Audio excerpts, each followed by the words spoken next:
Okay. Are we alive? How annoying.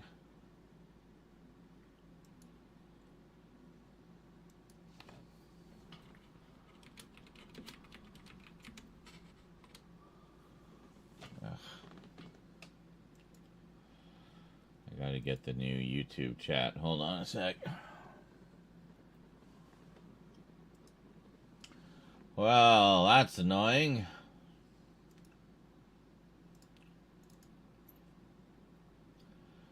I don't like it when that happens.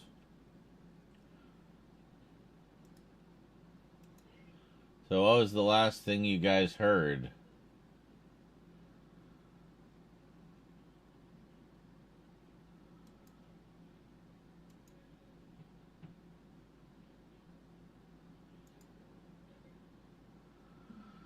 Welcome back, 94-kun. Yeah, I don't know what happened there. The stream just shit the bed all of a sudden.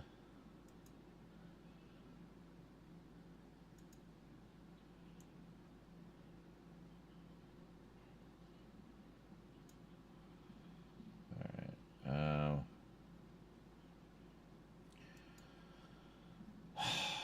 I hate it when stuff like that happens. I really do.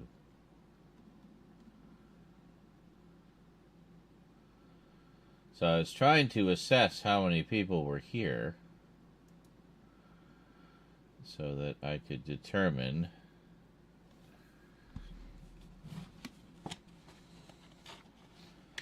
music. No, they wouldn't kill the stream over music.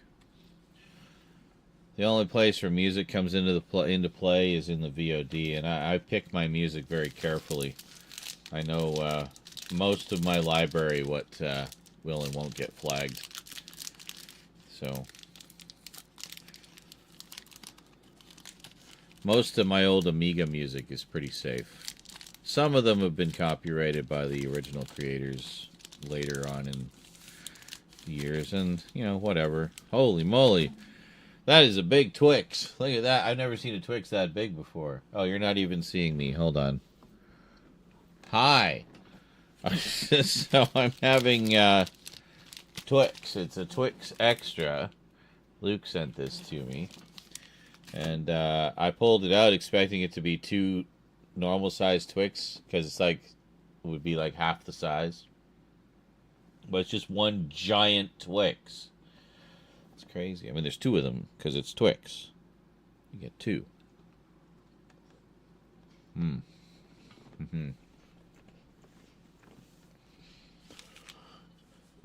Oh, yeah.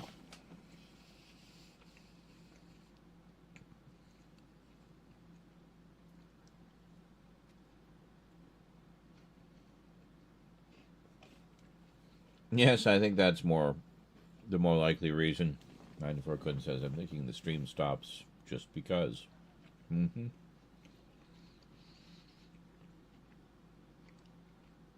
That does indeed seem to be the case.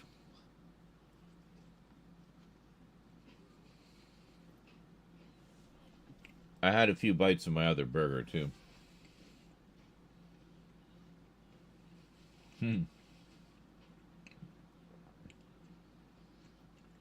Worm Disease says your pad is like a giant night bright.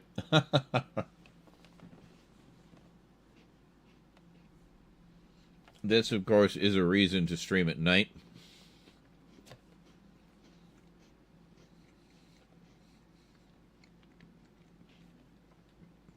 Otherwise, the light coming in through the window would be ruining all this ambiance.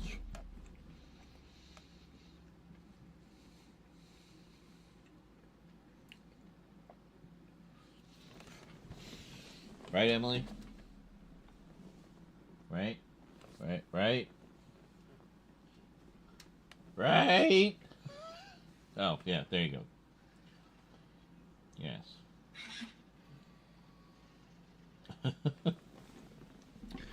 There we go. She wasn't paying attention. She was lost in her thoughts there a little bit, I think. That's okay. Oh, no. I see. Now you're just going to keep going, eh?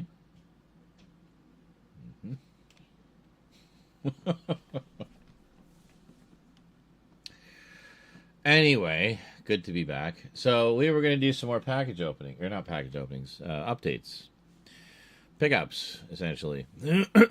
Yes, we should get to that so that I can then organize them and start doing videos about them. What happened? I don't know.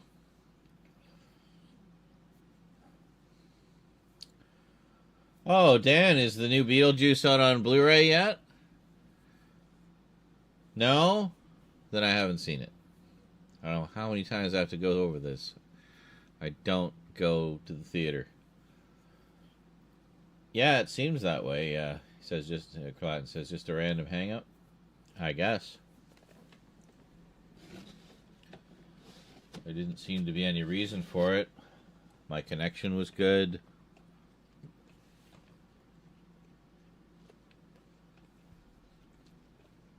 I don't know. It lagged a bit earlier. It's on streaming, I see.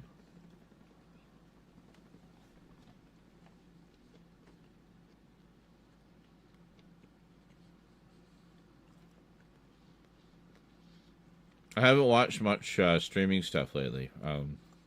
I've been watching some of the Blu-rays that have been coming in.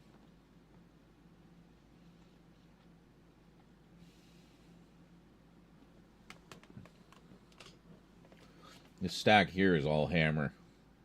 Top to bottom, Hammer. The Indicator Films releases of the Hammer films. Yeah. I've been wanting those for a while. Giving the deluxe treatment to a lot of the sort of lesser known ones,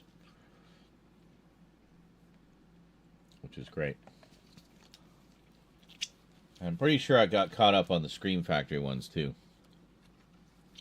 I don't think I have any left now.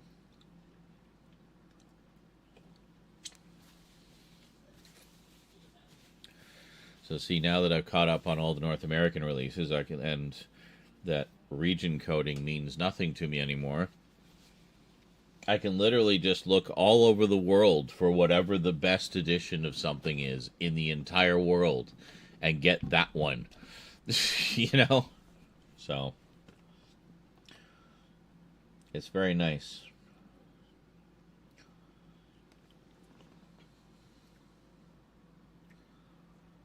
One that I think you'd like if you eventually get around to it, The Wild Robot. Okay. The Wild Robot.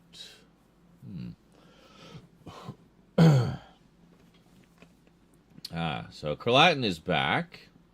I was hoping Vermin Art would be here because he's been putting together a package and he's concerned that in my mad crazy spending over the past couple months that I may have bought some of the things that he got for me for the Christmas present. I don't think so, because I think most of the stuff that I got, a lot of it is things that only I would know I wanted. You know what I mean? Like, it's not obvious stuff. So, yeah. And that's part of what I wanted to do this season, was kind of broaden my horizons a bit, more deeply explore some subgenres of horror that I wanted to explore more deeply but just didn't have the means to do so. Things like 70s exploitation horror and what else? Yeah, and a lot of the shot on video stuff and things like that. So really obscure, weird stuff. But yeah.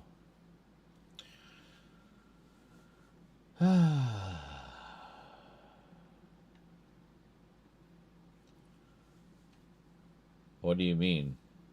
If region code means nothing to you, what about some Blu-rays that have region locked? Well, that's kind of the point, isn't it? That's the point. It doesn't matter what region it is. When I put it in my Blu-ray player, it doesn't see the region. It just looks at what content is on the disc. And that's it.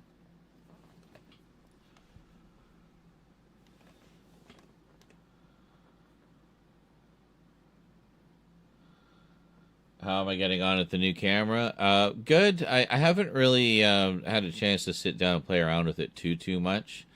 I did do some experiments with it the first couple weeks I had it, just to kind of get a feel for the basics and try out the different lenses. And yeah, so I settled on one of the three lenses that I think will be sort of my standard day-to-day one. It's got a limited zoom on it that's sufficient for filming in here, and then I've got another one, a macro lens for doing like really closer look stuff, and then I've got one that's just kind of I think it's a fixed focal length lens. It's just a fairly basic one, but that could be good also for just doing sort of simple indoor stuff. So yeah. No, it should be good. But yeah, I haven't really played around with it too much yet, but I will be soon. Now that we've mostly got the workstation and the streaming set up and everything where we want it to be again, we can kind of move forward from there.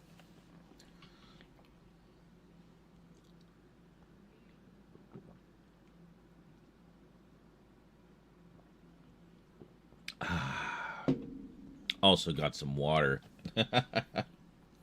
Not only drinking my funny drinks. Yuck. But yeah, basically with Blu-rays, I'm doing much the same thing that I've been doing for years with DVDs. Is rather than, my computer is set up here, and this TV is the one I mainly watch movies on, so I want to be able to watch them on this screen. Now, I do have a Blu-ray player that's region-free. I have a 4K player as well, but for the most part with Blu-rays, I've just been using the Blu-ray drives on the computer and using the program Make MKV to rip the files off the disc, and then I can just watch them, and it doesn't care what region it is, it just pulls the files off, and that's it. So it's a very simple, easy to use program that works really well. And then for DVDs, I would use DVD Decryptor, because it would just do a one-to-one copy of the DVD. The advantage there, it would also leave the menus and everything intact. The Make MKV does not. There is the makers of DVD Fab have one for Blu-rays that I believe that one does leave the menus intact, because if it works anything like DVD Fab, it can be a one-to-one, and then it's kind of like also does what DVD Shrink did, where it'll crunch it down to a single layered disc size if you want, or what have you. So in my case, I never use that compression feature, like of DVD Shrink, for example, because I'm not burning them to disk. I'm just doing it as files to play off the hard drive. So I'm doing essentially virtual discs, and it doesn't have to be anything fancy, right? And it doesn't have to be compressed. Like, size is not a concern. So I just leave everything uncompressed. It gives me all these warnings like, "Oh, are you sure? Are you sure?" And like, "Oh yeah, no, I'm very sure. It's okay. We're good." But yeah, but with Blu-rays, it's basically just there's a couple different ways you can rip them. You can do like just a straight rip of the MT2S files or M2TS files, whatever they call them, the Blu-ray files, or the the MP4 files, I guess, or whatever. Or you can rip them and it'll convert them into MKVs for you. There are no options to shrink or reduce the quality in any way. You basically get one-to-one quality. And that's it. It's very simple. So you can have it save as M2TS or save as MKVs. The advantage of saving as MKVs is it'll let you select which specific titles you want to rip. So you don't always have to rip the entire disc. So, but that process can take a little longer for some reason. So I usually just do a full backup and it just pulls the M2TS files off, and then I can just read those in VLC player. So, have you started ripping some of your discs that might be exposed to disc rot? Well, I've ripped a few over the years that were problematic. I don't know that it was disc rot specifically, but there was playback issues. So I ripped those, and, but I haven't really experienced much of that with my collection. And I find when you rip the disc, you rip the data off the disc, it seems to have less of an issue than if you were trying to play it like as a video, you know what I mean? So very often you can actually rescue the data from a disc that's having disc rot issues, just by ripping it as digital files, or as an ISO or something.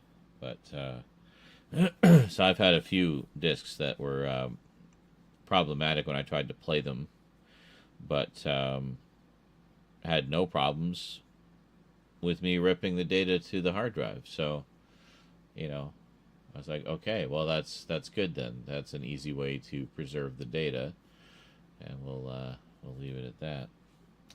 But I haven't really done any kind of concerted effort to go through the collection and look for disc rot and save those discs. Now, if I encounter them in my travels, I encounter them in my travels. If I miss them and it's too late by the time I discover them, well, that's too bad. I'll live. It's just, it would be too much of an undertaking, honestly, with the sheer volume of discs that I have, like just individual discs, especially like the big box sets and whatnot.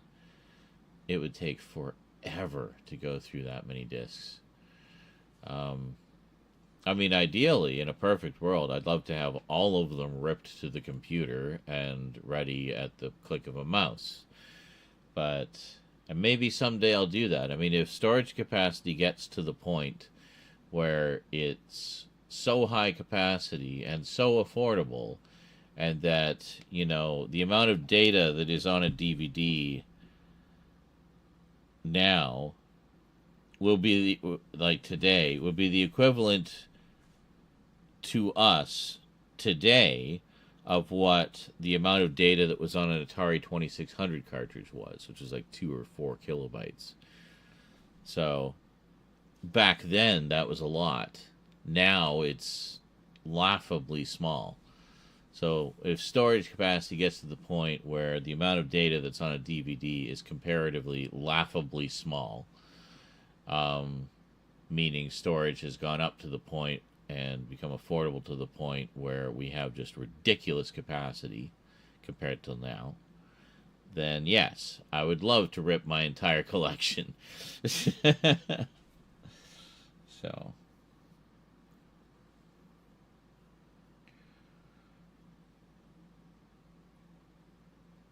hey Austin, I actually did I did also get the Nightmare on Elm Street 4K. I heard it was problematic, but I was like, yeah, but we still got to show some love for this franchise. This is the first anything we've got, like new anything, really, that we've got in a very long time. We got to show some love here, guys. So if we want more Freddy, support this release. Problematic though it may be, it's still better than the Blu-ray. It's not perfect, but it's not terrible either. So, but the important thing is supporting the franchise. Is this Toronto John says, speaking of a live Blu-ray update, I've never seen live Blu-rays. They always came to me very still due to a lack of breathing holes in the Blu-ray boxes and sealed plastic. Well, yes. Those poor Blu-rays. Folks, maybe that's why they made eco cases. It's not to be more ecologically aware. It's air holes for the Blu-rays. But then the shrink wrap gets them, so I don't know. Yeah, and then he says, yeah, I couldn't check my whole movie collection for disc rot either. I only had one with that obvious issue, and the seller sent me a replacement DVD. Well, there you go. But, yeah, I mean, generally speaking, at this point, I usually just rip to watch. So I'll rip one that I want to watch, because then I can watch it in VLC player, and it's just more convenient. I can move it out of the way if I need to. I can multitask. Or, oh, this is the good bit. Let's full screen that. Or, oh, this story is actually really sucking me in. Full screen it. But it allows me to watch kind of in whatever way my brain is directing me at the time. And also, I see it as helping to prolong the life of the players, because I'm running them for a few minutes to rip the disc, as opposed to running them for like several hours watching the content from the disc, right? And what I'm watching is, like I say, it's one-to-one quality, so there's no loss in quality at all. It's identical. It's the exact files that were on the disc. So, just without the menus. But that's okay. So sometimes you kind of have to do a little bit of detective work to figure out which one is the one you want, because it doesn't tell you any titles of the files or anything. It's just like numbered files. So you go by like file size, running time, stuff like that, and you can usually figure out what's what.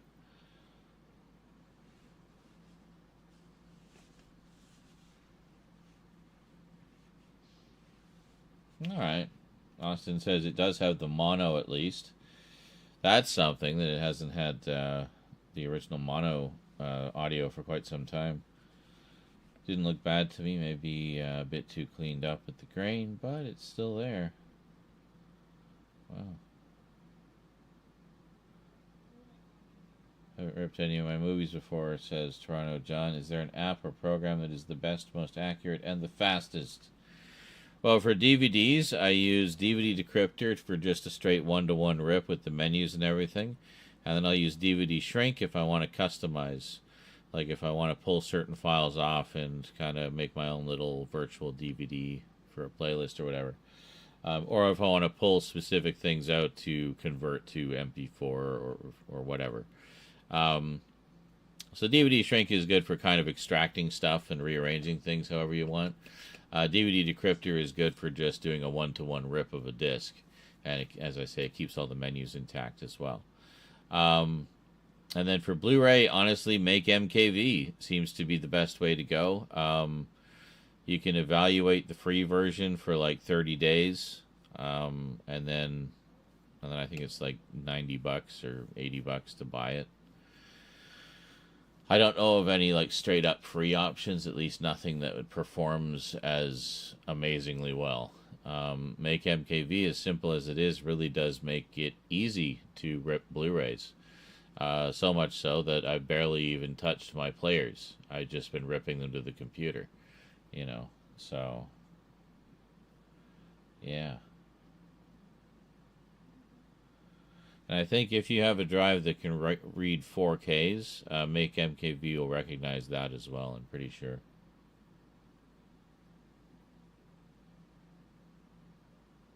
Oh, neat. I remember those. Austin Wilcott says, I did something a bit different. I bought a comic book lot of the Terminator, the Now Comics ones. I remember those, yeah.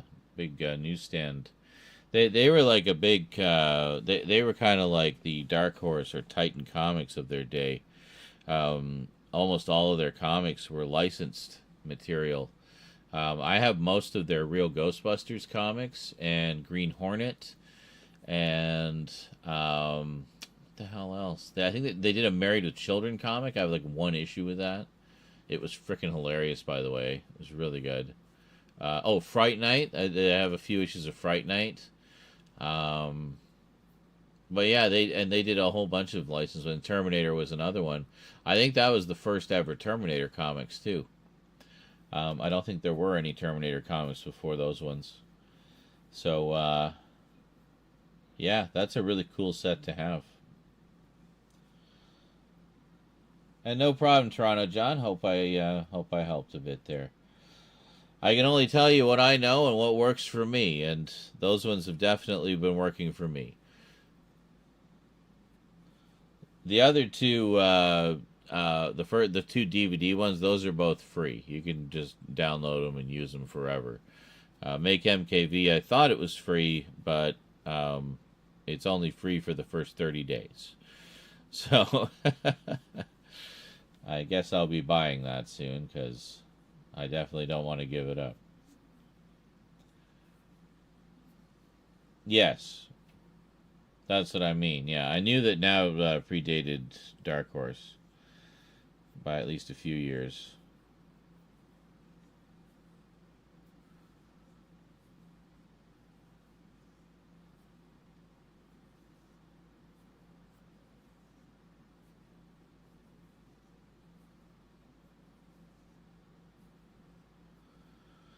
Yes, pickups from weeks ago. That's very true, Calatin. It's so funny that you say that because it's true. It's hilarious hearing the truth from your lips. It's so unlike you.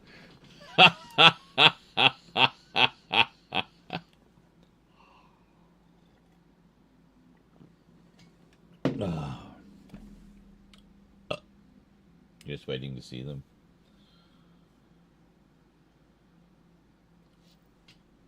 In the words of somebody whose name escapes me, I may have gone a bit too far in a few places.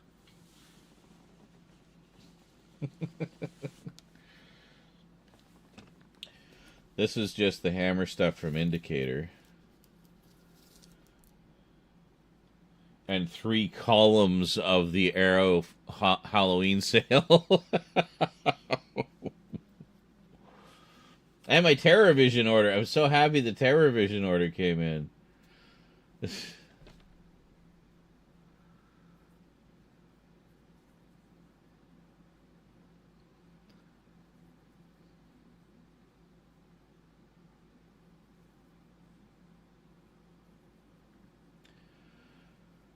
Can you really go too far? Well, true. True. I mean, it's only money, right? We can always get more of that. Speaking of which, do my eyes deceive me, or has there been literally 0 donos? When did we even have the last dono? I mean, I know I haven't been here for a month, but the last dono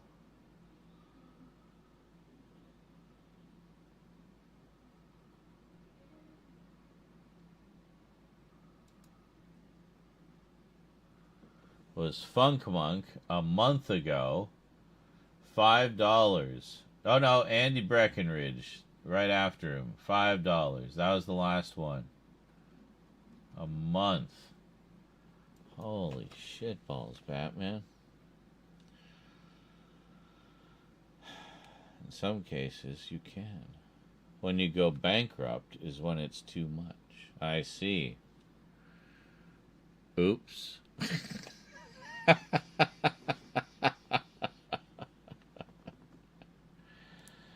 Oh no. I would not go bankrupt. Also, don't forget, this is not all of the money. This is only the first of it. So, there's some flexibility. So.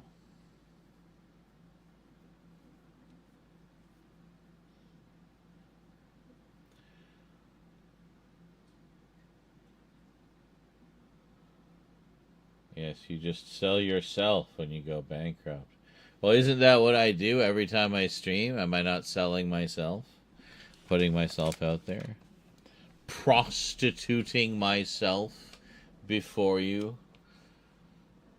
Yes. Oh, yes. Gesticulating and ejaculating at you.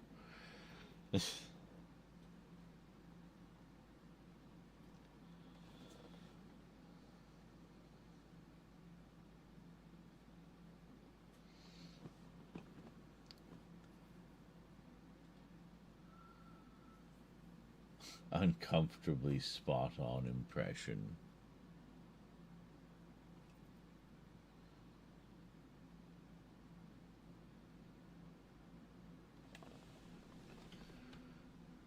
Yeah, we kind of got a disco going on back there, eh?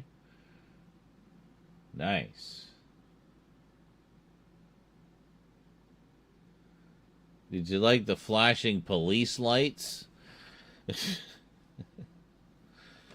They have a few different presets on these that, yeah.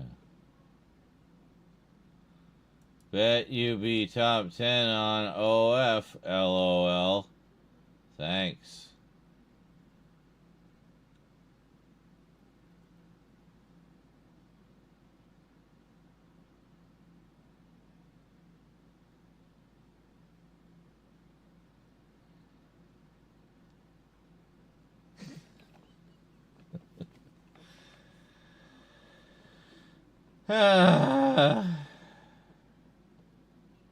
Time is it anyway?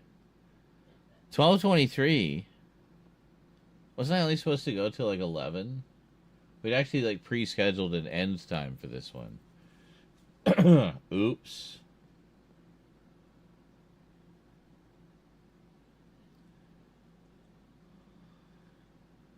Oh, he said DILF. Gotcha. What did I say? Diff?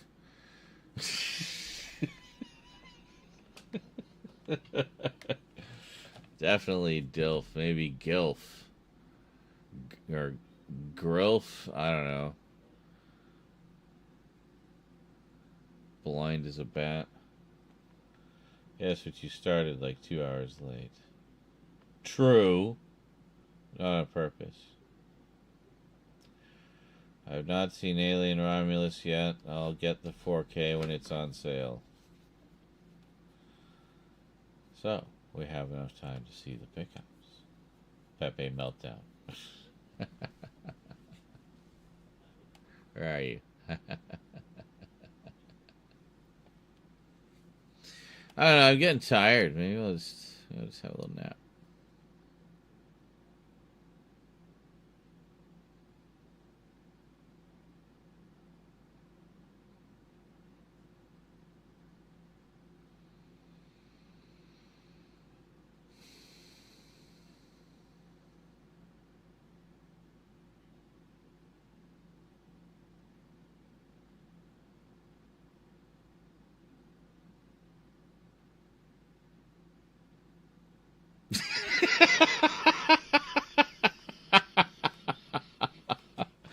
I couldn't commit to it.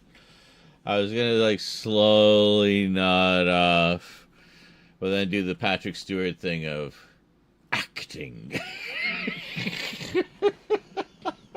I couldn't commit to it. It was too long. Well, it hasn't been canceled. It's been taken off the schedule indefinitely. I don't know what the fuck is going on with that. Why they're having so much trouble bringing Blade back. Like, what is the problem here? I did pre-order the Deadpool movie. But I guess they got a lot of pre-orders because mine was delayed by a few days. So...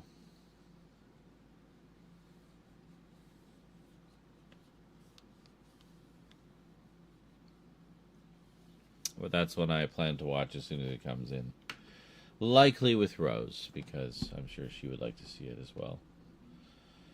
So I think it'll resurface. What, Blade? I don't see why not. I mean, it may just be postponed for now. We don't know. Everybody's so quick to, like, assume gloom and doom when these things happen. Like, just, you know. The stupidly expensive steelbook? No, I did not. Because I already got too many other stupidly expensive sets. I just got the basic ass Blu-ray. Or not Blu-ray, 4K.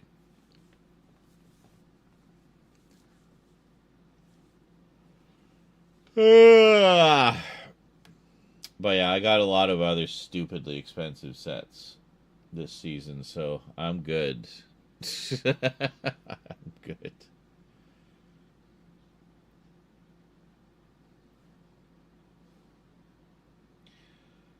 Yeah, Cotton says it's been in pre-production for 5 years and canceled its release date. Yes. Has a good chance of being fucked. Probably.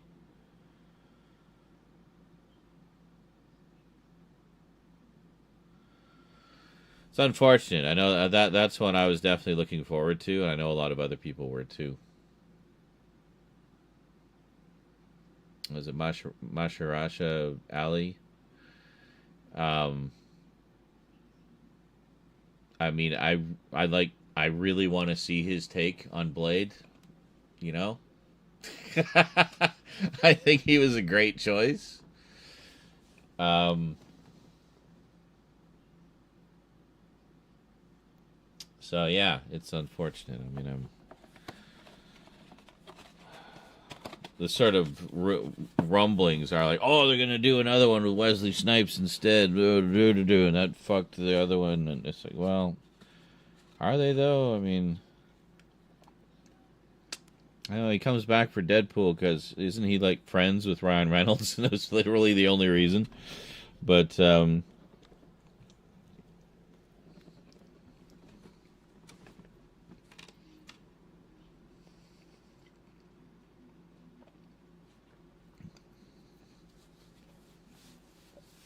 don't know. Now Austin says I'd like to see a Blade 4 with Snipes one last time, then do the reboot. I mean, maybe that's what they're thinking. That could be exactly what they're thinking. Or not.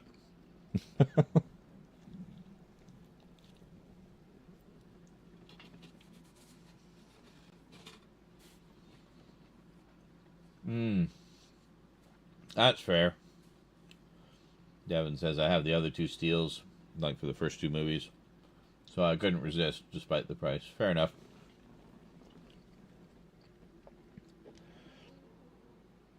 The fuck? I have I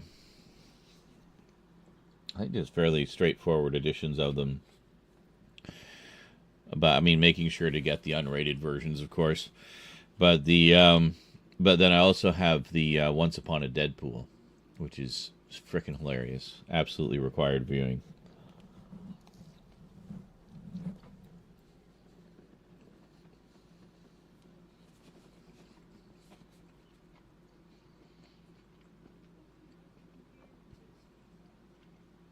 I'm really glad I got that when it first came out. It seems like it went out of print almost immediately.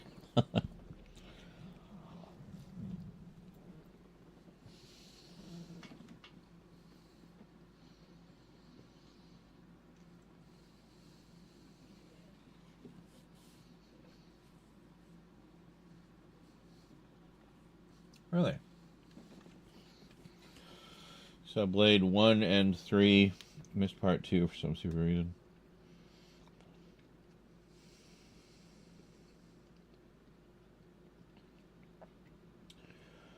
I'm trying to remember. I can't remember. I think I might have seen Blade 2 first. Because I know I saw two of them in the theater. And one of them was 3. Yeah, I think that was it. I think I might have seen 2 first. And then I got the DVD of the first one or something later and finally saw it there. And then saw the third one in the theater. Something like that.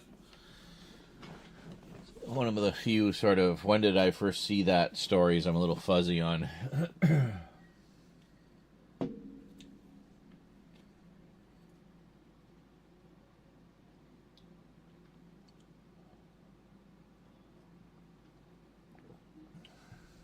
You have a rip of that one, Devin? I'm not sure I've ever watched it all the way through. Well, you should. It's funny.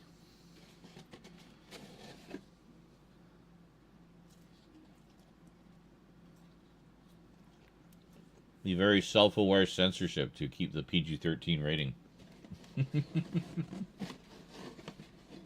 freaking hilarious. I love it.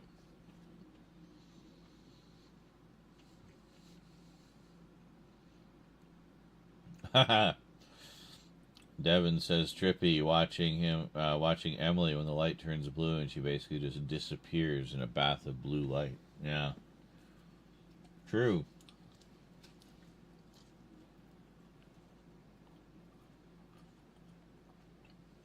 Wow.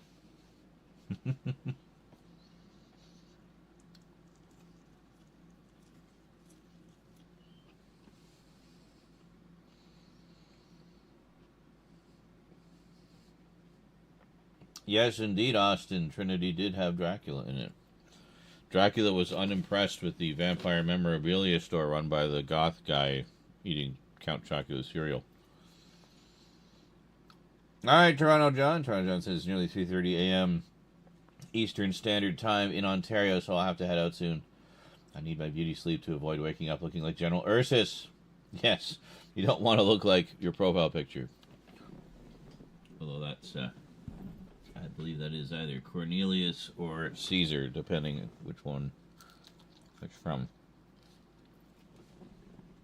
I think that's Cornelius.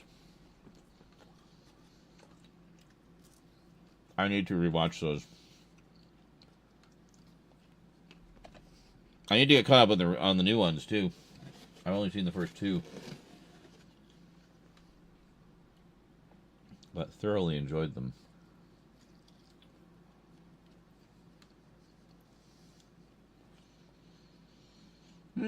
That'd be kind of a fun Halloween one to watch.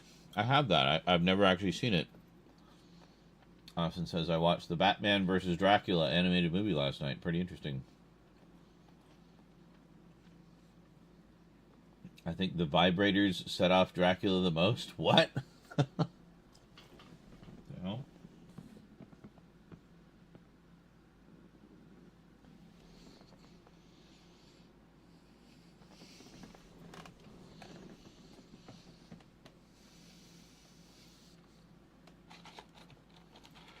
Strange question. Have you seen any of Kate Beckinsale's dad's work?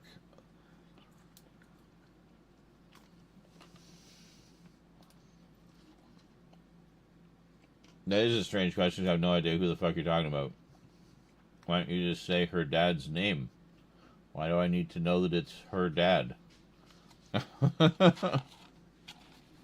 Is he famous? Should I know him? Do I know him?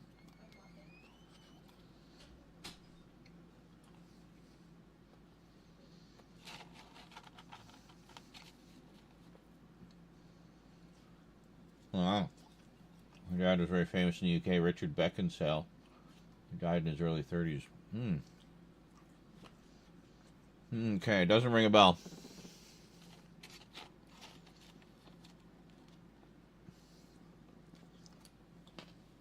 I might know him, I might just not have known his name.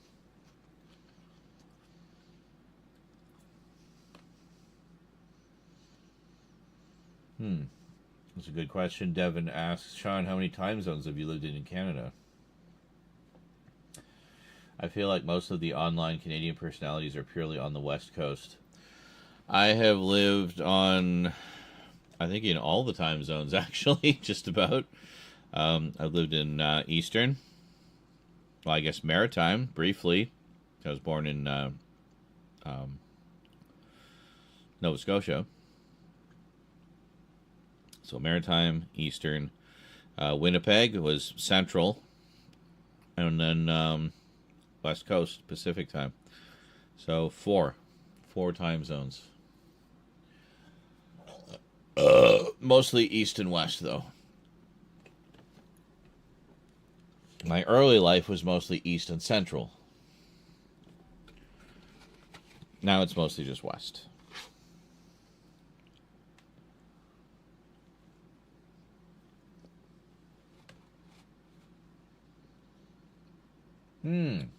Porridge and Rising Damp. It's so funny. I was just looking at the DVD set of that the other day.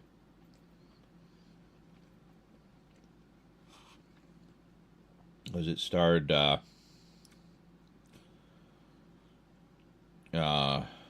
what's his face? You know the face, don't know the name. Maybe that's him. The Fall and Rise of Reginald Perrin.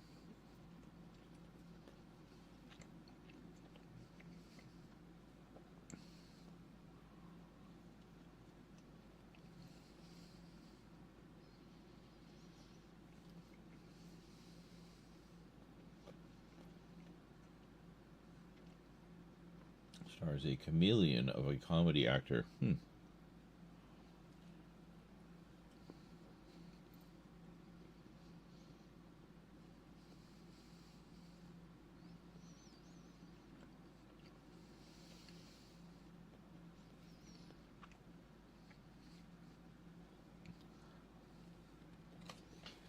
Yeah, it wasn't him. I think it was Leonard Rossiter. Remember correctly? Reginald Perrin. Well, there's Ronnie Barker, yeah.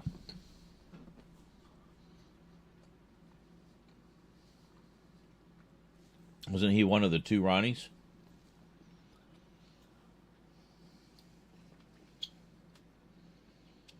You wouldn't have guessed that Winnipeg was central, really?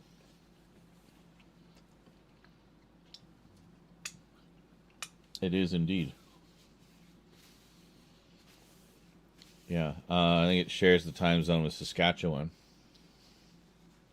They're both central.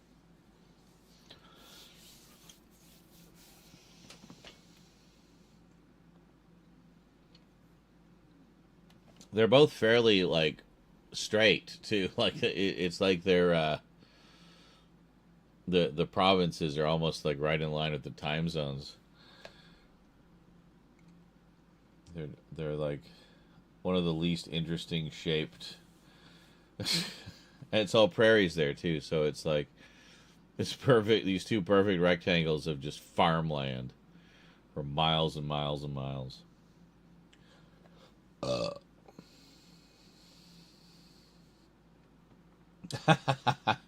Groton says, Sean, where does it feel like a high-end cubicle being in that setup?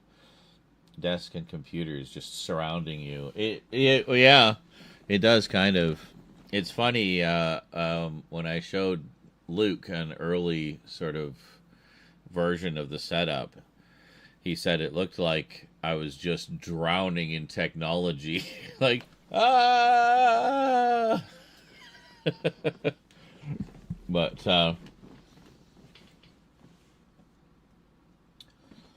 yeah, it's fine.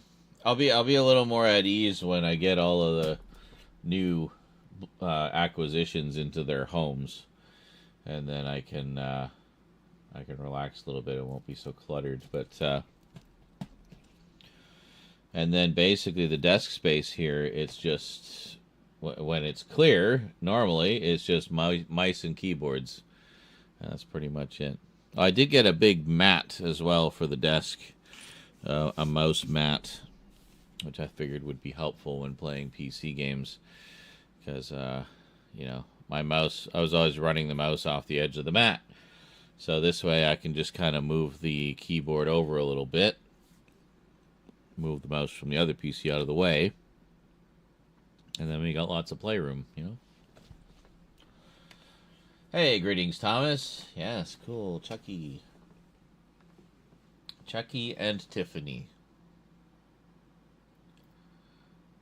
Are we not zooming in anymore? Did you give up on that camera? Has it zoomed in at all? Hold on. There we go. Okay. Yeah. It was like crash zooming on my shirt earlier. I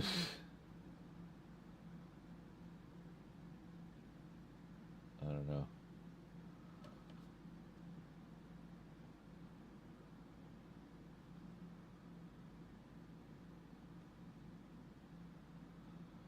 Will it not zoom in here?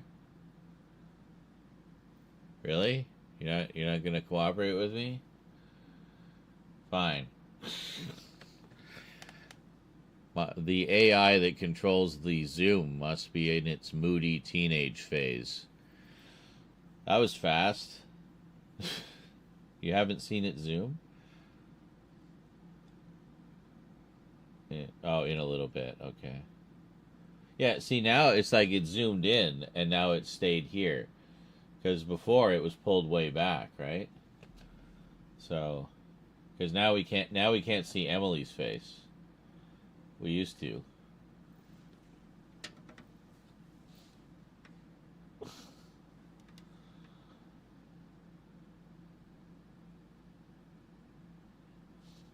I'm trying to.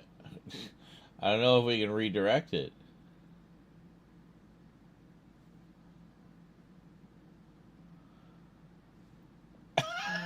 It refuses to acknowledge me. I'm doing what you told me to do.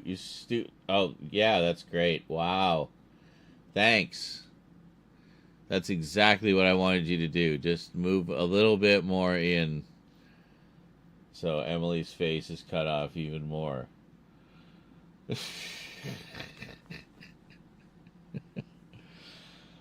I hope you guys are taking clips of things because I don't have a clips button set up yet.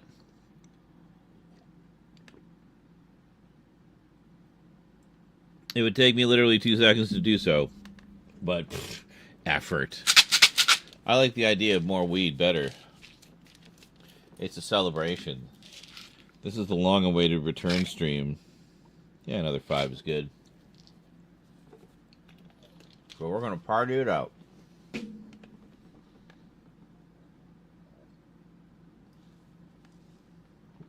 Party!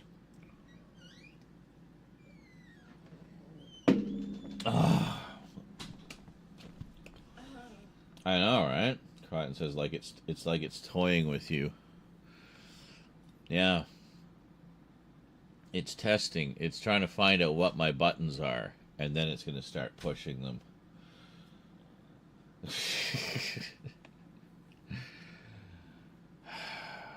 The machines will destroy us all. They truly will destroy us all. Anyway.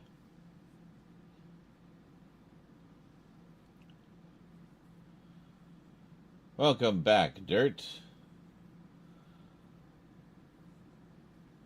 Yes, that is true, Toronto John. Says, yes, Cornelius is better looking than Ursus. Very true. Well, it's Roddy McDowell, who's a very handsome man.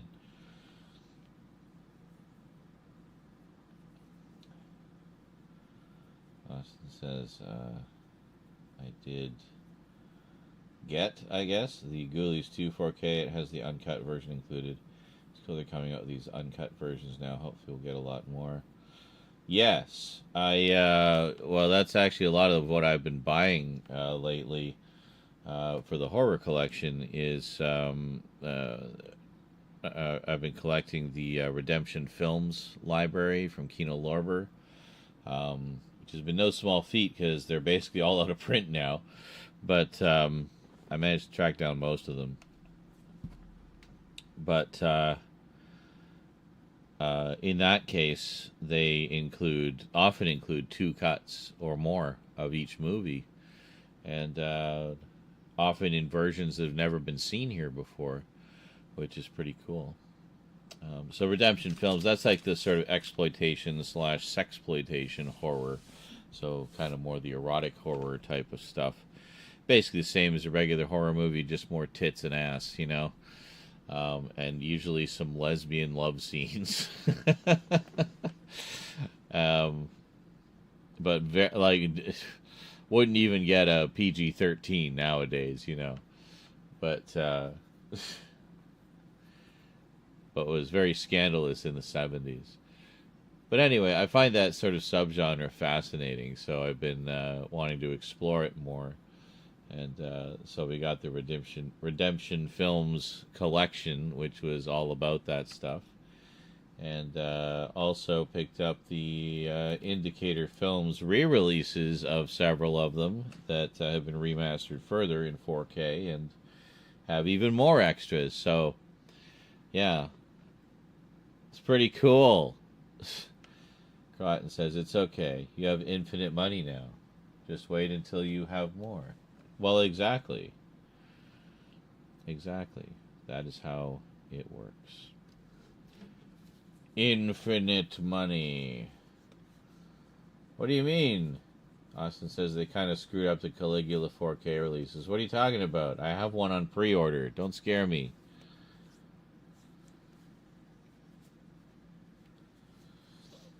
That's one I've been wanting to get for ages. I had a yeah, the infinite money glitch.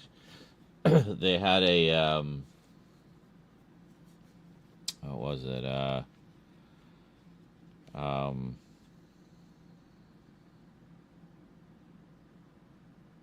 I had an old VHS tape. It was Penthouse.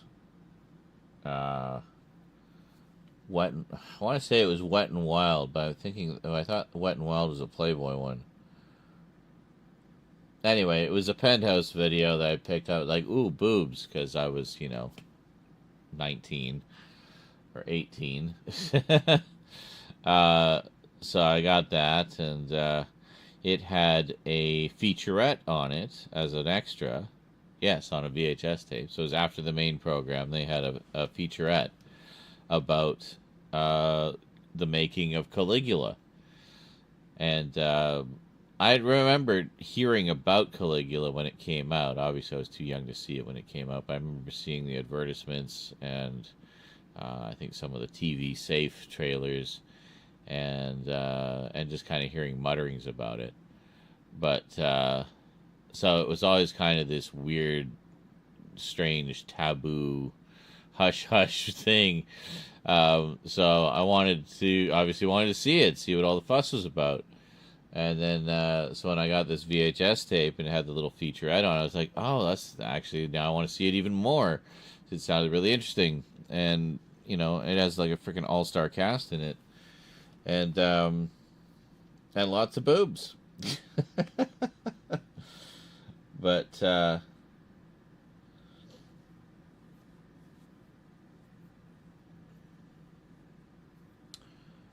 yeah, so anyway, there's been quite a few releases of it over the years, and then this new one is coming out. Is apparently the best one of them all, the ultimate cut. But the 4K, for some reason, seems to be really difficult to get. Like, they made it super limited. The Blu-ray you can pre-order all over the place, but the 4K is, like, only available through, like, boutique labels and stuff. The one that I...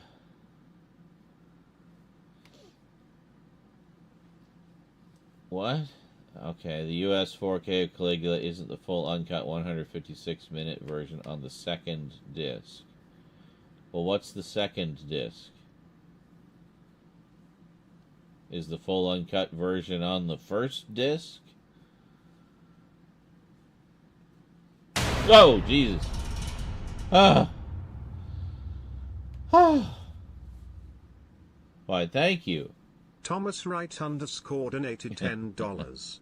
Welcome back, can't wait for the sheer amount of videos that will be coming, especially the horror parcel I sent ages ago. Yes, it's in the pile over there with all the other parcels. Yeah, I'm sure you will like to see them because, I mean, these alone, this is all Hammer. All Hammer films from Indicator. So, yeah, the Hammer collection got a big upgrade.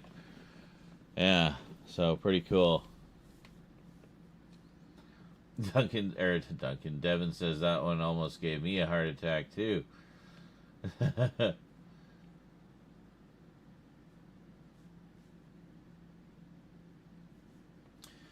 So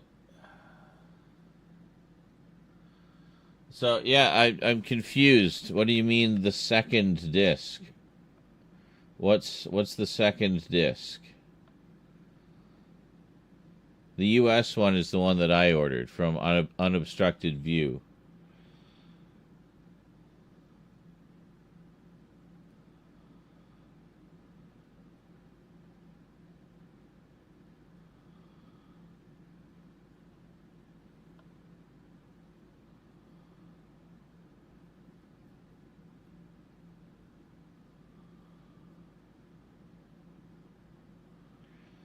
I wonder why the other one wouldn't have lossless audio.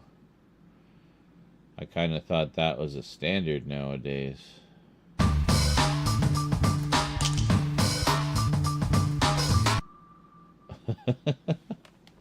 Thomas Wright _ just resubscribed for 53 months.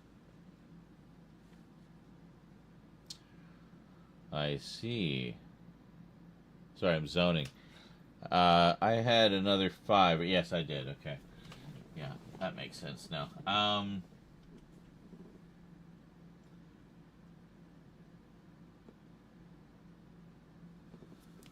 You still haven't answered the question. What is the second disc? Is it a Blu-ray? Is it a 4K? What is the big deal about the second disc?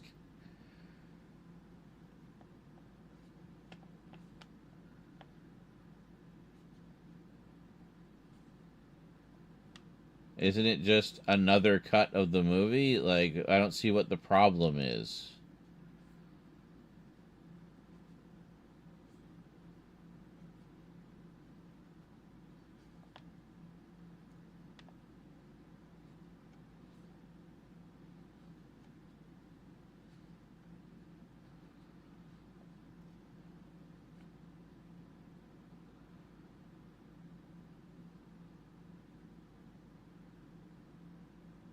What about the first disc?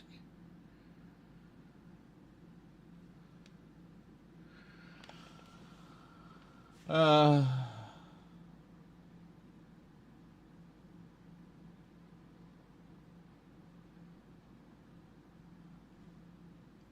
I missed Brian reading my donor message because I wasn't subscribed. What? You couldn't hear it?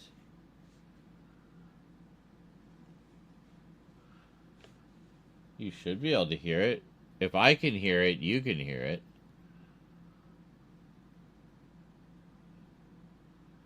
I'm confused.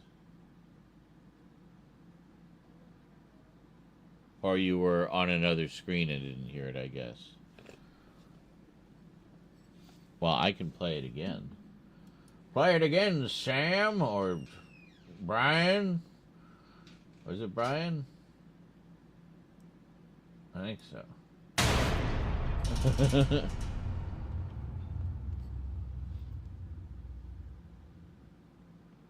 Thomas Wright _ donated $10. Welcome back, can't wait for the sheer amount of videos that will be coming, especially the horror parcel I sent ages ago. Oh yes, but then I answered. I said, yes, it's in the pile with all the other parcels that people have sent that I haven't got to yet. Oh, it went to ads. Perfect timing. Perfect timing. Yeah, I actually myself subscribed to did I renew my Twitch Turbo or something? I can't remember. I did something, but anyway, I did the YouTube one, the YouTube Premium, because yeah, the ads are getting a little ridiculous, honestly, and but I still want to support the content because I enjoy the content, you know. So, well, we'll do it in the more generalized way with the YouTube Premium subscription rather than the ads, but it makes for a more pleasant experience for me. And I'm still supporting my favorite content creators, you know, in some capacity. Normally I would just let the ads run a little bit, but, yeah.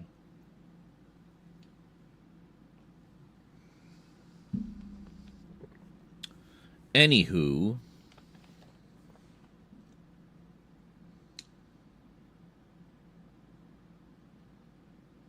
yes. All right, so short break. And then we'll head over there. I'll show you what's new. All right? I'll try to figure out how to head over there because we don't have a lot of cable. Yeah. I'm sure it'll be fine. We can get close enough. it's actually a little easier now with these computers because they're farther out. They're actually a little closer to that area, so the cord doesn't have to stretch as far. I mean, it's amazing what a difference a couple of feet makes, you know, like 2 or 3 feet. So, down to get on my case about the brakes, or I'll make them even longer.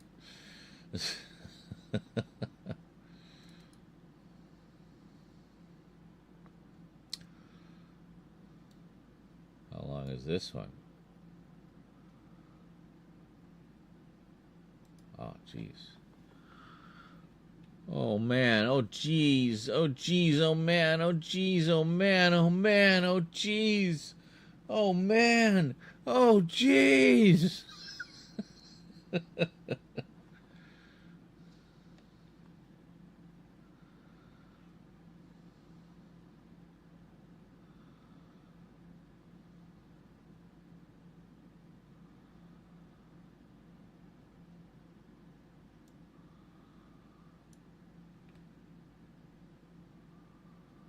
Yeah, that'll do.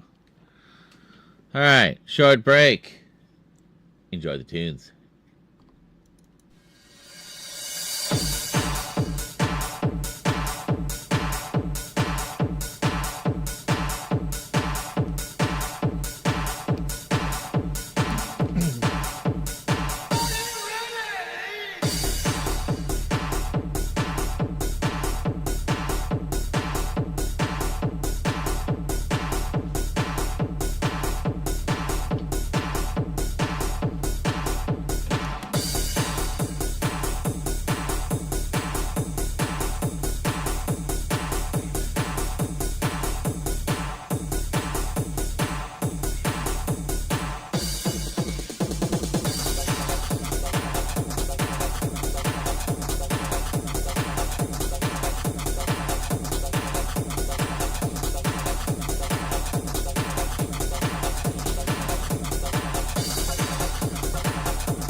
I realized I was unmuted the whole time. Never mind. The cops have arrived. Oh no. Whatever will we do? I guess we will be arrested now.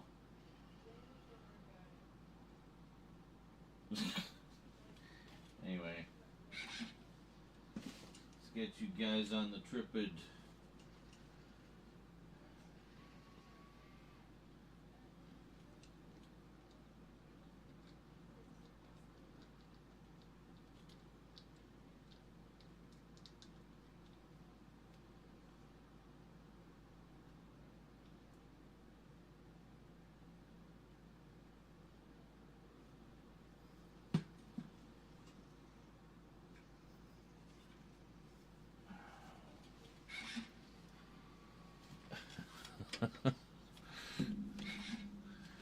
Now that we're all having seizures. There. A little more sedate.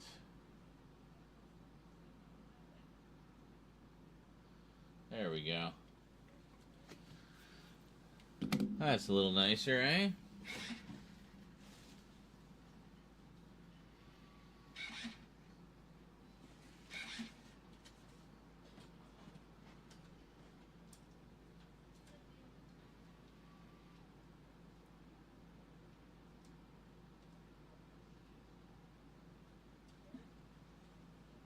Okay. I can move you up a little bit.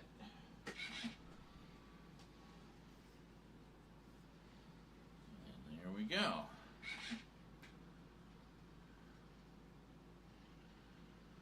Got a pretty decent view of things there.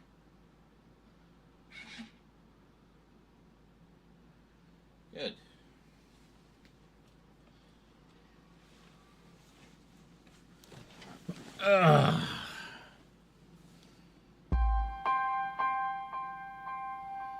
Hey, Blaze Revenge, thank you for the follow.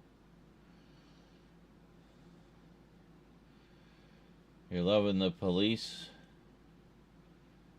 lights? Gotcha.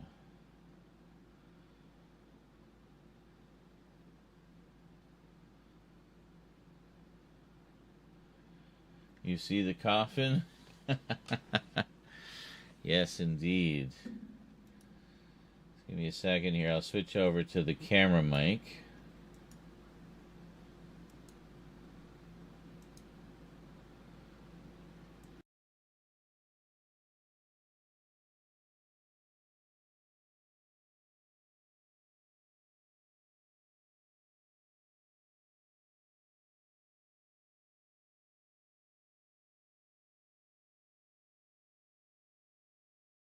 La la, da da da. There we go. Okay, I picked the wrong one.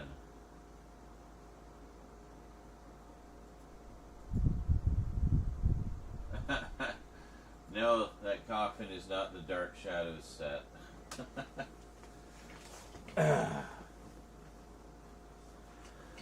Alright. So, things are a little crowded at the moment because, well, we've been getting packages pretty much every day. So, already we've got a bunch of boxes that we need to take out for the recycle. Good times. Good times.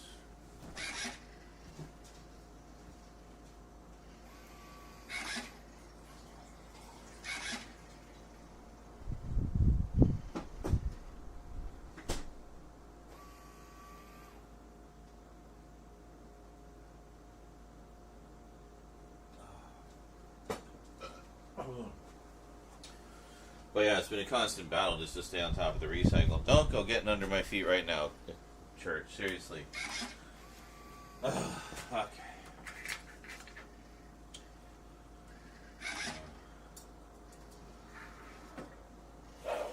Just gonna clear away a little bit of space here. I don't know if it will be enough.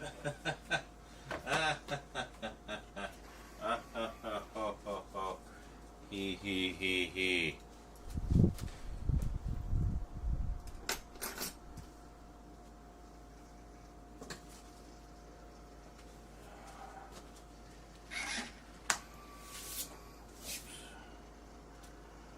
That's a little screw. We want to keep that. Keep the little screw. Put it there.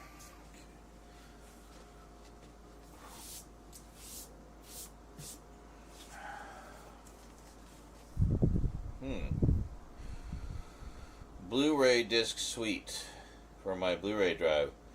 Power to go 8, power backup 2.6, and Nero back it up. Alright, I might check those out. Might be something there that can do a full Blu-ray rip. I don't know. We'll find out. So,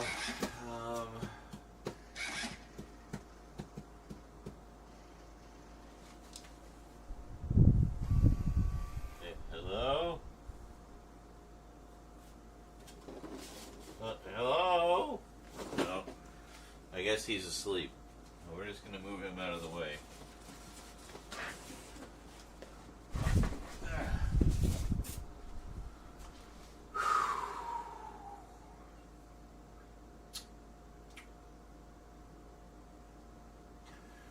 Okay, so there's a few things here I think you guys already knew about, and there's a bunch that you did not. Get some of these boxes out of the way, you know? Okay.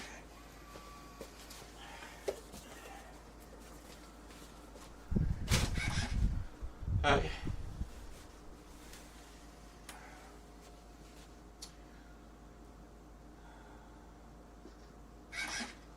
Okay, well, I guess we'll start with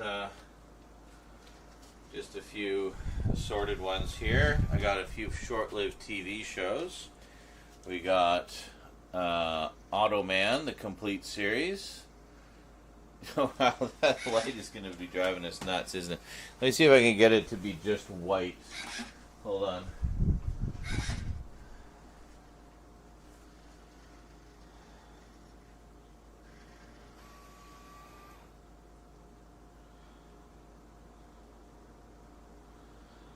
Here we go. Hold on.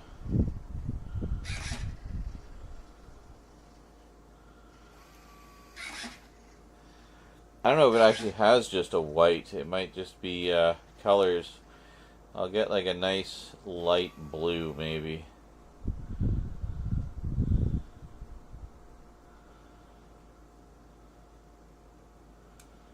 Kinda? Sure. Alright, anyway. Right there. So, where are you? We got Godzilla X Kong. Wow, that's even worse. Holy shit. Godzilla X Kong, the new Empire. Can I just put the other light on? And maybe we can dispense with that entirely for the moment.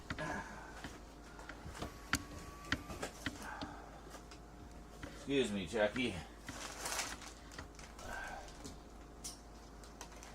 Okay.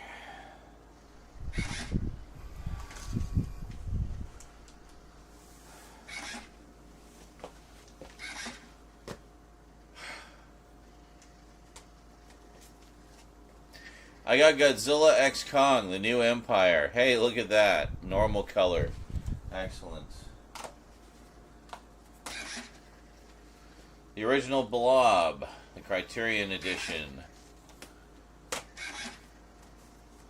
The 1988 remake of The Blob, Scream Factory Edition, 4K.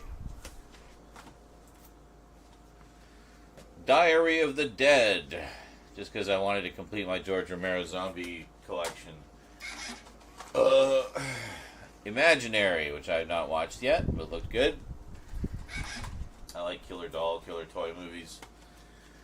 Halloween Ends, sadly without the slipcover, but 4K. A couple of short-lived TV shows. Manimal, the complete series. Used to watch that with my parents. And Automan, the complete series from the makers of Tron. So, very cool.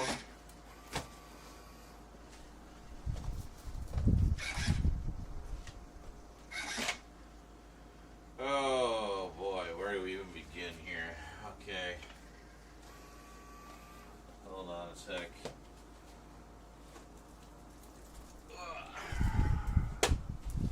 Let's do some sci-fi. But first, I got the 4K of Miami Connection with the limited edition slipcover and alternate artwork from Vinegar Syndrome. Fantastic. Best presentation ever of a terrible movie that everybody loves. From... Who was this from? I don't recognize the logo. Film Movement Classics. This was through another label. But anyway, The Quiet Earth. Great sci-fi movie. I've seen that one before. Caprica, the complete series, to go with the Battlestar Galactica set. This has never been released on Blu-ray in North America, to my knowledge. This is a German set, I think. Yeah. Anyway, it includes English audio. So, yeah. There you go. So, basically... And then, speaking of which, we got Blood and Chrome. So we have all the movies and all the shows. We're good to go. Galactica 2004. And then, wanted to get some Star Wars in the collection. So we got Andor, 4K. Obi-Wan, 4K. And Mandalorian Seasons 1 and 2, 4K. And there you go.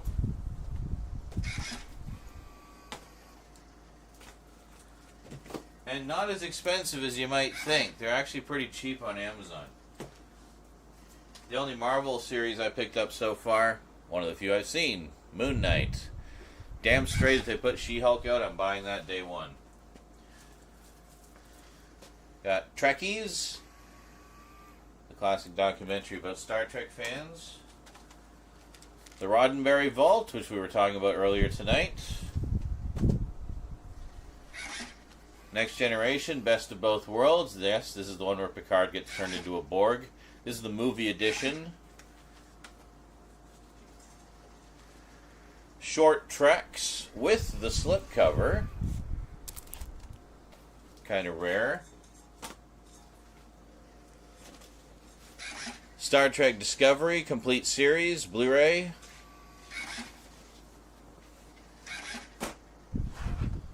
And Star Trek Enterprise, complete series, Blu-ray.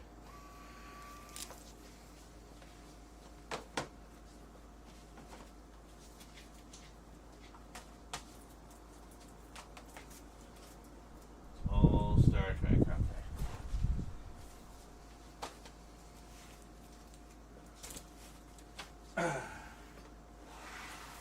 So we're going to move these down.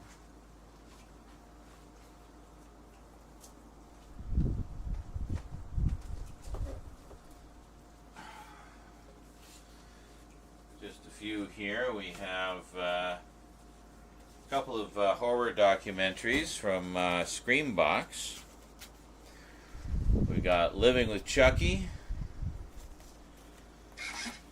And Pennywise, the story of It. This is specifically about the 1990 miniseries version, which is pretty cool. We have one of the better low-budget Alien ripoffs, Creature, with the limited edition slipcover. Very nice, from Vinegar Syndrome. And inside, this was the original poster. But stars, is it Klaus Kinski's in this? Yeah, Klaus Kinski's in this. Very cool. I actually have the original VHS release of this movie. And we have Sonny Chiba, the Executioner Collection. Sonny Chiba, the Street Fighter Collection. Those of you who were here earlier will know I got the sister Street Fighter Collection as well. The Boogeyman, another one I've had on VHS for ages and never thought I'd ever see on Blu-ray, let alone fucking 4K. I can't believe I have the Boogeyman on 4K. Like, it's crazy. So, can't wait to watch that. I have seen this documentary. I think it's actually on YouTube. The Rockafire Explosion. Yes, it's a feature-length documentary about the Rockafire Explosion.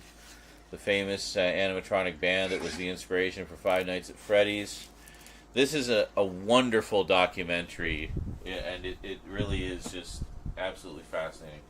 We have Guest House Paradiso, kind of the unofficial bottom movie, and the last collaboration between Rick Mayall and, what the hell is his name again? Adrian Edmondson. Yes. So, where they kind of do the Faulty Towers thing and run a hotel together.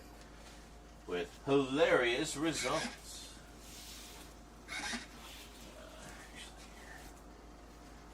Those there.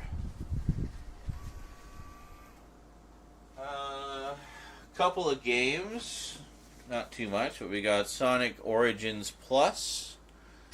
And don't worry, I tested the digital code. It works. It's fine. Everything's good. Got everything.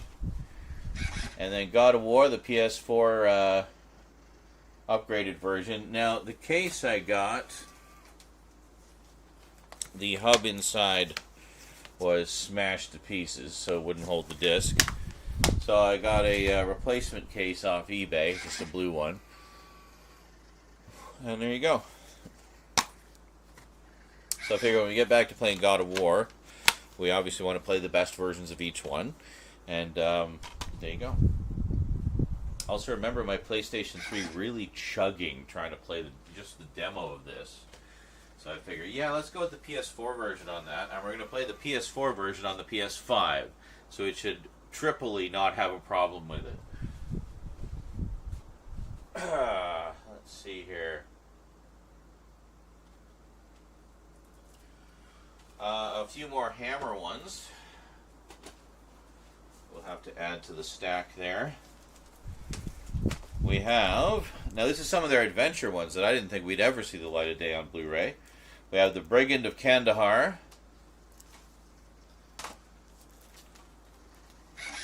The Scarlet Blade.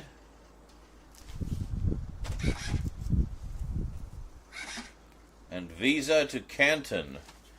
Let me just double check. This one is also Hammer, yes. And then we also have Creatures the World Forgot. So some of these, I don't know that they've even had releases over here before. So this is kind of exciting that they finally do. In fact, let me grab the other stack of Hammer here, and we'll put them all together.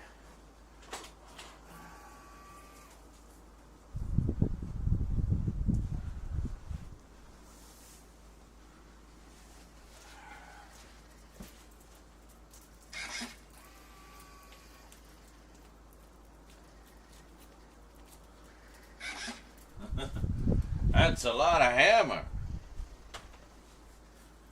Alright. Next. Yeah, let's get into these ones here. So with some, we got, let's see where to start. Do these ones here. Got a couple by Jess Franco. We have Vampiros Lesbos. I don't think I can show you the rest of the cover, by the way, so you just have to use your imagination. And She Killed in Ecstasy. So this is some of the erotic horror type stuff I was mentioning before. And then we have sort of a gothic horror that was also part of the Redemption Films collection. We have The Asphyx. And then we have, you may remember I played a game by this title, which I don't know if it was based on the movie or if they just kind of both adapted the same thing around the same time. We have Don't Knock Twice, which is a story about the Baba Yaga. And then we have some Vincent Price, Roger Corman, Edgar Allan Poe here with The Tomb of Ligeia. So, very nice. Put those there.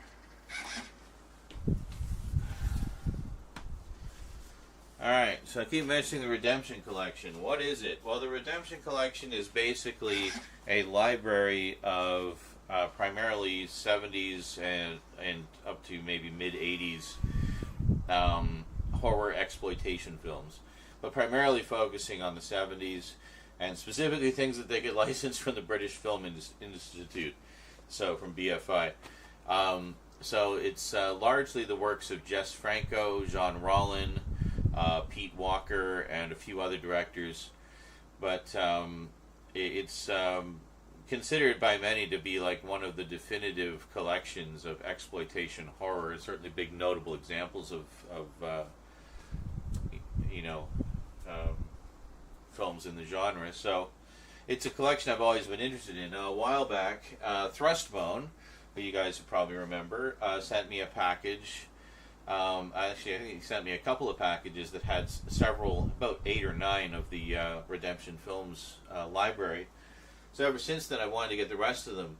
Also for the fact that they're numbered on the spines. I kind of wanted to, and it was a small collection, comparatively speaking, of about 58, 59 titles.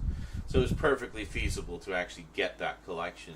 Problem, it's out of print now. So I managed to find most of them. There's a few that if I wanted the films, the only option was to either pay out the ass for the out-of-print version, or, if I could even find it, some of them just weren't available anywhere, or get an alternate release of them. Now, Indicator Films has actually been doing re-releases of a bunch of films from the Redemption Films collection, so I don't know if they're doing all of them, but they're doing at least about a third of them, so about 20 or so, of which they have about a half of them out so far. So, pretty nice. So let's take a look. What do we have for Redemption so far? Well, the new ones being added to the collection. There's quite a few of them.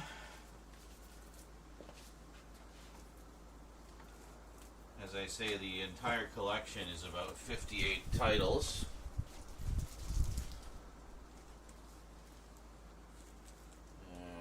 Yeah.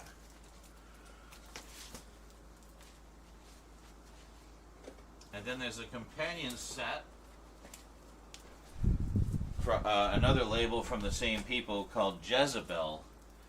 And what Jezebel is it gets more into the sexploitation stuff from the 70s. That's not as big of a collection. I think the actual library is about 30 or so titles.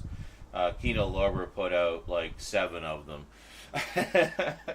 So I got all the Kino Lorber ones I could find, and then the rest I had to get from elsewhere. In fact, I don't think they even finished putting them out. I think the intention was to put some other ones out, but they didn't. And only 2 of them actually had numbers on their spines, numbers 6 and 7 respectively. I don't know, weird. So anyway, I've still got a few of these coming, but I'll show you what I've got so far. So we'll start with the first 10 here, I guess. So we have number 1, The Nude Vampire. Number 2, The Shiver of the Vampires. Number 3, The Iron Rose. Number 4, Lips of Blood. You can see like these lurid covers. I love them. Number 5, Fascination. Sorry, there we go. Number 6, Killer's Moon. It doesn't have a number on the spine, but this is number 7, Virgin Witch. They have re-released some of them without the Redemption branding or the spine numbers, so you can still find some of the movies, and they have all the same contents, just without the Redemption branding. The Asphyx, yes, it's the same one that I got in the other edition. The other edition is the re-release with the slipcover. Marquis de Sade's Justine, or The Misfortunes of Virtue. That's number 9. And then number 10, oh look, it's Rape of the Vampire again. Yes, so this is the original Redemption Films release. And then there's the re-release from Indicator that just came out recently. So you will see some of these titles a couple of times in the collection here. So then we have number 11, Requiem for the Vampire. A lot of vampire films in this collection. Number 12, The Demoniacs. There is no number 13, which I thought was kind of funny for a series that focuses on exploitation horror. So we go to, I think I have number 14. Do I have number 14 already? Yes. Number 14 is one that I already had, which was The Blood Beast Terror with Peter Cushing. Yes. I won't pull the other ones off the shelves. Oh, maybe I will. I'll grab these just so you'll know all of the ones that I have. So that's okay. All right. So anyway, this is number 15, Burke and Hare. 16, Black Magic Rites. 17, The Living Dead Girl. I wonder if that's the inspiration for the Rob Zombie song. 18, Two Orphan Vampires. And I gotta say, most of these have more than one cut for the movies. Hatchet for the Honeymoon, which is number 19. And then number 20, Zombie Lake. There is a sequel to this, which was number 21 in the library, called Oasis of the Zombies. This one was directed by Jean Rollin. Oasis was directed by Jess Franco. Now, Oasis is available in quite a lot of the Mill Creek collections. So, but what's funny is the Blu-ray of it, which I'm guessing is the only time it's ever had a Blu-ray release, is one of the most sought-after Blu-rays in the Redemption Films library. I guess it's super rare, and, well, I did not get that one. So we continue. Oh, hold on. Yes, then we have number 22, which I already had, which is Female Vampire. This is the first one I watched out of the collection, by the way, and what got me interested in everything. And then number 23, Exorcism, also known as Demoniac. No relation to the previous Demoniac. A Virgin Among the Living Dead, also known as Christina, the Princess of Eroticism. I loved this one. This was number 32, and we've skipped ahead. Anyway, moving on.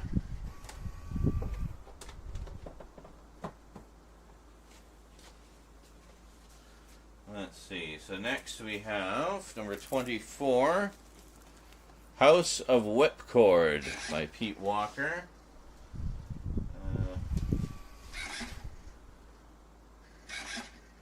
I screwed up the order on these. Alright, anyway. We have Schizo, number 25. Number 26 is Die Screaming Marianne. Number 27 is The Comeback. Look at that gruesome cover there. Very nice.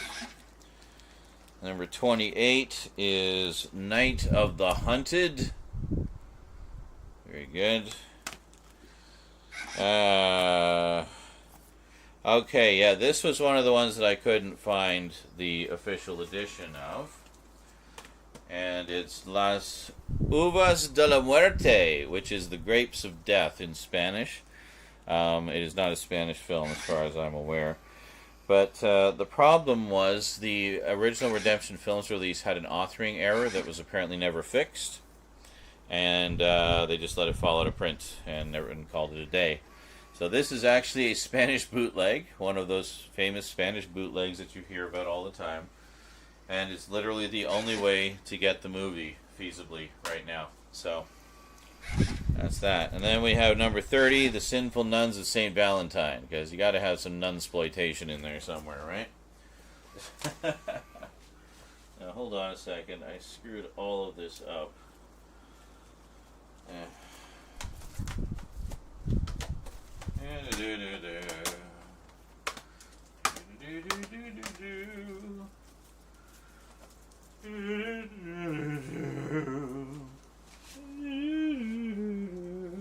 What is going on here? I messed all of this up. Holy shit, man. I think we were 5, yeah. Okay. And 6, 7, 8, 9, 10. No, it's fine. It's fine. Okay, and then yeah, okay, there we go. And these ones, right? Yeah. Okay, there we go. What we got here?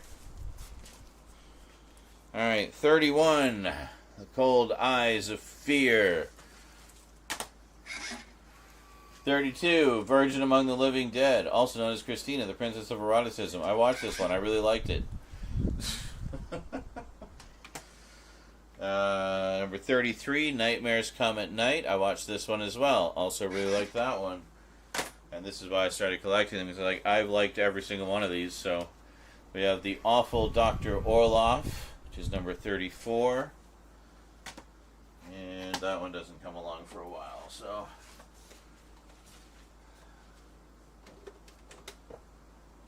Okay. Then we have 37, The Flesh and Blood Show, which includes some 3D bits, which I can now watch in 3D. Yay! Then we have Frightmare, L'Immortel, The Man Who Lies. Oh, what are these numbers here? That was 31, 37, 38, 39, 41, so I'm missing 40. That may be one that's on its way. Or one that was too expensive. Then we have 42, Eden and After. 43, House of Mortal Sin. That looks like a fun one. 44, Home Before Midnight. 45, The Escapees. And 46, The Sadistic Baron von Klaus. That bastard. I wonder if that's like 50 Shades of Grey, but the 70s version. With more like armpit hair and pubes. And we have number 48, Crimson. Number 49, My Chan's Daily Life. And then I watched this one as well. It was strange. We have Daughter of Dracula, which is number 50. That was also sent to me by Thrustbound. And that was very nice of him. He kind of helped kick off that collection quite nicely. Then we got 51, Dr. Orloff's Monster. Obviously follow up to the other one. Or the other one might be a follow-up to this one, actually. I think they're out of order in the collection. Then we have Miss Zombie, which is number 53. Alright. So we're missing 52, I guess. Okay. And then the Diabolical Dr. Z, which is 54. And then 55, The Orchard End Murder. And then 55 again, Dracula's Fiancé. It's actually 56. But then, to make it more confusing, we also have a 56. So we legitimately have two 55s. So then Devil's Kiss is number 56. Or 57. Attack of the Robots is number 57 or 58. And finally, Neurosis is number 58 or 59. They screwed up the numbers on the last of the collection. And then after that, just kind of gave up on the numbers entirely. So every time they've re-released one, it hasn't had the redemption branding or a spine number or anything. They just washed their hands of the whole thing. And I think part of the reason is because they fucked it up so bad at the Jezebel collection, where they had the Jezebel branding, but only two of them had spine numbers. Anyway, they released some collections as well. We have the Pete Walker collection, Volume 1, which includes House of Whipcord, The Comeback, Schizo, and Die Screaming Marianne. Sometimes worth getting the collections because the collections sometimes have stuff that the individual ones do not. They're not just repackages. Case in point, the Pete Walker Collection Volume 2, which contains The Flesh and Blood Show, Frightmare, House of Mortal Sin, and Home Before Midnight, but it also includes a bonus Blu-ray, which features The Big Switch and Man of Violence. Two more in the Jezebel collection that otherwise do not get releases anywhere else, actually. If you want a release of it anywhere else, you got to import it. So, and it's also nice to have those collections just kind of as a backup for those movies, I guess. I don't know. Next,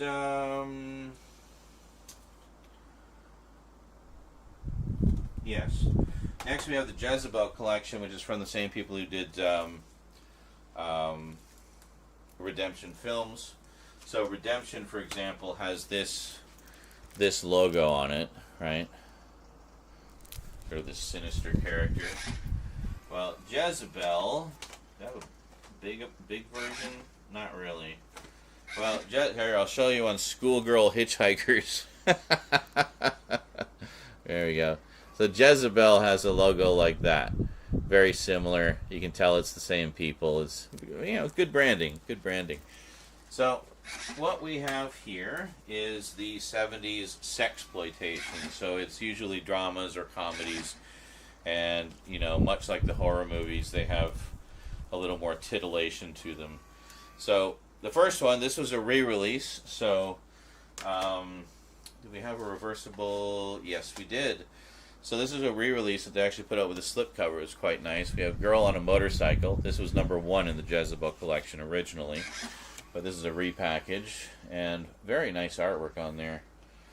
But I'm actually in the middle of watching this one. It's quite an interesting little dramatic piece, actually, with some beautiful cinematography, I have to say, of you know, the aforementioned girl bombing around the countryside on her motorcycle. And then we have For Men Only and School for Sex. These are British comedies, actually. Well, what's interesting about them is, from a historical perspective, it also includes glamour loops and 8mm stag reels. It has an hour-long compilation of like little nudie reels that they would show at stag parties and stuff. Because apparently the director of one of these films, or both of these films maybe, used to do those for a living. So that was kind of interesting. So I'm like, well, that's just a fascinating bit of film history that you don't normally hear about. So yes, I will take one, please. So that was number something. I don't know what number that was. Anyway, I've already lost count. Because none of them have numbers. 2 of them have numbers, and that's it. I'm only going by what I saw on a Reddit post. And of course, we have the very consistent Jezebel branding on the spine, so you know they're part of the same collection. So, yeah, it's just confusing and annoying. Then we have the Sex Thief, which is kind of like a pervy James Bond type character. So that sounded like fun. Then we have the Stewardesses, which is just pure drive-in trash, and in 3D. So needless to say, I did the conversion on this to watch it on 3D with the VR goggles. So I will have 3D 70s boobs and bush in my face, ladies and gentlemen.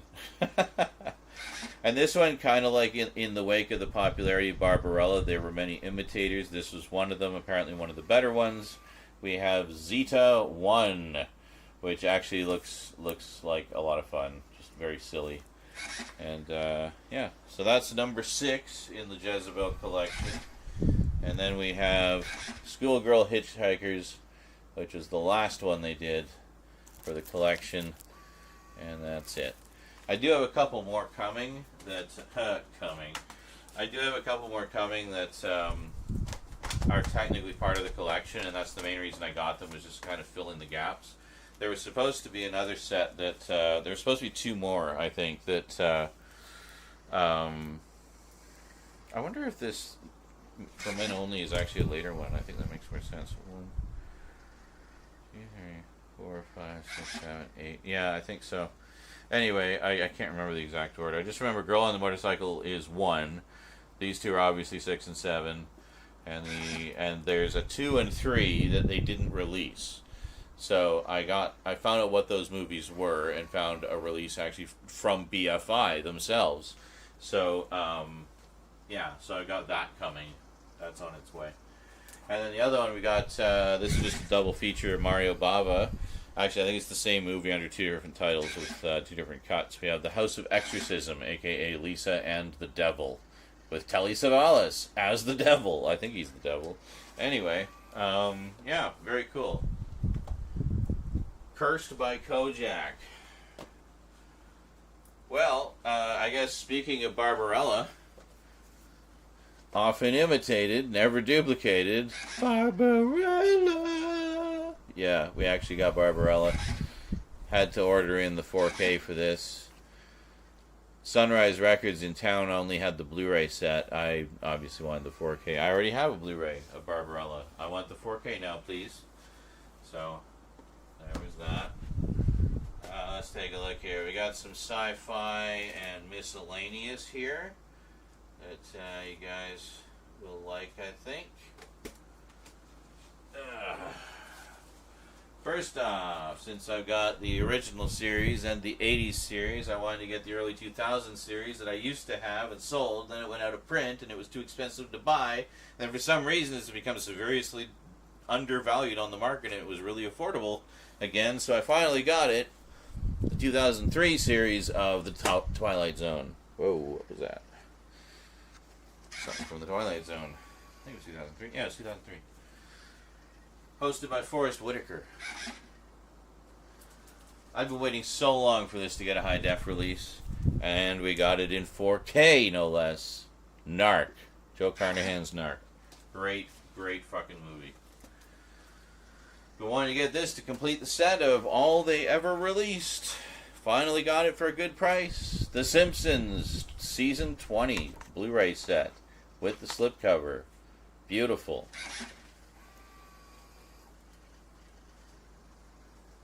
Love this gal. Want to talk about controversial cartoon characters? Well, she was the first, and I will always love her to death. We have Betty Boop, Volume 1, Volume 2, Volume 3, and Volume 4. There you go. I always thought she was kind of gothy, you know? I like that.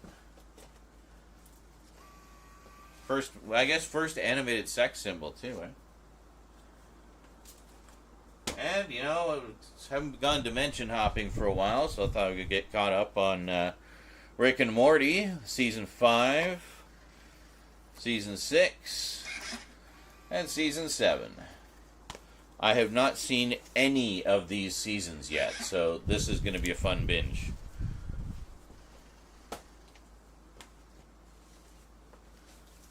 Oh my god, they put Heavy Metal out on 4K? Yes, they did, and in a steelbook, no less. How cool is that?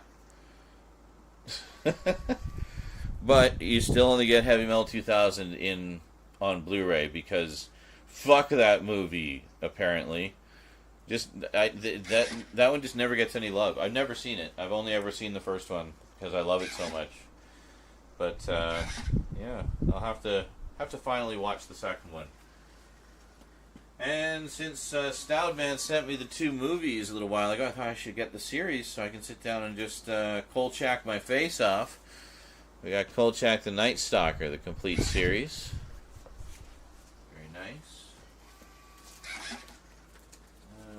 Save that one for a sec. Another one I've been waiting forever for a high-def release. We got Dragon's Lair. Yeah. Dirk the Daring, the movie. Dragon's Lair. I don't know why they spelled it like that, or why this movie was released 2 years before the video game it was based on. But I'm glad to have this movie. It is good, and I like it. I will say that Vermithrax Pejorative, still to this day, one of the greatest dragons ever created for film. Ever. Fucking love that dragon. Love that dragon. Battlestar Galactica, the theatrical movie, 4K. Fuck yeah, I was getting that. You know I love me some original BSG. Yeah. Bitch. And finally, you may have noticed I've been going hard with the gothic horror this season. Well, that's not by accident, that is by design. So I got this one from Vinegar Syndrome. Mexican Gothic, the films of Carlos Enrique Taboada. So, never heard of him, but as soon as you said Mexican Gothic, I was sold. And this has 3 movies in it, and a whole bunch of special features. So, very cool. Actually, kind of light on special features, honestly, but 3 movies. 3 movies. Very nice. Very nice compact set there. But, yeah, love me some gothic horror. So, let's see, what else? What else? Well, let's let's go with some of the more commercial stuff here before we go super obscure. Yeah, because the Redemption Collection wasn't super obscure, right? Let's just take a short break as we're putting together this Hubert pyramid of Blu-rays. Slowly letting the DVDs breathe again. Holy crap. Yeah, we're getting there. But I'm just going to grab a water and just check in on your comments.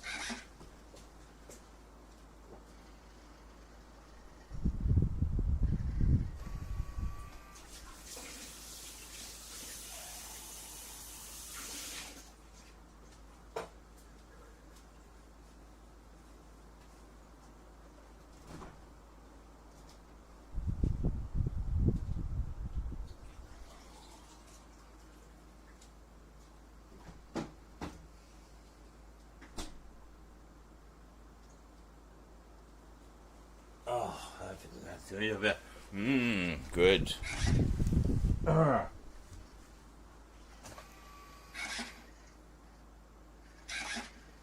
Oh, hey, Luke's here. Hi, Luke. Oh.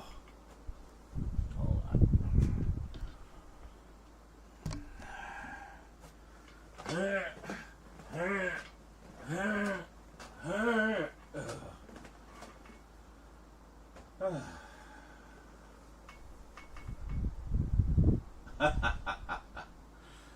Hang on. Let me switch over here.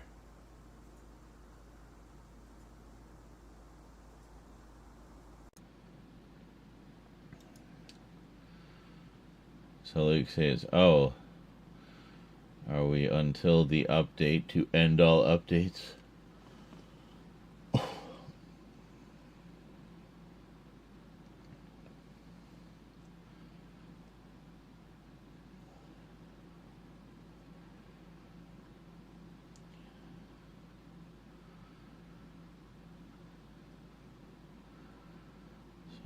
Blob. Oh, yes. There's another blob coming, actually. There's Beware the Blob, which was early 80s one, I think, or 70s? I can't remember. No, it wasn't 80s. It must have been 70s. But, yeah, that one was basically a sequel. But,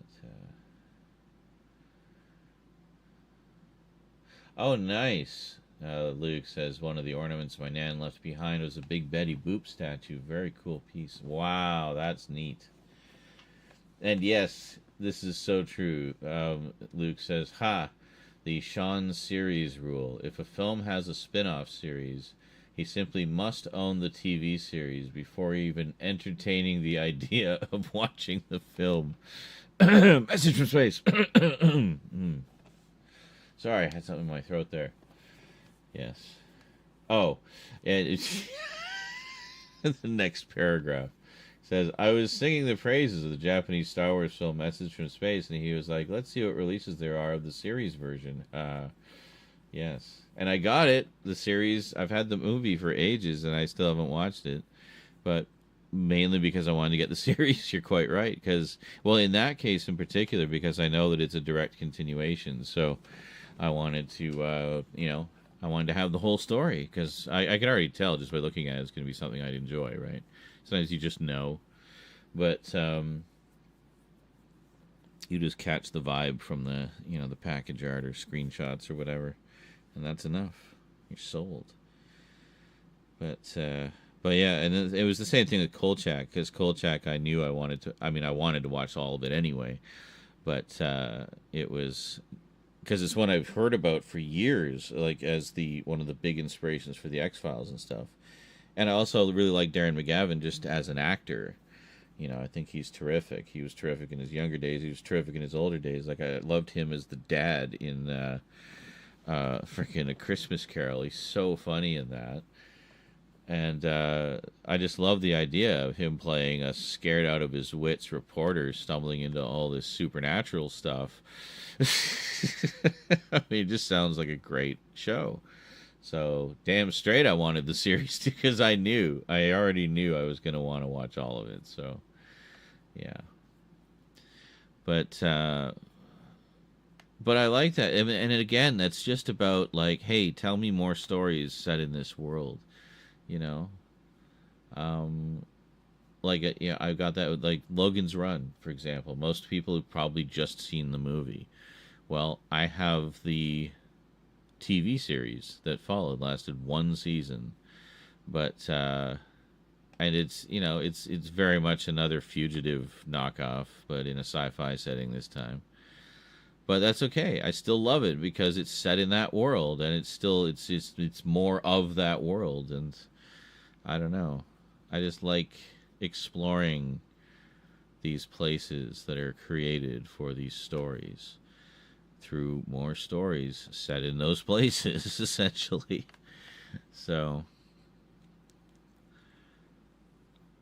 yeah.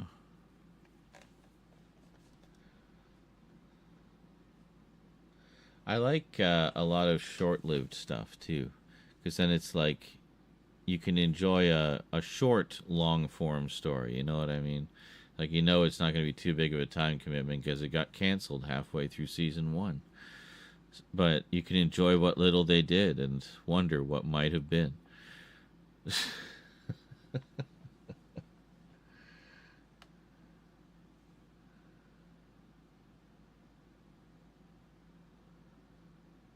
Yeah.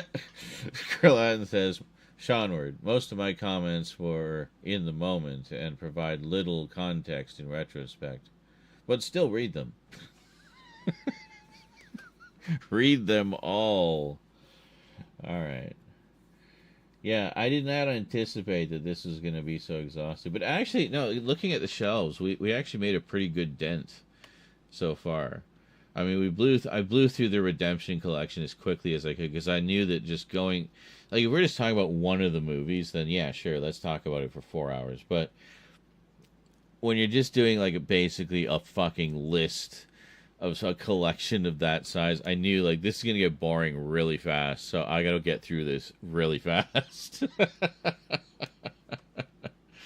So we'll get to the other ones where I can, you know, say a little bit more about them. But needless to say, the Redemption collection, there's several reasons why I got it. I mean, A, just to have it, because I think it's a really neat collection, and a lot of those films you can't get anywhere else, actually. Or at least weren't able to for a long time. They're starting to get re-releases now, but it's still neat to have that particular iteration of the collections. It was the first time we ever had that branded collection in North America. It's actually a UK label originally.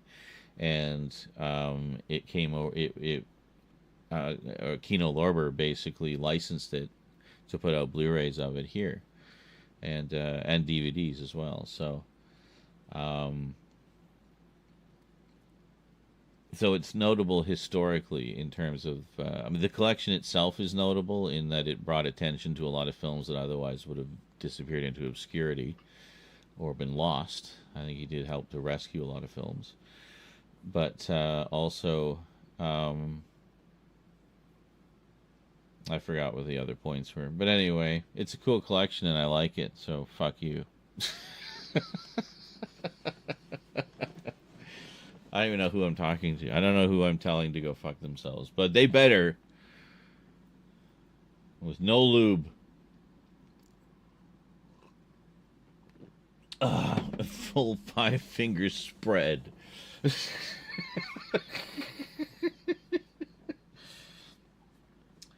Oh, Luke, you potato, says the Redemption Films collection. Haven't heard much about that. Oh, well, what about Jess Franco? Have you heard anything about him?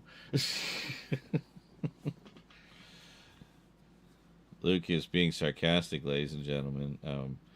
While I've been secretly putting together the new workstation and the whole new setup here, I've basically been talking his ear off. Are we still streaming? I'm getting all these error messages. I'm guessing, you know, it's probably because I'm transmitting at an insane bit rate. Let me just check something here. Just occurred to me. Yeah, I had a feeling. There. Okay, that should help. That should give us some breathing space. Let's just quit out of there. What the hell was that? I heard a sound in the other room. Okay. I had my cloud-based backup still running in the background. I meant to turn it off before I started the stream because I have it set to use maximum bandwidth. So I'm choking myself out, like literally choking myself out, and not in the fun way, not in the David Carradine way. So I probably did it to myself, honestly, because I'm trying to transmit at a pretty, high level of quality, relatively speaking. I'm transmitting at 25,000 kilobits per second, which is ridiculous, but YouTube permits it. So I figured, well, okay, we'll have YouTube for like the super high quality stream then, right? Go there for the true theatrical Zaranyzerak experience. And then for your interaction pleasure, open up a Twitch chat box there, folks, and don't forget to comment and don't forget to sub and to cheer and to donate if you like the content.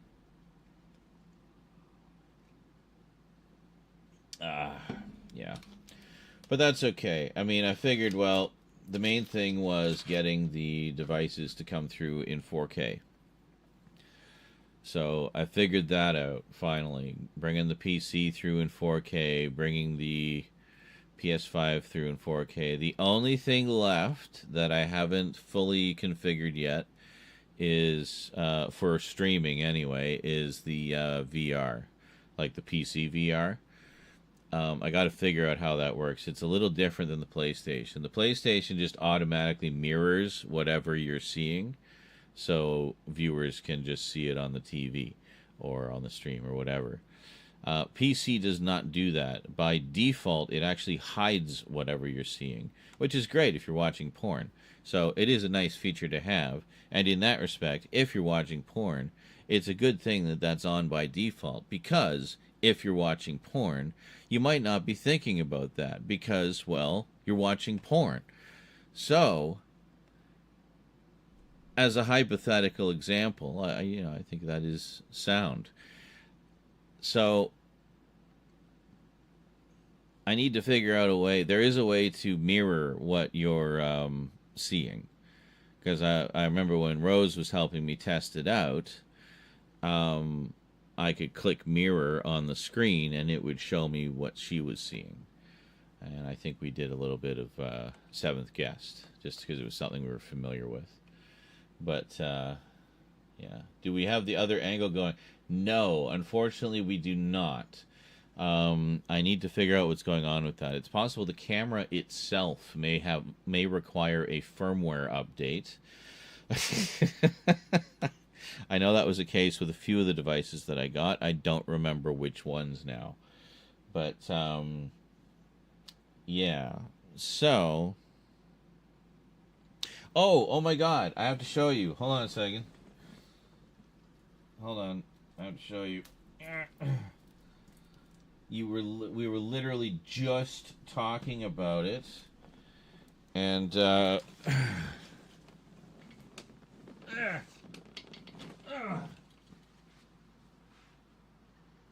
what came in. And wait, and look what else came in. There we go. The entire saga. Oh, this is so awkward here.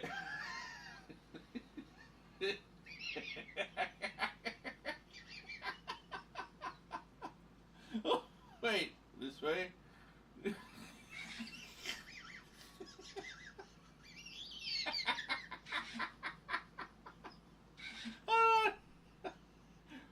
back and to the left. No, hold on. There. Angle. Kinda. There.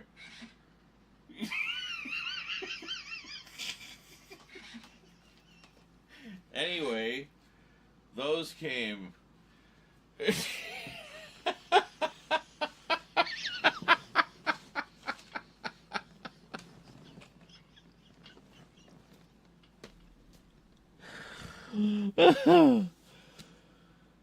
Oh my God.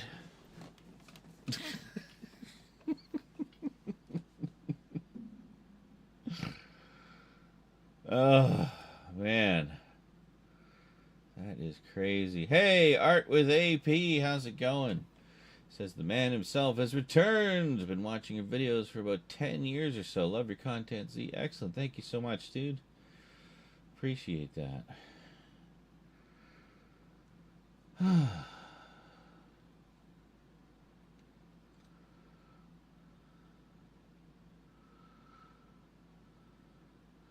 Oh, that's a very good question, Thomas. I don't know.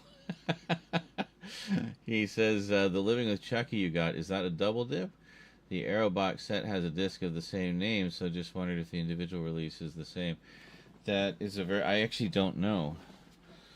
I haven't opened the set yet because I wanted to open it on camera. So, let me just move some shit here. Hold on. Oh, by the way, I loved the extra long Twix, Luke. That took me by surprise. I was impressed by its length and girth.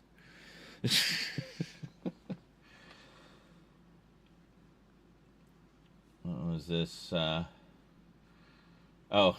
regarding Mr. Vampire, it says, far from the entire saga, as HK tend to sequelize like rabbits procreate, but definitely the main run collected in those two sets. Magic Cop being a fine example.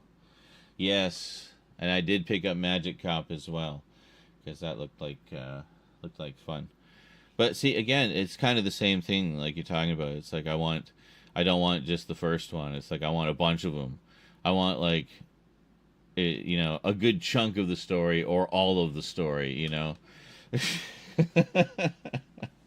So I look forward to seeing how loosely or quite unconnected actually all of these connected movies are.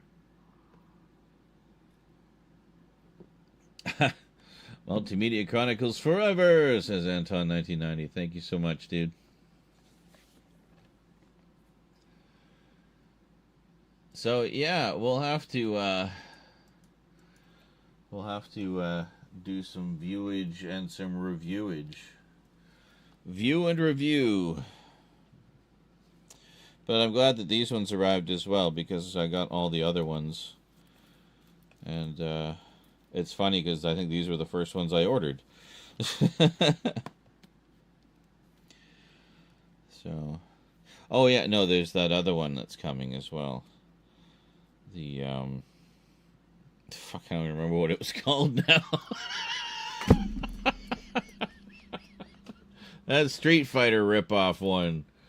The Young Idiots or something. I can't remember. Alright, catch you later, Thomas. I was actually just going to look up that documentary. I wasn't sure if it was the same one. Oh, it's over here. Hold on.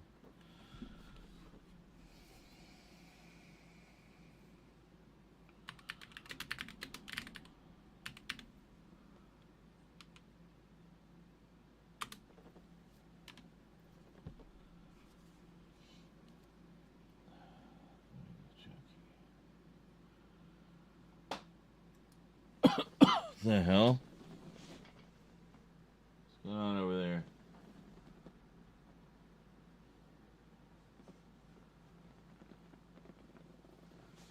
Did you guys see something? I didn't see anything. I was on another screen, so I didn't see the screen.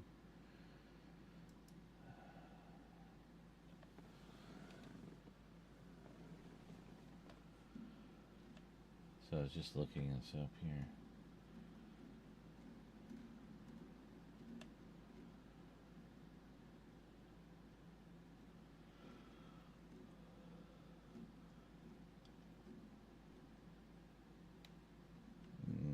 You don't say. Well, let me look. Maybe look on the Arrow site themselves.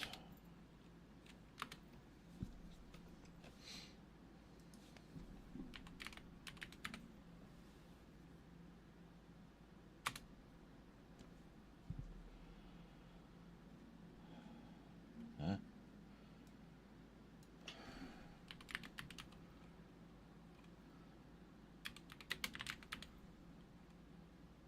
Oh. Of course. I keep forgetting that was... This is what I'm talking about, how regions really mean nothing to me anymore. I keep forgetting that Chucky set that I got, the Arrow one, was actually only... It was a UK release. Like, exclusively. It wasn't released here. There is no US version of that set. The US version of that set is the Scream Factory releases, where you have to buy them all separately. That's it. And the Scream Factory one is actually better. It takes up more shelf space, but has way nicer package art. It's, if you got the limited edition slipcover, you got original art. And you got the original movie poster art on the inside. And all 7 movies in 4K. Done. But the Arrow set managed to get all but the first one from Scream Factory, and MGM just gave them their old-ass Blu-ray transfer for the first one.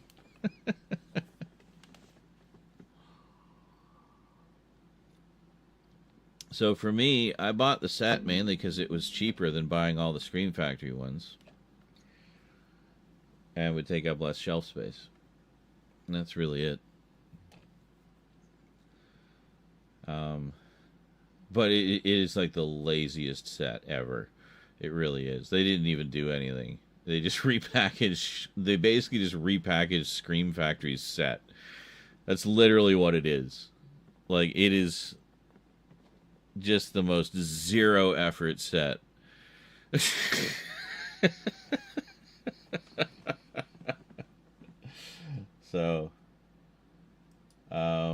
So you know what? It's entirely possible that is the same documentary, because I bet you that documentary, the DVD, the Blu-ray that I got, is a U.S. only release, like U.S. and Canada, not meant to be shown in the U.K. because the U.K. gets it in the Chucky set, right? So it probably is the same one. It's probably the same goddamn documentary. I just bought it twice. That's okay. The name of the game for me this Halloween season was support the boutique labels. Just buy like crazy from the boutique labels. Support those small labels that are keeping film preservation alive and doing so much to, often rescue a lot of these films that would otherwise be left to rot by the studios that own them. So that's important. So, I mean, I bought a lot of stuff that maybe I wouldn't normally have bought, but for me, it was about supporting the little guys, kind of paying it forward a little bit and doing my part to support what I love while I have the means to do so. And that's pretty much it. So, yeah, that's my conclusion, Thomas. I think it is the same documentary.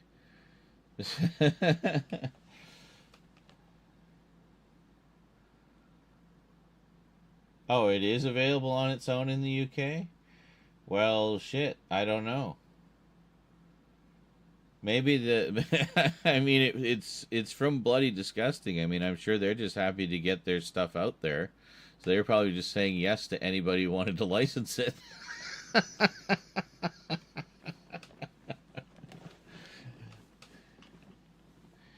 Oh, they want to release it on Blu-ray over there? Sure. Yeah, okay. You want to release it on Blu-ray here and in Canada? Sure.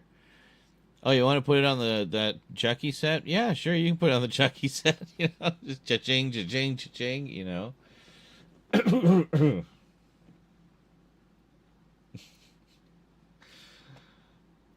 That's too funny. Well, hey, good for them. Get that bag, you know, as they say.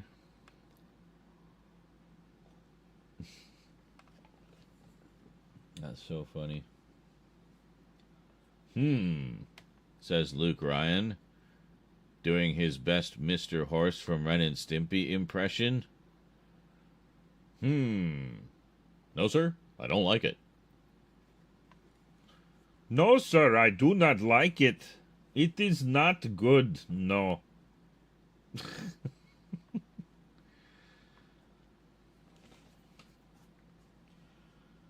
Sent a few messages. Didn't seem to go through. Yes, no, the last message I saw from you, Luke, was long, hard, and crispy. And with no context unless you were there to hear the conversation in real time. The previous comment was Magic Cop being a fine example. So it reads, Magic Cop being a fine example. Long, hard, and crispy.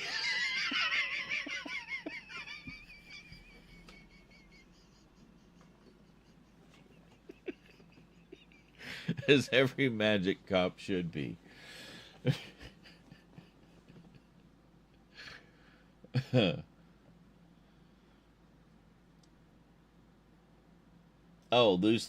right. Loosely connected. I think that's what you...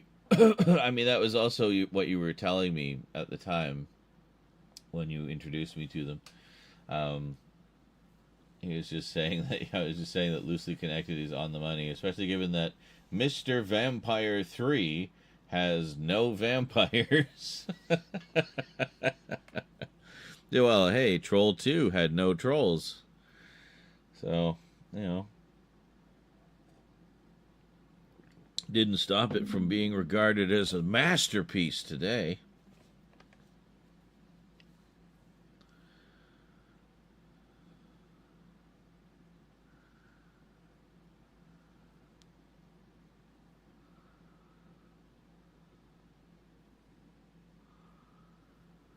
God, the crazy gothy witch chick was so hot in that.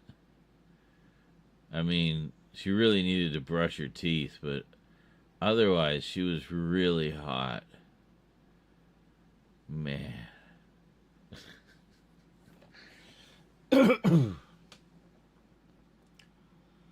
I have not seen Best Worst Movie.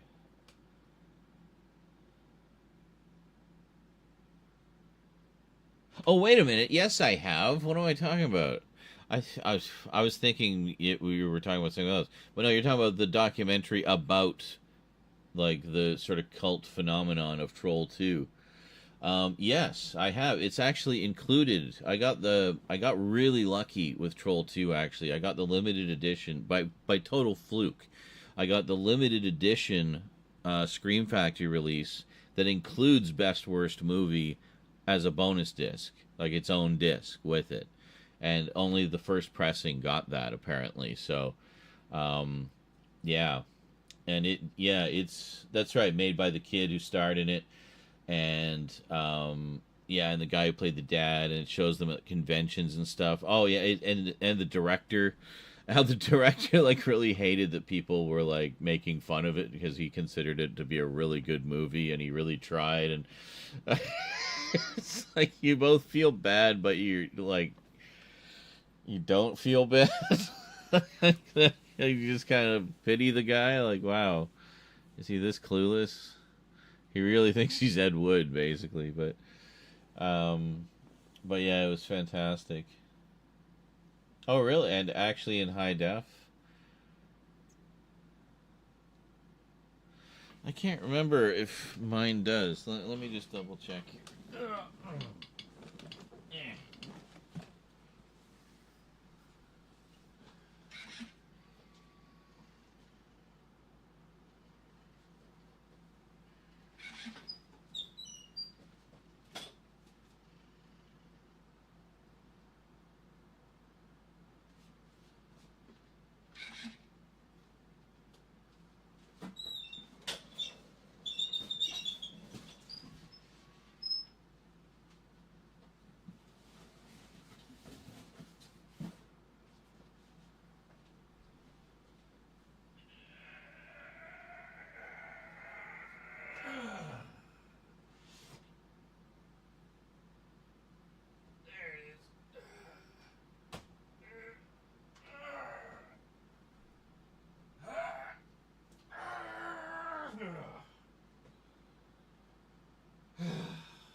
Okay.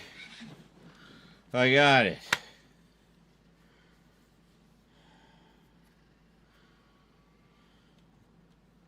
What were you saying? The first time best worst movie was ever put on Blu-ray?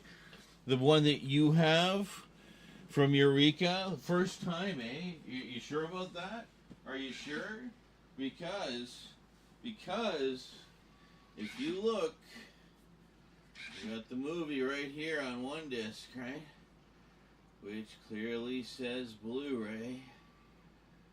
It's a Blu-ray.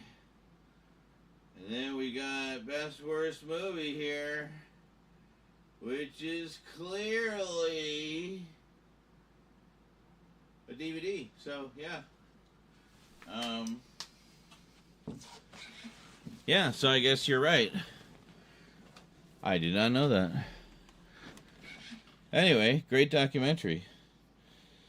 And that's the set that I have here. And it's great. I love it.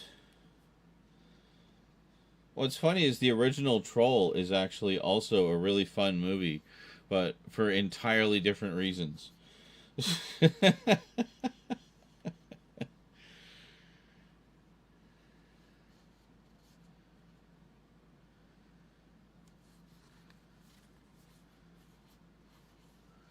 But Troll 2 is just a masterpiece of trash.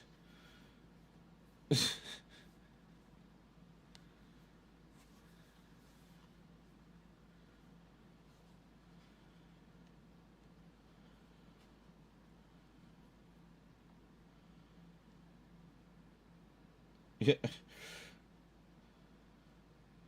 Yeah, Troll 2. Those greedy goblins are back and hungrier than ever. What goblins? Back from where? Have we met these goblins before somewhere? What are you talking about? What you talking about, Willis? So, yeah, I don't know.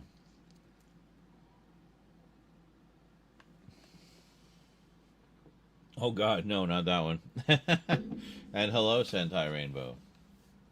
Sentai Rainbow says, I thought you guys were talking about trolls based on the toy. No. Not those trolls.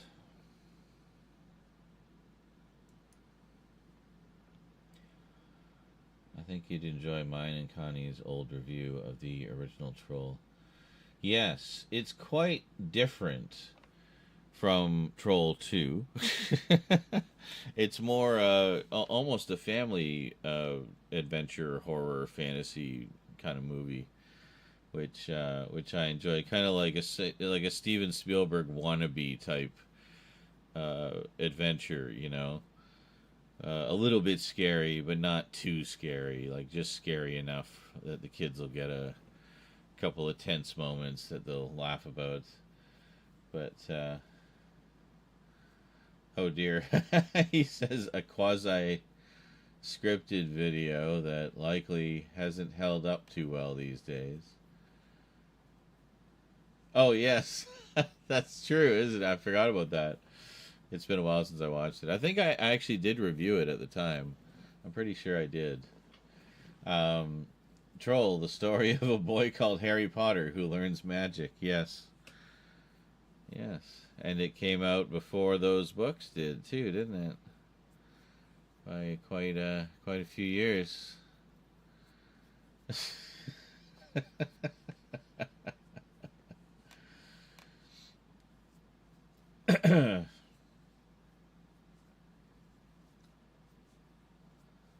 Interesting. 94 Kun says about Mr. Vampire, the Chinese word, and a bunch of kanji, says means either vampires or zombies. And Grant McClellan says, I remember seeing Best Worst Movie and the Bronies documentary almost back to back.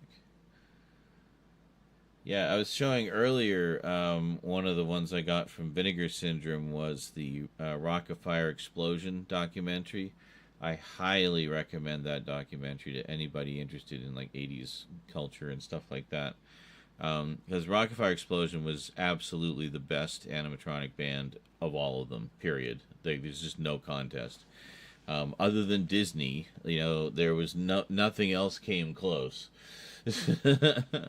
So, you can actually see the documentary free on YouTube. At least you used to be able to. So when I saw that there was a Blu-ray of it, I was like, oh yeah, I got to get that. Because that's good. I only ever saw the Rock of Fire Explosion in person once. And that was with my dad. And it was a road trip with my dad that I remember quite vividly. He wanted to go for a steak. I wanted to go to Showbiz Pizza Place because we didn't have those in Canada. And I was like, really, Dad? To me, it was like, what? This is like a once-in-a-lifetime opportunity, Dad. We could see the Rock of Fire Explosion at Showbiz Pizza Place. And he's like, but I really feel like a steak. I'm like, you can get a steak anywhere. This is Showbiz Pizza Place. Like, get some perspective, Dad. This is good. This is like a once-in-a-lifetime opportunity. You can get a steak tomorrow. I want a steak now. No, but anyway, we ended up getting into like this blazing row about it, and he finally relented and took me to fucking Showbiz Pizza Place.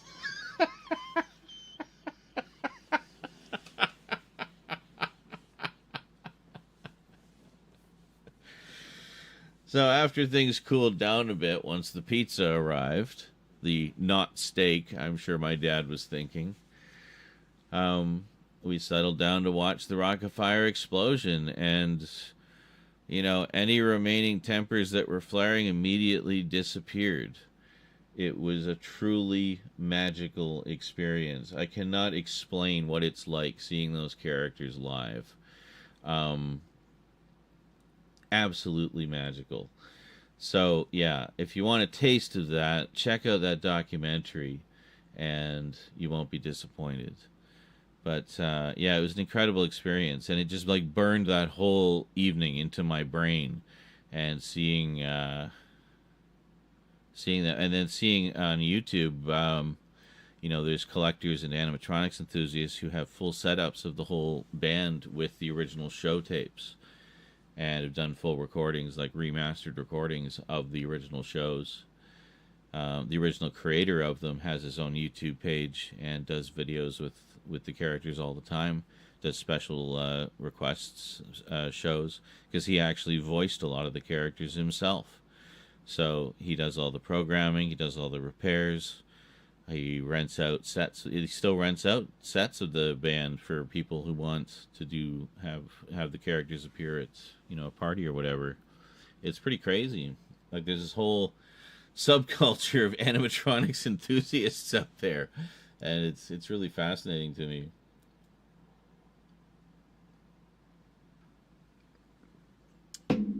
But it's so funny, like the memories that just kind of stick. And I guess for me, it was the good part, of course, was getting to see the Rock of Fire Explosion live with my dad. And, even though it was a bumpy road getting there, and I was being a little shit, quite frankly, it ended up being a positive experience for both of us, because he really enjoyed the show. and he was really impressed by the. He was also a bit of a casual animatronics enthusiast. Like he appreciated when they were well done, and I remember him saying that he felt that those characters were a lot more expressive and engaging than the ones that we had seen at Chuck E. Cheese. Because I dragged him to Chuck E. Cheese many times in the past, yeah,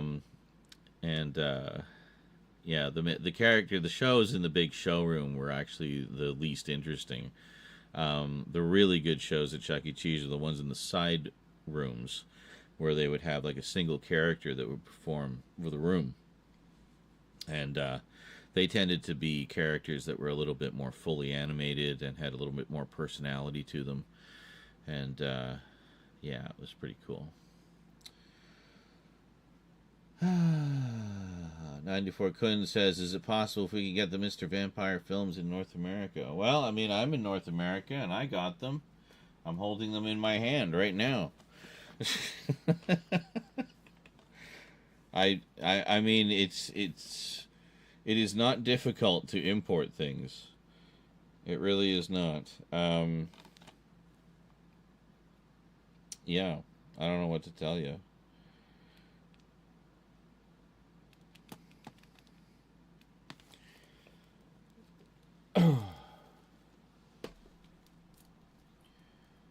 Yep.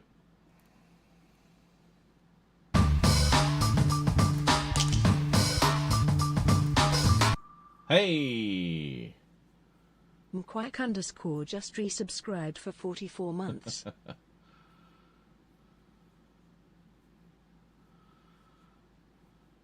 Even though those are Region B.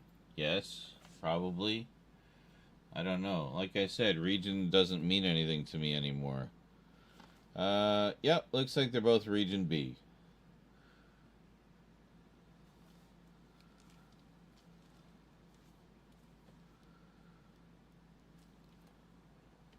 So, I mean, I would be ripping those anyway. Like, I would be ripping them to the computer to watch or stream or watch, you know, with someone or whatever.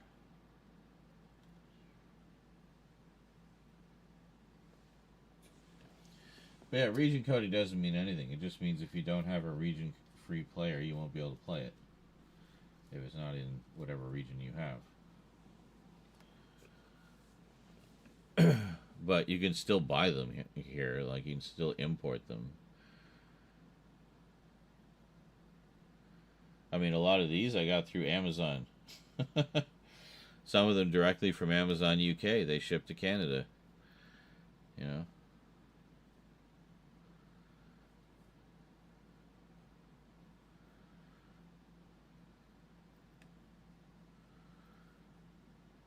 So, yeah. I've actually, I've got a bunch of Region B stuff coming.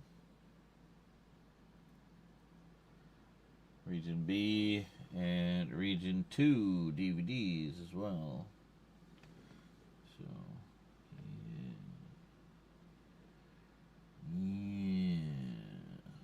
yeah. Yeah, man.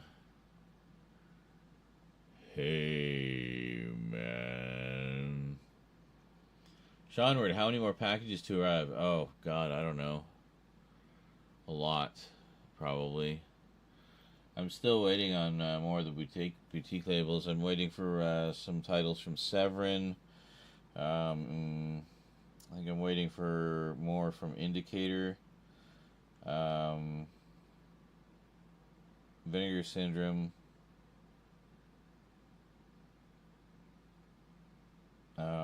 Scream Factory.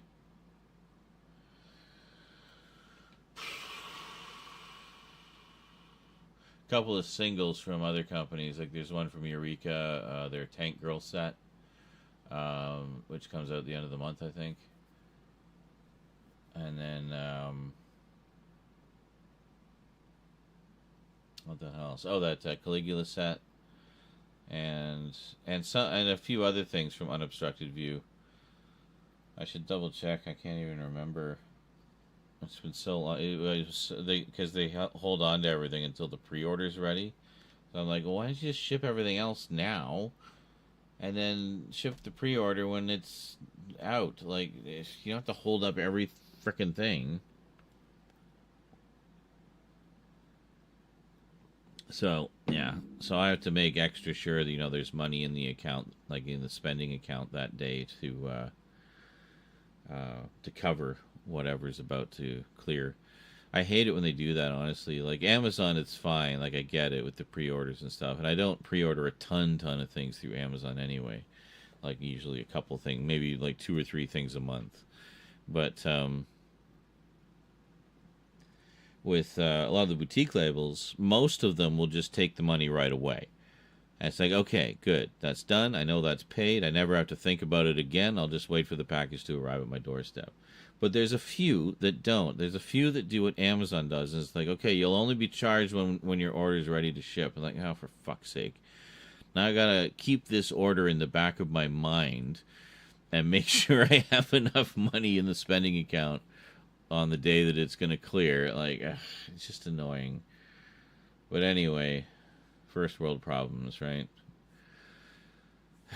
Anyway, yeah. Bottom line is pretty much, yeah, a few from everywhere. And a bunch of them just had their Halloween sale too, which was perfect because I was specifically shopping for horror movies. So, yeah. So let's see. Sorry, what were your comments there, Quack Latin? I was reading Crolatin ! Quack and read your name as Quack.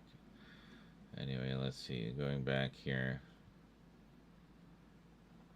Okay, and we're back. It looks like. Looks better. So much blob. Nice. Oh, this is Crolatin's comments, by the way. Don't know that, Boogeyman. Well, yeah, that's the joke. Most people don't. I'm like one of 12 people, I'm sure, that have even heard of that movie. And still, I'm stunned that I didn't get the slipcover with it. I like, who's buying this? Who would even know what this is? But I think that's it. They're just buying it sight unseen because, oh, cool, horror movie I haven't heard of.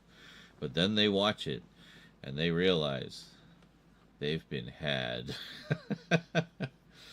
It's all right. It's an all right horror movie, but the sequel was awful. They should have included that as a bonus. Wow. Oh my. About John Wick.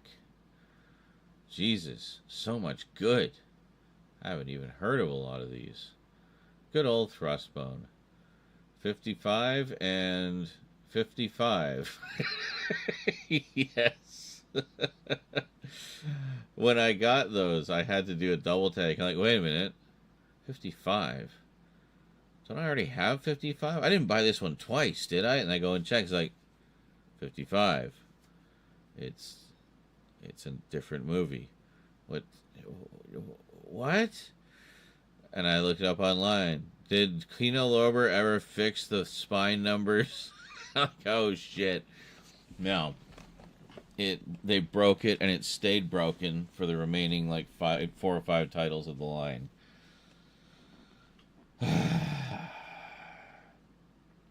Continuing on, he says, over an hour's worth coming with laughing Pepe. I've seen a few eps of that somewhere. I think that was the 2003 Twilight Zone.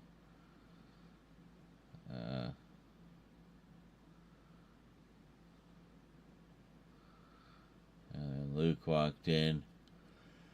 AKA, and it says, oh, we until the update to end all updates. And Crolatin says, at Luke Razorwire Ryan, it took him much poking to finally do it, but yes, Pepe laugh. Luke Razorwire Ryan says, ha.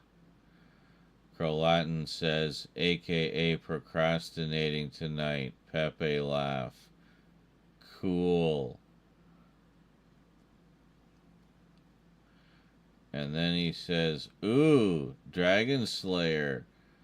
LOL.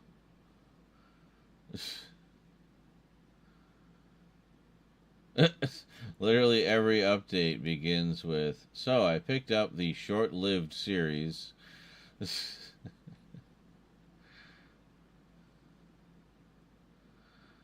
in the moment and provide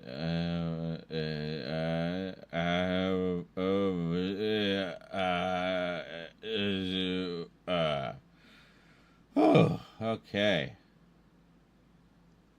Yep. Well, at least you checked. Lol. Everything that's arrived already, you easily have 6 months of update videos. So I know, it's kind of ridiculous. And there was already a pile of stuff to update that I hadn't got around to yet. But that's not all. There's more. Oh, there's more. There's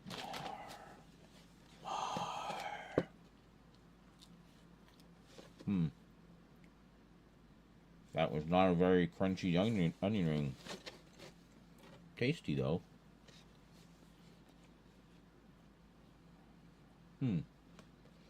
Interesting. Fun fact, Golden Harvest tried to create their own English language version of Mr. Vampire, known as Demon Hunters, but they later canceled it. I see.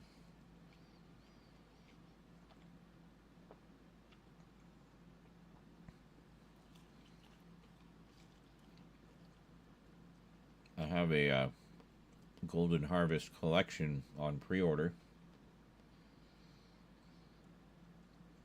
A collection of their Category 3 titles.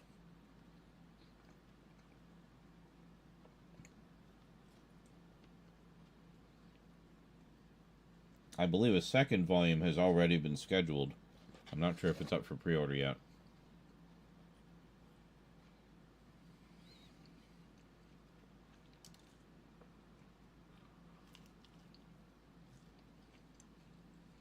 Sadly, not more Category 3 titles. I thought it was going to be just a Category 3 collection. I thought, oh, that would be a nice companion to the Redemption collection. But, no.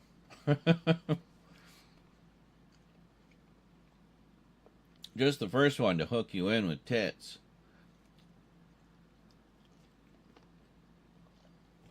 And then they try to make you stay with just kung fu and stuff.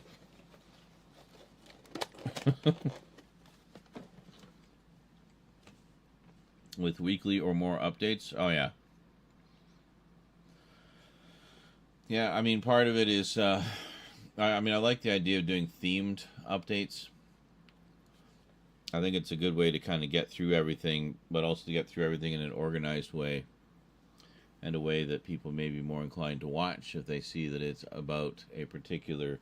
It's about hitting sort of the niches within the niche, right? So, people are more into the sci-fi stuff. Well, good, they can watch the sci-fi update.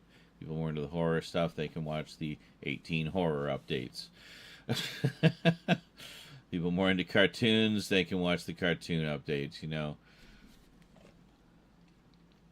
Speaking of which, there is some anime over there. Can you see it? Probably not.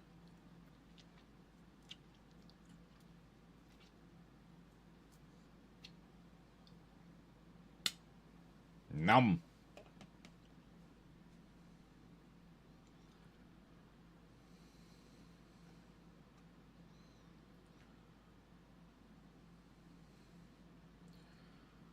Quite a mountain appearing there. There's also books, by the way. There's not just movies. I also got books. Graphic novels. Like books and graphic novels, not correcting one into the other. Books. Upon books.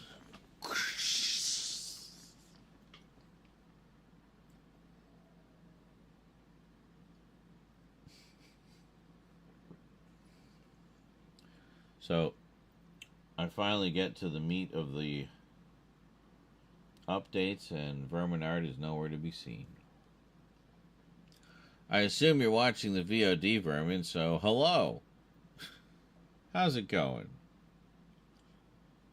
Leave a comment if you heard this message, or if you didn't and just skimmed past to get to the update parts. Well, fuck you, I guess.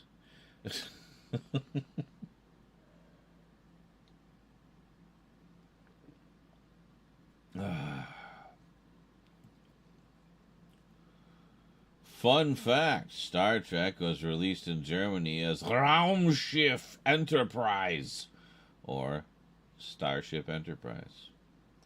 So you mentioned that earlier. I saw. I just didn't comment.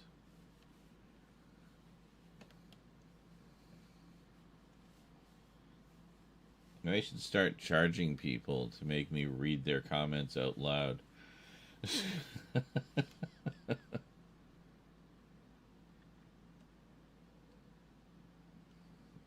My sexy, sultry, dulcet tones.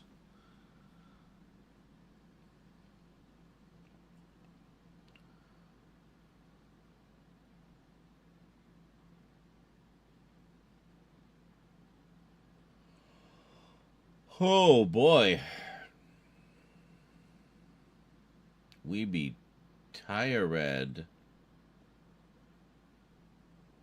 What have we done today? Well, we hung out and talked a lot. Which I figured is what you guys would want from a return stream, honestly. I didn't think you'd want to be, I disappear for a month, come back, and just immediately play Fortnite. Haha! No, we'll be doing that tomorrow. So, this is your warning. We're playing Fortnite tomorrow. Just so you know. But, should be fun. It'll be Fortnite in the highest quality you've ever seen it. So, we did a lot of do do do do do do. We did a lot of do do do do do. I don't know how the rest of that song goes. Anyway, we did a lot of. A whole lot of nothing going on, going on. A whole lot of nothing going on. A whole lot of nothing going on, going on. A whole lot of nothing going on.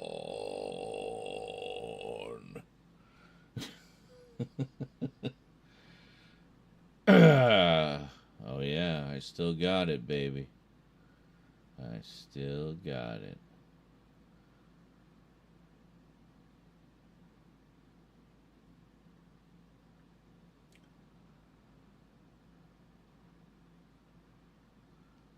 As this Curlatin says, I think we're past doing things to grind for content. That's when bills mattered. Well, sure. But that doesn't mean that we don't want any donos anymore. Like, come on.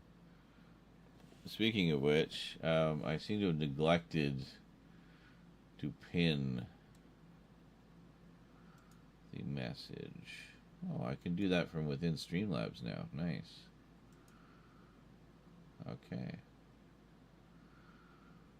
There we go. And let me put it on to...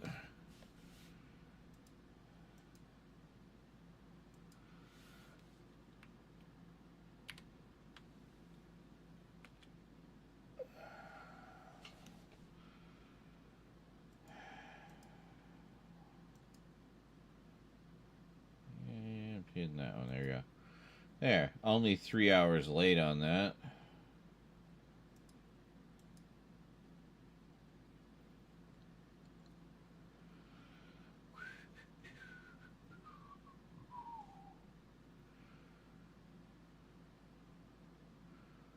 Yes. Well, we'll see how things go between now and Halloween.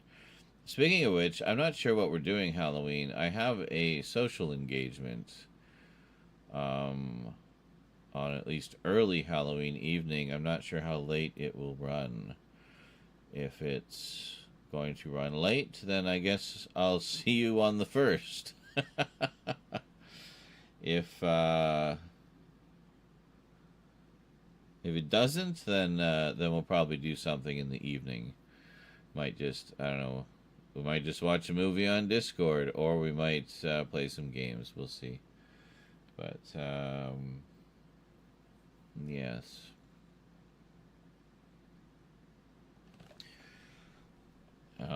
Otherwise, if it's going to be later, then maybe we could do a stream earlier or something. I don't know. I don't know. We'll figure something out. On Halloween, yes. Well, there's a lot of things that happen on Halloween here. Part of it is one of Rose's best friends' birthday is on Halloween. I think a couple people we know, their birthdays are on Halloween. That's not sus at all. Okay. Anyway, cool.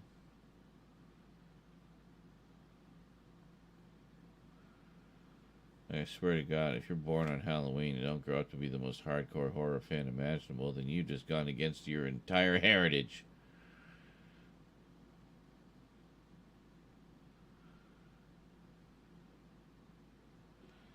Stream every day for the end of the month, he said. Yep.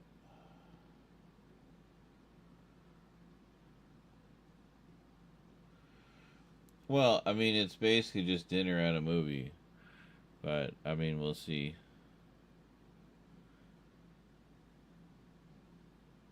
There may be extensive conversation after. I don't know.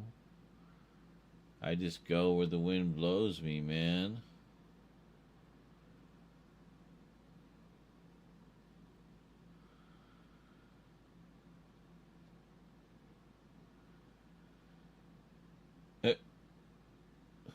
The hell? Don't you be doing math at me, boy.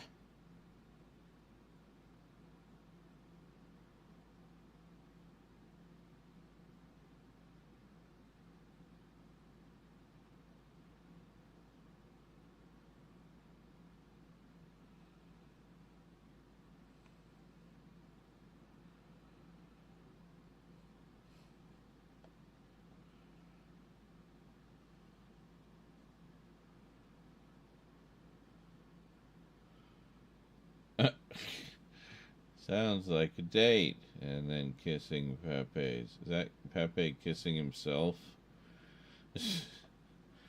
Anyway, I don't know. It's basically one of Rose's friends. Her mom, I guess, isn't going to have anything to do, really. So, you know, she asked if I wanted to just, you know, do dinner and a movie. And gonna bring over dinner and said we should watch a scary movie. I'm like, okay, cool. And yeah, so it should be nice.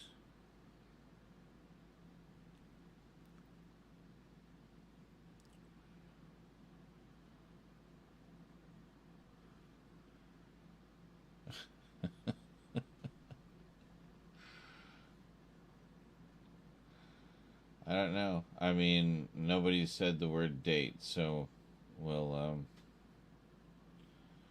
see. We'll see how it goes. What? We didn't do things tonight? What do you mean?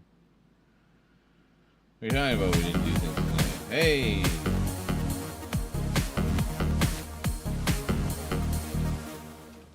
Jesus. I totally forgot that it was one of the new alerts. Nobody's hit that alert. Good job, man. Let me see that again.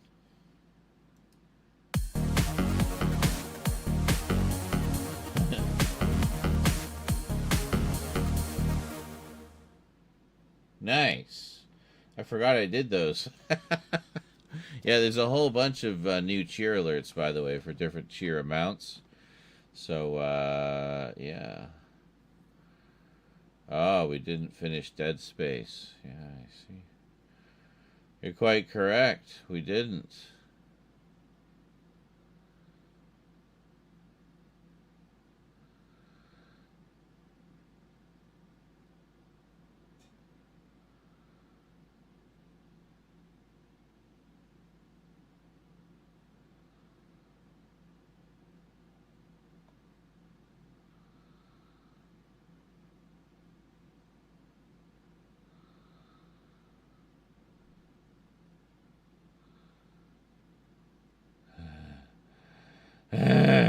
Sorry, zoning. Yes, I need water and a smoke.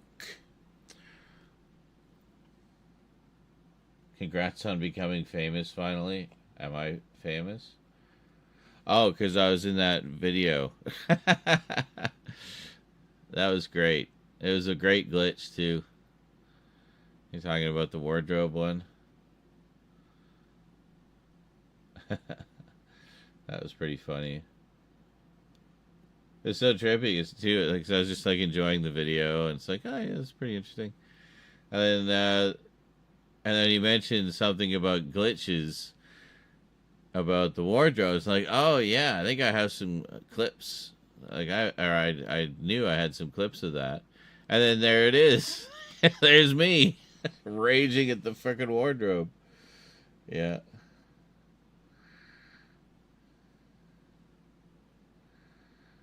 It's in the Fortnite channel, Carlatin, on the Discord.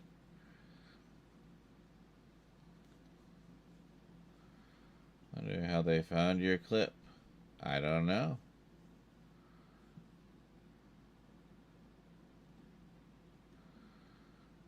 Do you not like going in the Fortnite channel? You know, it was you who was insisting I get into Fortnite in the first time. In the first time, yes. In the first time. Yeah.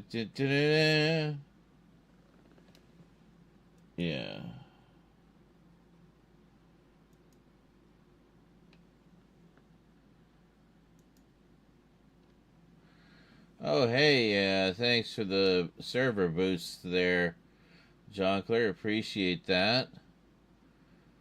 He boosted a couple times. Get that some love. There we go. I gave the server 4 boosts the other day.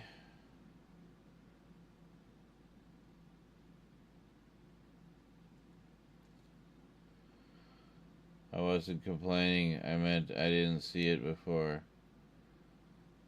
I see. Well, it's there if you want to see it. It's right there. You can't miss it.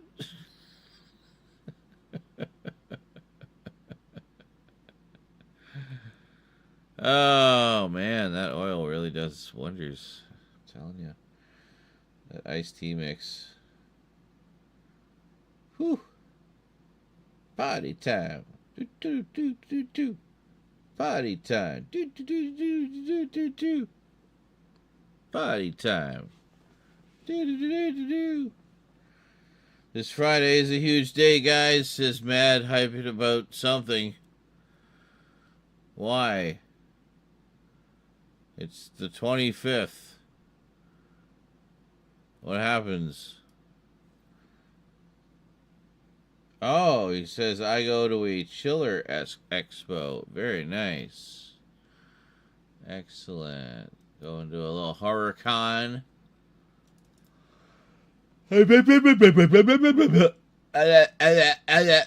fine.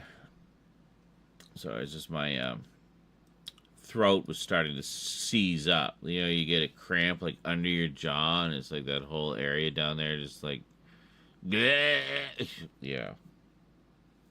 That was starting to happen, but I dislodged it and loosened it up, and it's fine now.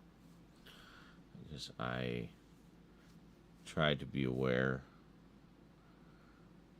of my body. Barring health and no one counseling. Counseling? Tell me where it hurts. Canceling, I will be meeting a couple of big names. Oh, will ya now? I bet they're not that big. I bet they're small names. I bet they're small. mall names. Molly Ringwald, John Cusack, Corey Feldman, and Tim Wilson. What? Tim Wilson or Tom Wilson? Holy shit, man. That's pretty awesome. You got 3 of the Brat Pack there.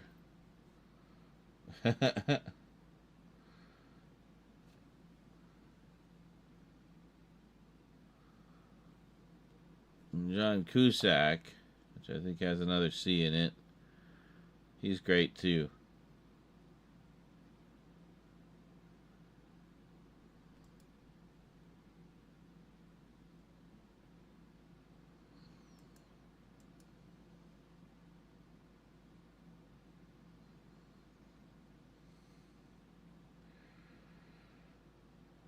Ryan says he's always been underrated for me. Cusack? Yeah, I'd say so. I always felt like he should have been a lot bigger than he was. Yes, that's what that's who I thought you meant. Thomas Wilson. Thomas F. Wilson. Yeah, Biff. Yeah, he's great. He was also Maniac in the Wing Commander games. He was great in that too.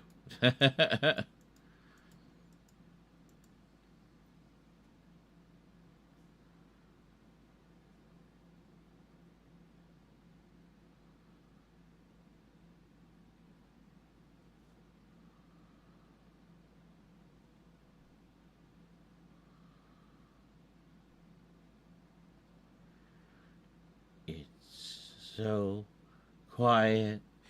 Shh. Shh. Shh. It's so still. Shh. Shh. Shh. Bjork's so weird. But I love her still. Other famous names I just don't have a desire to meet will be there. The likes of Tommy Chong, Mickey Rourke, Bam Margera, Jackass Guy. Yeah, I know who he is. I am aware. Wow. What you got against Tom? Maybe I can see Bam is a bit of a dick, but what you got against Tommy and Mickey? They're good guys.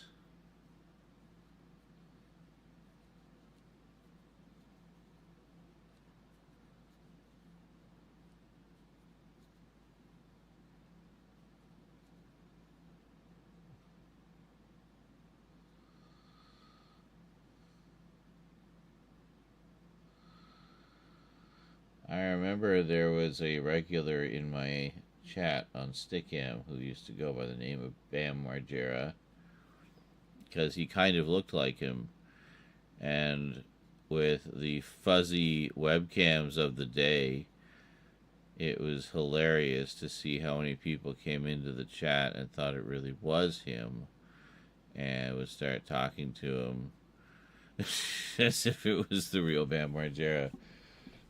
But yeah, he enjoyed fooling people over and over and over again. Yeah, Glenn says, I remember you talking about him sometimes. Yeah.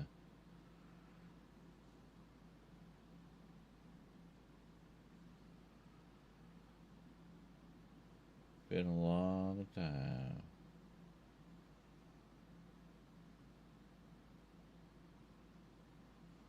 Really? I did not know about that.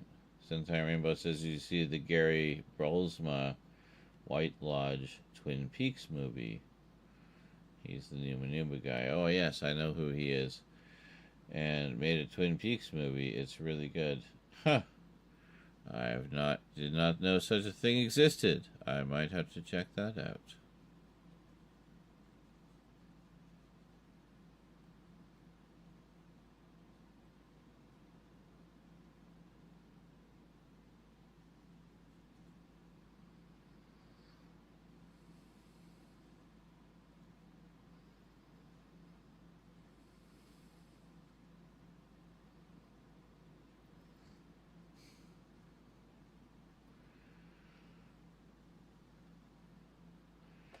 Yeah, I know. Oh, music video. I see.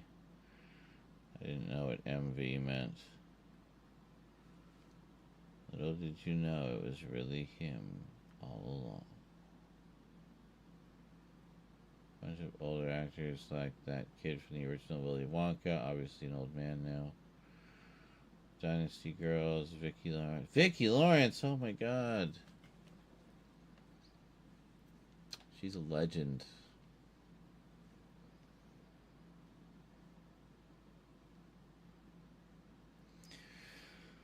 Oh, well, spooky season so far has been adding a lot of new stuff to the collection, as well as getting a lot of new toys up and running.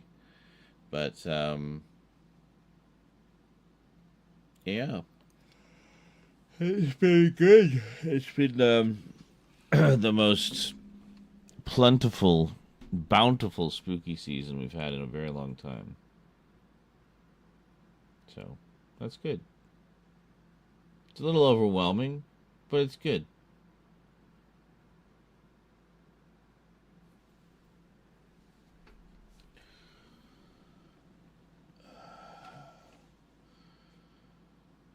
I posted in your Discord general tab.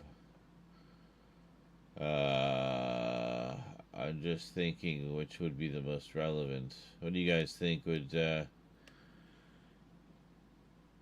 where would we put something like that? A fan film, essentially, by an internet celebrity. Would we put that under internet culture, perhaps? Or any other suggestions on the Discord?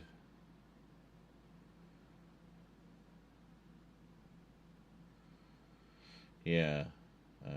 So put it in the music channel or internet culture.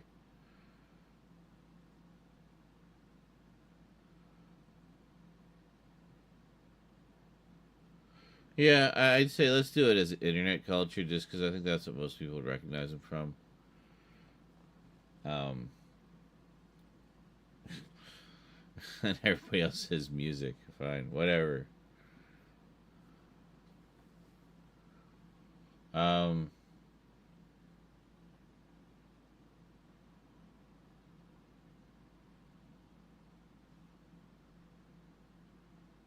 The coffin, yes. See a new layout here. Love the coffin. Looks great. Yes. It's a little bit haphazard at the moment. There's a lot of double row action going on that's not supposed to be happening. It's just because I put everything there temporarily to get it out of the way, so that and then we're going to do the update videos and so forth. But yeah. Do you see some DVD space at the bottom? Oh no, that's good. Yeah, because I do have some DVD releases. Yes.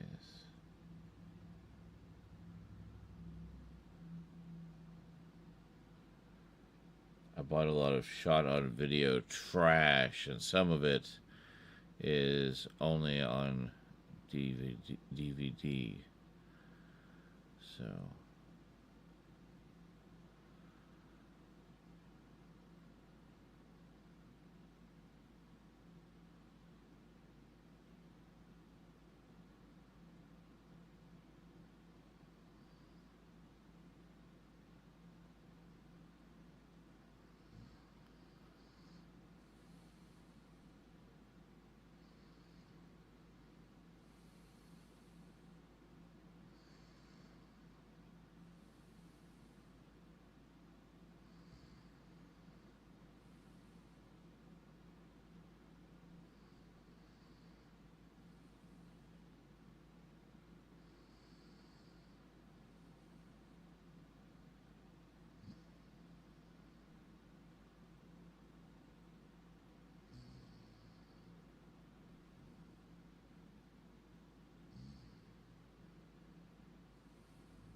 Oh. Hi. How's it going? I think I just passed out in my seat there for a couple minutes. That was nice. That was relaxing.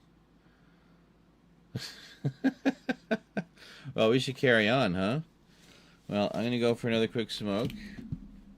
You enjoy staring into the corner of the abyss. And I will be back.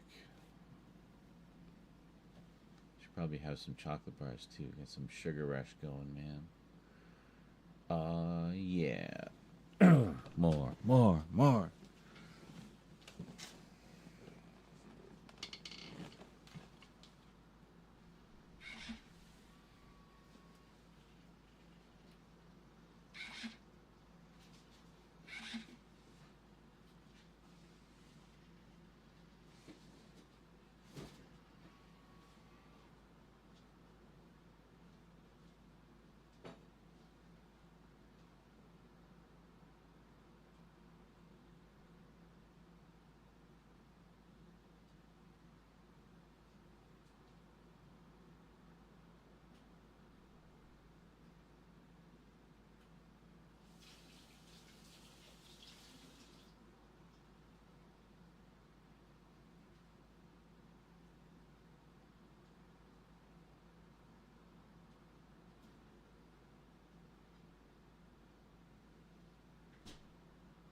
Well, here.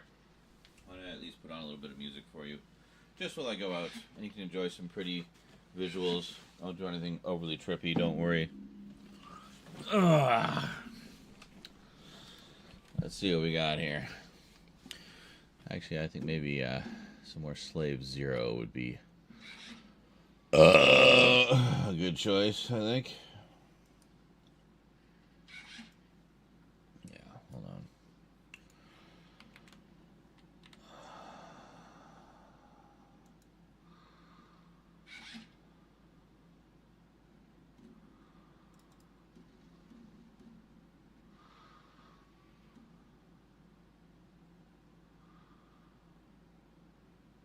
Where is it? There it is.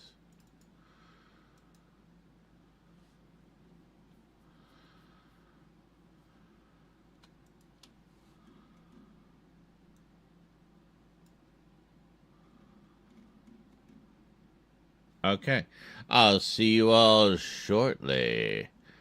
Enjoy the journey. Which background do we want? This one, maybe? This one?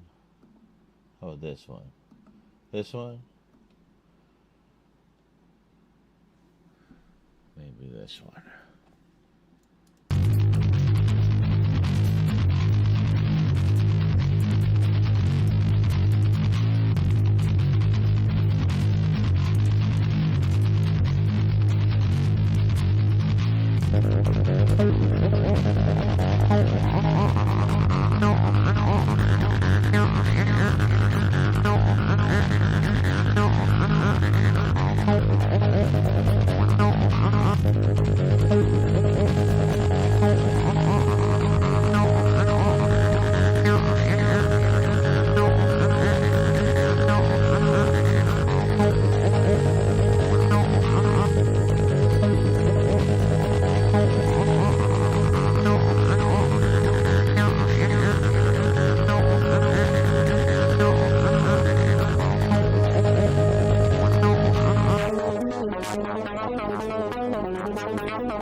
No, I think that's good. I think it's enough. We got the idea. So, it's a good soundtrack. It's a good soundtrack. The game's pretty good too. It's a little dated, but you know, it's a good time. It's a futuristic third-person shooter kind of thing. Very mission-based, but you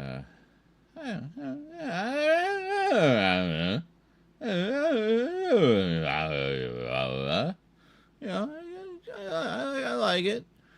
I think it was a Dreamcast game originally, and it's called Slave Zero, and they got put out a remaster of it for current platforms and PC, as they have done with a lot of Dreamcast games. Actually, I've got the Sonic ones, Space Channel 5. Yeah. Well, Space Channel 5 Part 2. We've never had a re-release of Part 1. So, I don't know. I don't know what to tell you. So, you guys ready to look at more Blu-rays? Huh? You ready? Ready to look at more Blu-rays? Blu-rays? Look at them. Look at more Blu-rays. More Blu-rays? You guys ready? Well, if nobody answers, then I won't bother. I'll just go to bed. And we'll continue another time. But, we'll see. I'll give you guys a moment to respond. Meanwhile, I'll go get some chocolate.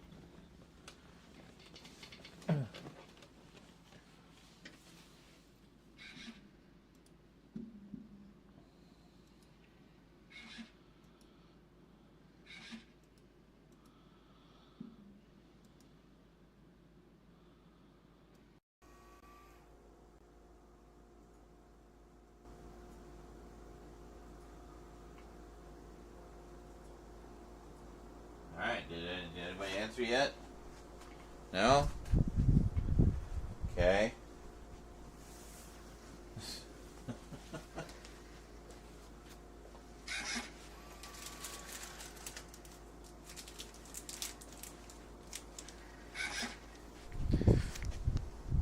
Mars bar.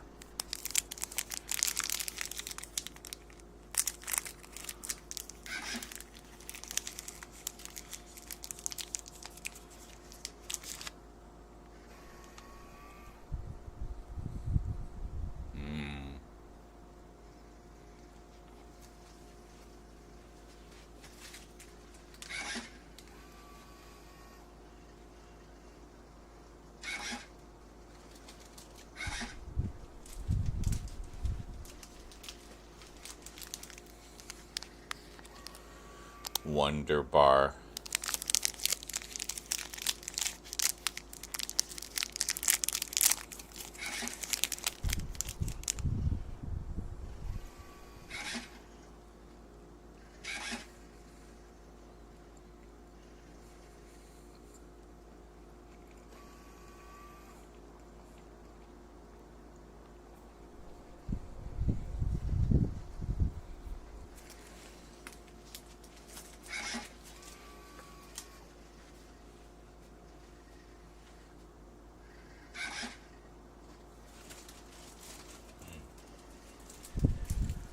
Packed with peanuts. Snickers really satisfies.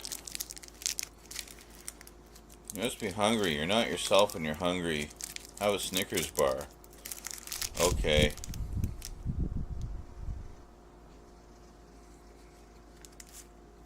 Wow. I feel like myself again. Thanks.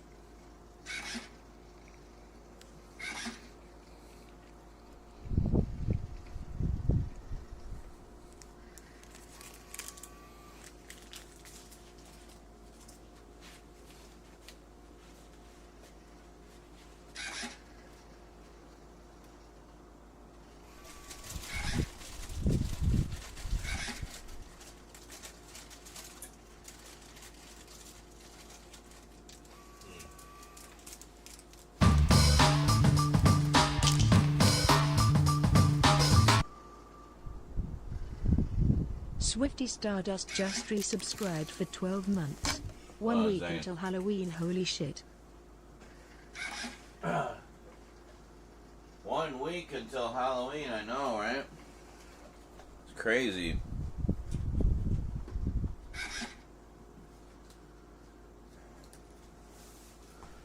And thank you for the sub.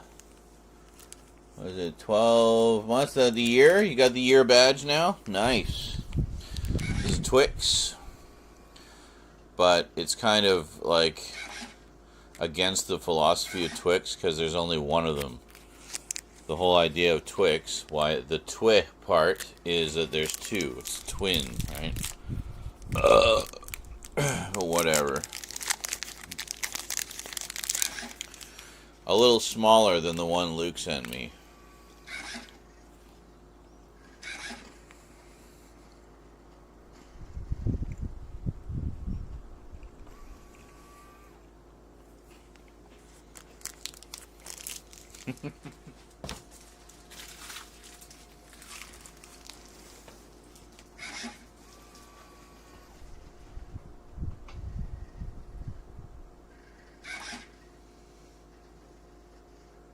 Is that Hughes Custom Matte?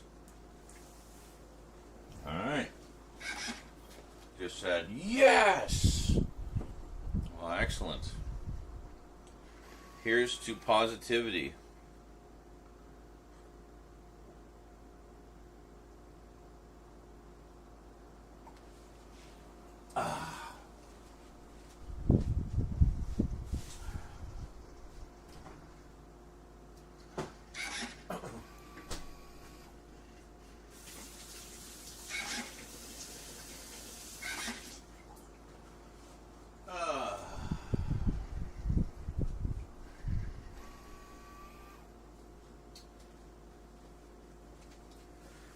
Alright, we got more to go through here.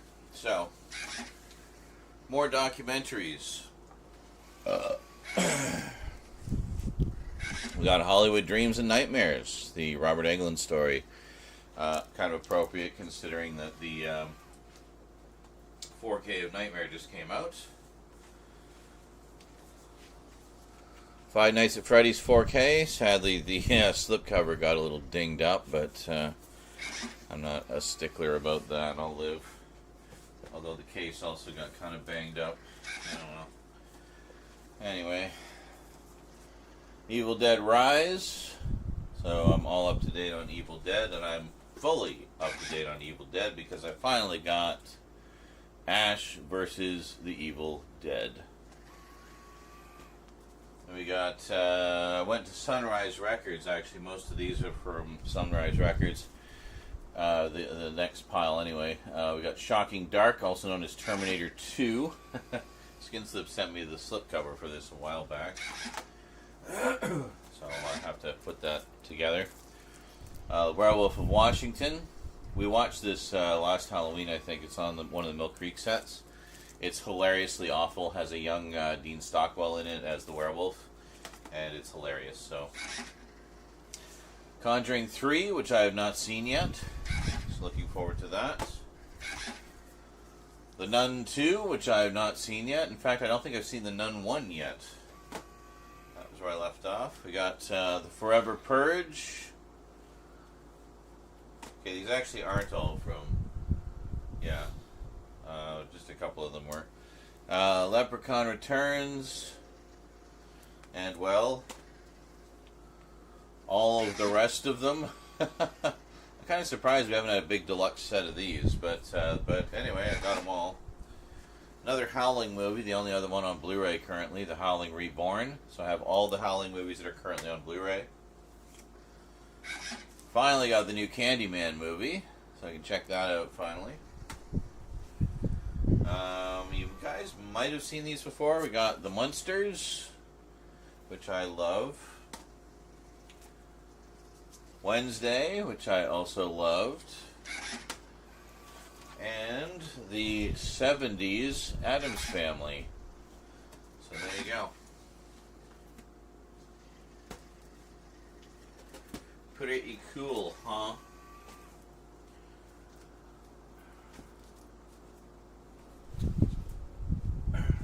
Alright, what else we got here?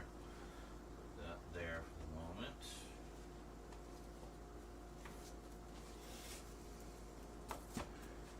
Okay, yeah, most of this was from,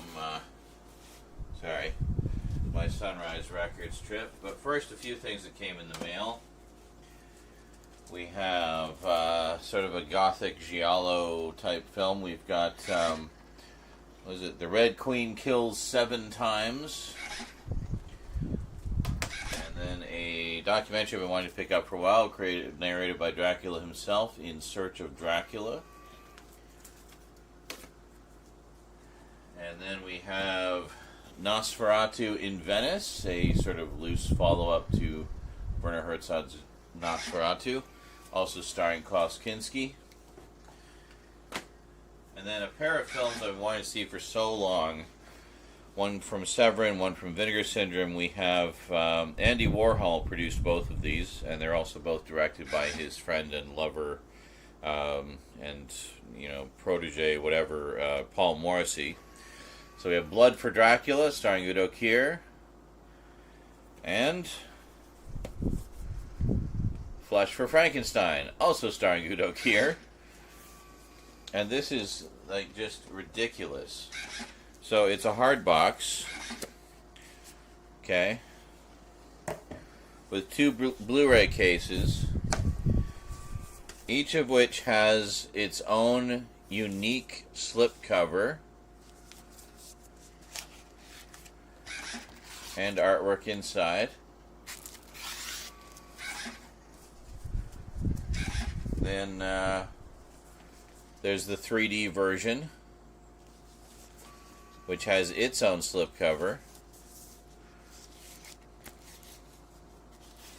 And it looks like the same artwork inside. I'm guessing that was just the cover art for it.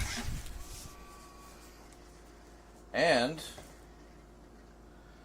an additional disc, the Ultra HD disc. I'm guessing a fixed disc for some problem or something. So, yeah, pretty cool. Now, I got this by going directly to Vinegar Syndrome's website and seeing that they had a bunch of them still in stock. So, of course, bought one for my collection because I've been wanting this for ages. And this is the best edition it's ever had, no question. Same with Blood for Dracula from Severin. Now, if you were to shop for these on Amazon, third-party sellers would have you believe they're out of print and charge you an arm and a leg for them. I went to the actual websites. Severin Films just had this in stock. Bought it. No fuss, no muss. Vinegar Syndrome had this in stock. Bought it. No fuss, no muss. So always check the actual websites of the boutique labels, because a lot of them will sell directly to you. So, more Hammer. We have Nightmare. This was one of the ones that was in that Universal Monsters 8 movie collection. Have since got upgrades. I'll put it with the Hammer pile there. Since got upgrades courtesy of Scream Factory. I missed the slipcover on Nightmare, but I did get it for Night Creatures, also known as Captain Clegg. And a lot of these I also have additional versions from Indicator. So there is some overlap and some multiple editions in Paranoiac. So, do I have Captain Clegg? Hold on a second, let me just check something.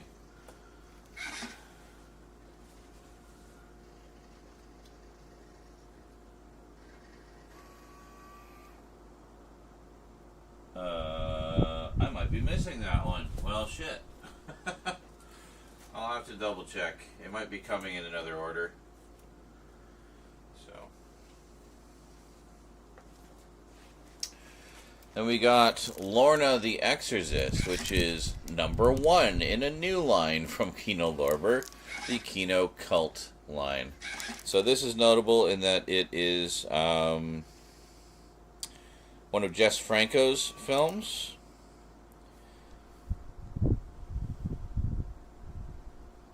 Yeah, so it's like another erotic horror film by Jess Franco. So anyway, wanted that kind of as a companion to the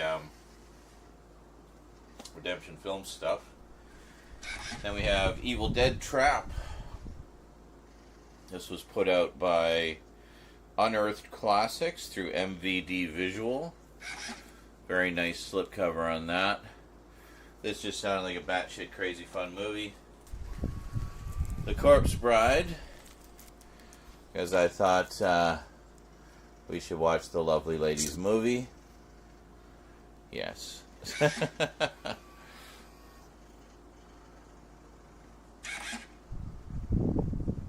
well, I don't know. I don't know that I can really have all of us in the picture. Anyway, finally picked up Terror in the Isles. Previously I had I have the Halloween 2 edition that has this. But this actually has 2 cuts of it, which is pretty cool. It has the television cut as well as the theatrical cut. Murder in the Rue Morgue, Bela Lugosi.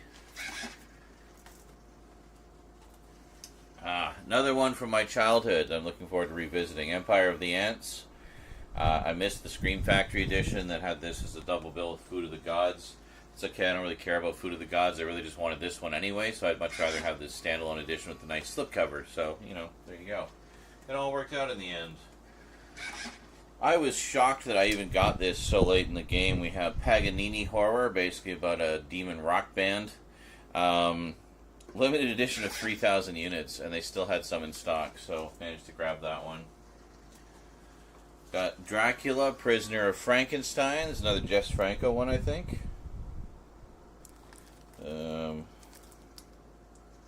Yes, it is. Mainly because the guy who plays Dracula in this, he's in so many of Jess Franco's movies. Like, he's one of his stock players. And then another one I'm surprised I got the slipcover. We have Burnt Offerings. Good old haunted house movie. Programmed to Kill because, I can't resist a sexy cyborg assassin woman. New Year's Evil. I don't have enough New Year's Eve horror movies. Yes. House of Long Shadows. Been wanting that one for a while. Quite a cast in that. Vincent Price, Christopher Lee, Peter Cushing, John Carradine, and Desi Arnaz Jr. So, there you go. Very cool. And finally, sort of a nice companion to some of the Universal horror stuff, we have the Republic Horror Collection, which has 4 films on it. So, very nice. Very nice indeed.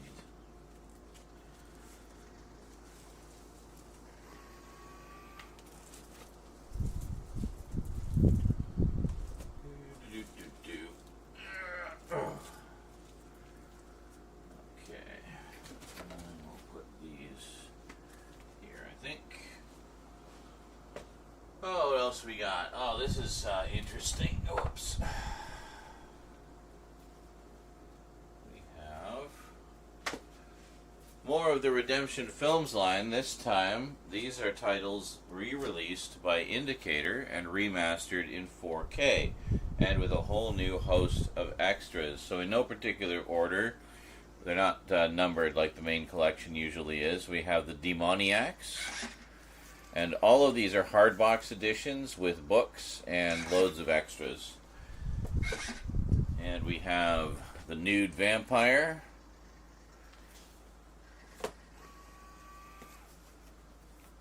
Black Magic Rites,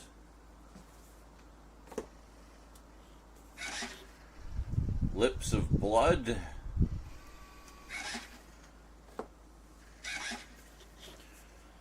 The Shiver of the Vampires, Fascination. See, a lot of these you might recognize when we're going through the Redemption Films collection because they're the same movies, but these are newer editions with new transfers and loads of extras. Indicator gives every single one of their movies the royal treatment, doesn't matter what it is. And 2 Orphan Vampires. There we go. Oh, sorry, and this one was Night of the Hunted. I forgot to read it out loud for you. So, some very nice additions to the Redemption Films collection, courtesy of Indicator. Let's see. Got a few more here from Indicator and some others as well. Let's do those 2 first. We have Patrick. There is a sequel to this as well, Patrick Rises Again or something. I was going to get that as well, but I haven't. I might at some point. And Snapshot. And there we go. And again, these are both limited editions, hard boxes. Yeah, I'm really liking Indicator's stuff. They're really shaping up to be a hell of a good label. Oh, we got more stuff here. Now, one I know you guys have wanted me to review for a long time, and I promise I will get to it at some point. I don't know when, but I will. And when I do, I now have the 4K of Francis Ford Coppola's Dracula to watch. So, very cool. At long last, they finally got the rights sorted out, I guess. From Vinegar Syndrome, we have Amityville Horror number 5, The Amityville Curse. There you go, and with the slipcover no less. Very nice indeed. So, there you go. So now the original cycle of actual canonical Amityville Horror films is complete. So you got the Scream Factory set with the first 3. You got the Vinegar Syndrome set that has all of the Cursed Object movies except for this one. And now you finally got this one as well. So the cycle is complete, which is great. And a few more Dracula-related things.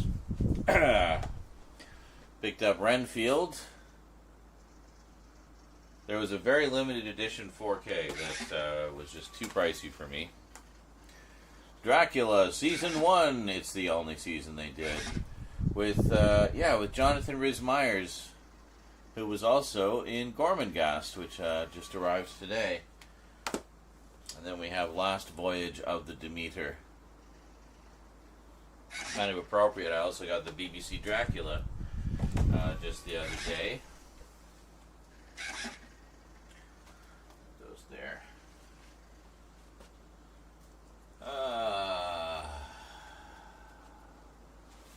Most of these are from a while ago, but I'll just show you again quickly. So, first off, this arrived just the other day, actually. Mary Shelley's Frankenstein. I ended up getting 2 of these. So, one of them is going to a friend as a gift. Got the 4K of Cat People from Scream Factory, because it features a new transfer. It's not the old DNR transfer from the Blu-ray. That's why I didn't get the Blu-ray. Got the first Silent Night, Deadly Night. I've had the second one for ages, so I wanted to get the first one. And then... That's funny. Hold on. Yeah, and then here, Got Silent Night, Deadly Night 3, 4, and 5 from the Vestron collection. So we're all set for Christmas horror movies this year, I think. Earth Girls Are Easy, also from the Vestron collection. Most of these I got a while ago. This was before everything. Prey, Blu-ray. I think, again, there was a very limited 4K, but I didn't get it. This was out for another reason. Hold on, let's put that down. Let's see, we got the Blu-ray of Dracula Dead and Loving It. Funny enough, I just rewatched all of Police Squad the other day. Leslie Nielsen, great stuff. Got Mark of the Vampire. Anthony Perkins doing a take on Jekyll and Hyde with Edge of Sanity. This is one I've wanted to see for a long time. Addams Family 2. Scream Factory just put out a double bill of both of these in 4K. Of course they did. And Jekyll and Hyde, the 1931 one with Frederick March. This one is so freaking good and was a holy grail for a long time. So glad they finally released it on Blu-ray.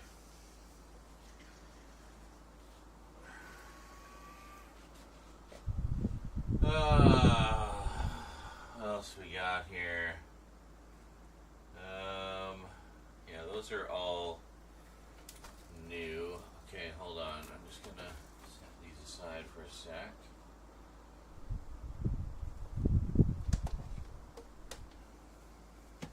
Yeah, I gotta bring all these down. Just more empty PS4 cases, in case we need them. I got a few. Okay. There's a whole bunch in the back here. I'm just kind of bringing them out carefully because it's kind of awkward to get in there. I was basically just stuffing them back there because I didn't have anywhere else to put them, really.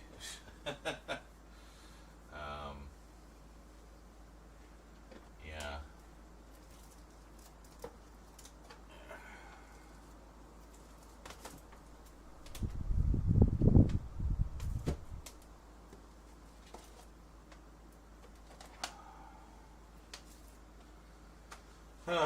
Okay, let's bring a bunch of these over here. Let's see what we got. It's kind of this will be kind of a grab bag of stuff. So we've got, which one is this? Insidious, The Red Door, which I think is the last Insidious movie. So number 5. The Strange Case of Dr. Jekyll and Miss Osborne. I had to special order this because Scream Factory wouldn't send it to me, which just made me want it more. But anything Jekyll and Hyde, I'll get that. Speaking of George Romero, got Survival of the Dead. So we got Survival and Diary again. I've had Land for ages. And I think that's it. I think I've got the whole thing. 2 trilogies. They put out a Blu-ray of the last broadcast. Yeah, Region B. From a little outfit called 101 Films. And, yeah, very cool. Looking forward to seeing that again. Finally picked up Jodorowsky's Dune, because I thought it was about time I checked that out. Albert Brooks' Real Life.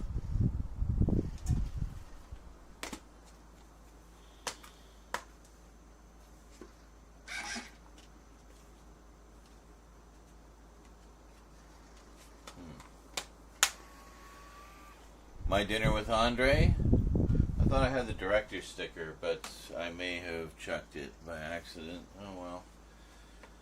Video Diary of a Lost Girl. This was an independent film shot on video. Really good. Really enjoyed this a lot. Very trippy. I have not seen this in so long. I can't wait to watch this again. We have The Running Man in 4K. I haven't seen this in ages. And I keep hearing this is actually a really good remake, so I want to check it out. We got the collector's edition of 13 Ghosts. I cannot find the Vincent Price one anywhere. It just does not seem to be available currently. Got Popeye, the Robin Williams movie. I love this movie. I grew up with this movie, so... The Blu-ray is super cheap, too. It's like $12. It was $12 Canadian, I should mention.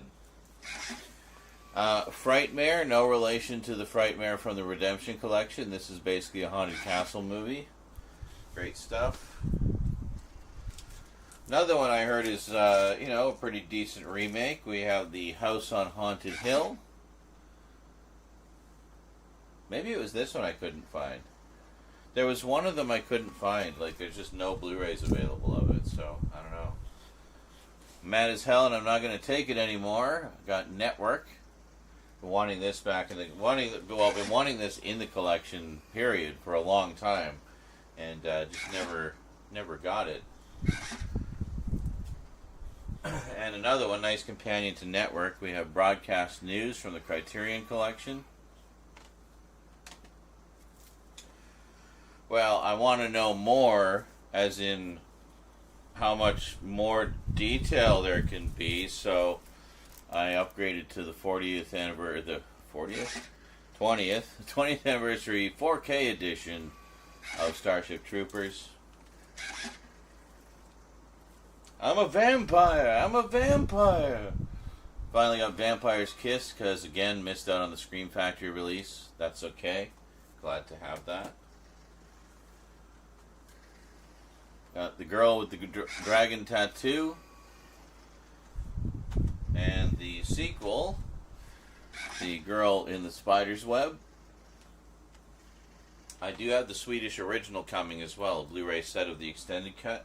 No idea when that's arriving.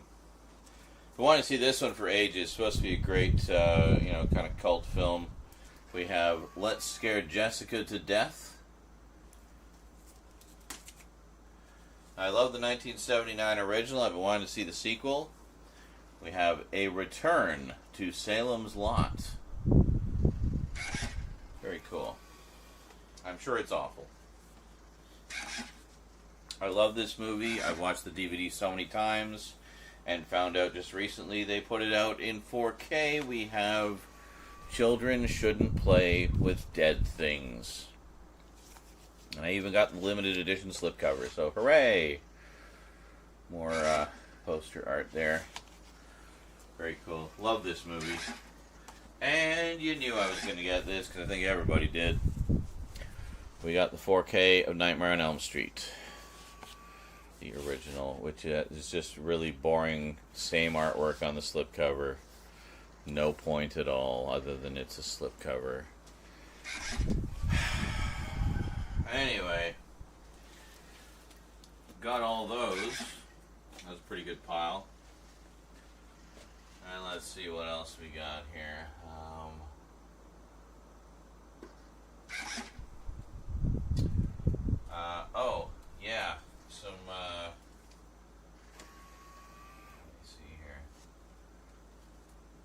Some Doctor Who related stuff.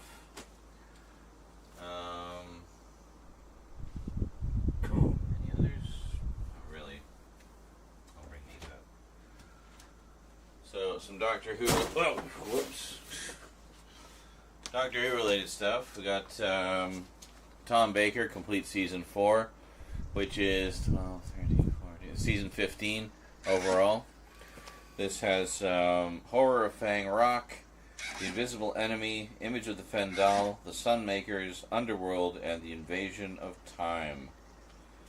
So, it's not the strongest season. Horror of Fang Rock is amazing. Invisible Enemy is okay. Image of the Fendal is okay. The Sunmakers is brilliant, like as a bit of satire. Underworld, I always forget what even happens in that one. It's not hugely good. Invasion of Time, there was an industrial strike in the middle of it, so they had to do all the TARDIS interiors on location in an old factory or something. It's really weird, but I love it anyway. Steelbook edition of Daleks in color, which I wasn't overly impressed with, but I gotta support my show. The Celestial Toymaker. So, interested to check this one out. They did a very different kind of animation style for it, which some people loved, some people hated. Doomwatch, the movie based on the series, the sci-fi ecological sort of disaster series. So this is the movie. I actually do have the from 88 Films. I actually do have the series on the way as well from Amazon UK. So sadly, it's one of those cases where they don't have all the episodes. A bunch of the episodes got junked. But the set that I ordered has all the surviving episodes. Next up, we have a bunch of like low budget, no budget, some shot on video, some shot on Super 8. Just absolute bottom of the barrel stuff, such as Phobe, the xenophobic experiments, which was shot for a budget of $250. And I love this shit. Love it. So, yes, please. Then we have Frankie and his pals. See, a lot of these are just really obscure little hidden gems, too. So, I love all of these. So, I was going to watch that probably around Halloween. Beyond the Seventh Door, which looks like some kind of devil worship thing, but no, it's actually about a thief who tries to break into a old guy's mansion and discovers that the mansion's been booby-trapped. So it becomes a puzzle movie where he's trying to, like an escape room movie. He's trying to get out of each room and stuff like that. It's very good. Things, which is kind of a notorious one. It's hilarious, honestly. It's hilariously ridiculous about these just weird alien or demonic creatures that burst out of one guy's girlfriend and then start terrorizing them throughout the apartment. And it's about them trying to kill them and survive. Suffer Little Children, which was a big controversial film that, really got a lot of press for endangering children and stuff like that. Yeah, but here's the thing. This was actually done as a final project for a drama class. And the children in question actually wrote the story, and like they wanted to do a horror movie, so they did a horror movie, and that was it. There was literally no child endangerment whatsoever. But I'm sure the kids who were in it thought that all the controversy was hilarious. But anyway, fun little movie, actually quite innocent and fun, and just like a delight to see the imagination on display, quite frankly. So I don't know. It just the fact that it had all this controversy surrounding it is hilarious to me. And that's one of the reasons I love a lot of these movies, because when you actually dig into the reality behind them, it's usually a lot more innocent than whatever, the people screaming and howling, hollering and hooting and hollering and howling at the moon want you to believe. We have Dark Shadows Reunion, basically just, a reunion of cast and crew from the show. Yeah, I'm pretty sure this is included on the big box set, so redundant, but nice to have nonetheless. Then another short-lived gem, we have, speaking of shows based on movies, we have Starman, the complete series, starring Robert Hayes, and, yes, I forget who plays the mother in this one. But anyway, this was actually a pretty damn good show, like based on the movie. I really liked it a lot. So, looking forward to rewatching those.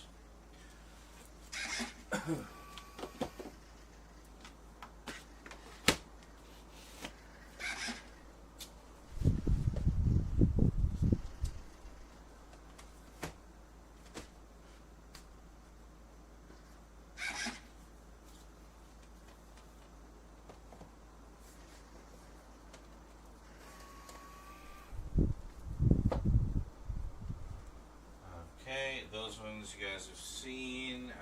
Let's look at these ones. Smaller stack.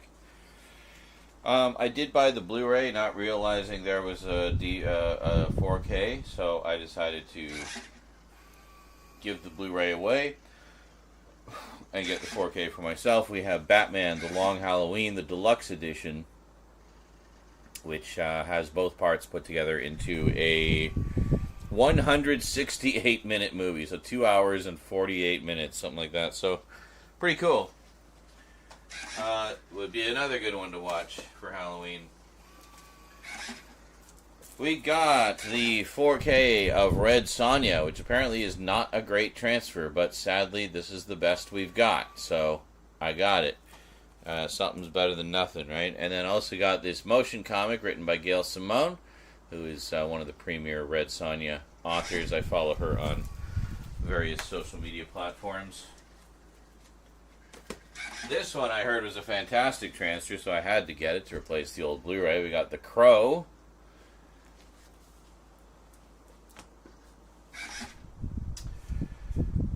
This one I have to see. It looks like so much fun. Weird, the Al Yankovic story with Daniel Radcliffe. One of my all-time favorite comedies. We have The Party with Peter Sellers.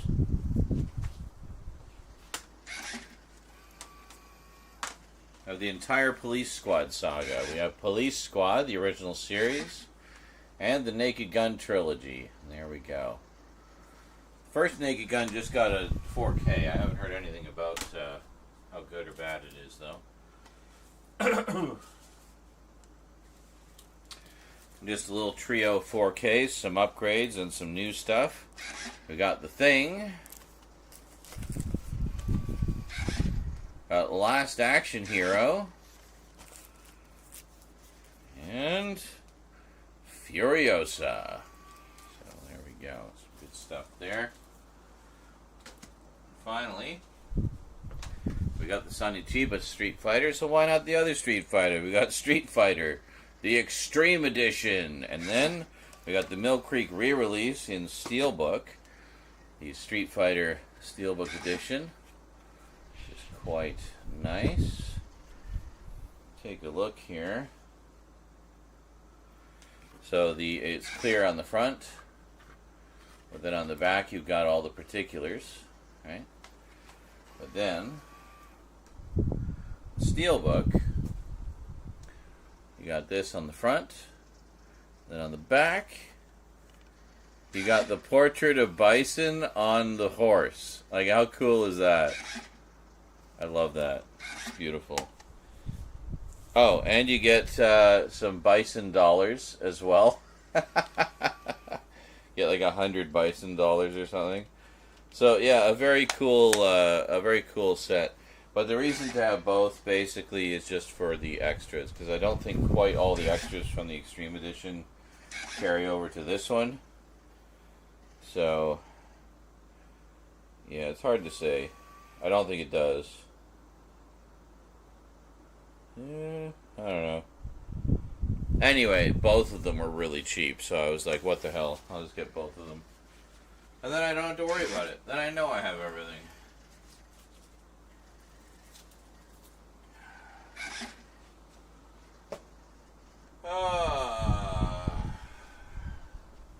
So you guys want next, box sets or anime?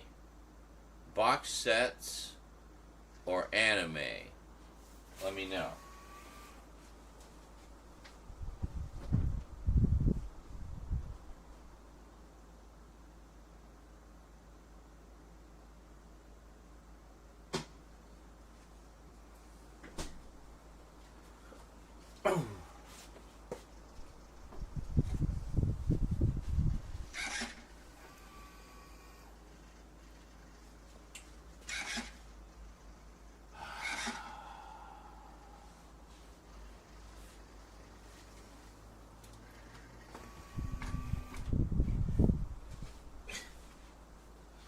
Get them out of the way for now.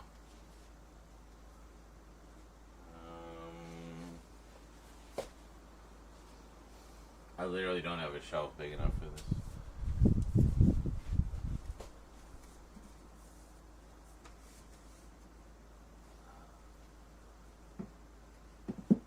There, I'll just put it there for now. Just trying to get things out of the way here, you know.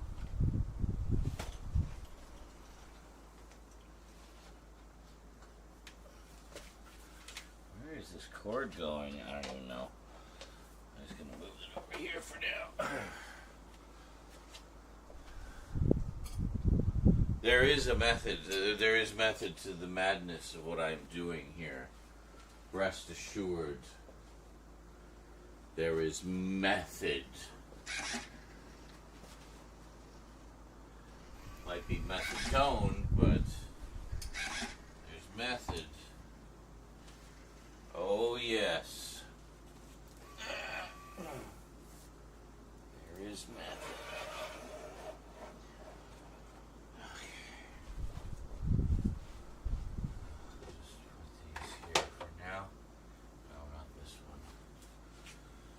I will put somewhere else. Oh, fuck, I don't even know. It's running out of space. Everywhere. Here. You can keep Michael Myers company. Alright. What I wanted to do was this. Oh, no.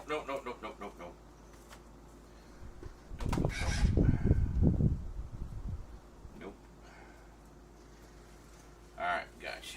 Okay. Whew. Alright. So, anyway, I wanted to do that. To just kind of give us a little more space, because we're running out of space here.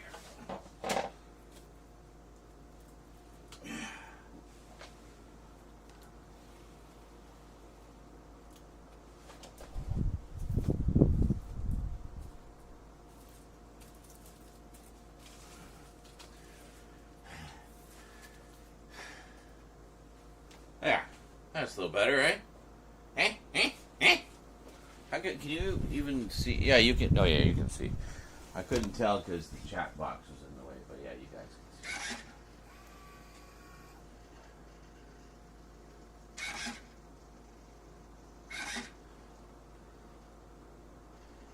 see. Garbage day.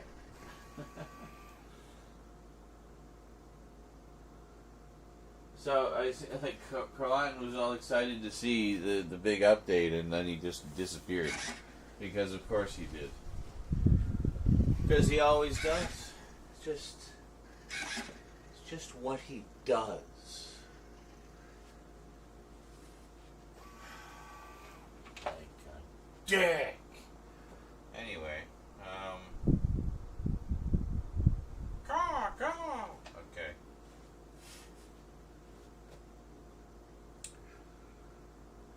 So did anybody guess? Nobody chimed in? Box sets or anime?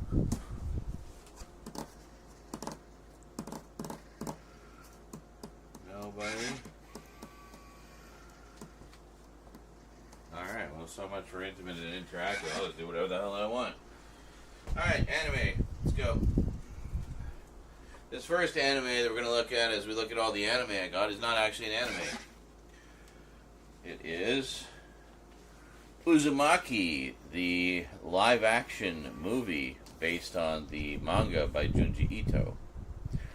So I've seen this before. I used to have the DVD, and I loved it. I read some of the comic. I haven't read all of it, but Rosie has the deluxe edition, so I'll borrow that from her at some point. And then this is the one that Luke was talking about earlier, Message from Space, Galactic Wars, which is the movie, or the series based on the movie Message from Space. So it's a short series, only 27 episodes, and that was it. But, you know, it's a continuation of the story. And, oh, hey, look, more Street Fighter. This time we have Street Fighter 2, the animated movie from Discotech. This is the ultimate edition of this. It has every cut, every soundtrack, everything. And it looks really good, too. I fired it up when I got it. I've been wanting the complete series of this for so freaking long, because I had the old VHS release, which they have the audio tracks from on this, the audio dub. Super Dimension Sentry Orgus, from the makers of the original Super Dimension Fortress Macross, Southern Super Dimension Cavalry, Southern Cross, and many others. So this was actually almost the third generation of Robotech, but they decided to go with Mospita instead, because this one features alien characters that they felt would be too hard to rationalize. They wanted to keep Robotech a little more grounded, so yeah. And now we have the two that almost became Voltron. We have this one probably came the closest. What is it? Lightspeed Electroid Albegus.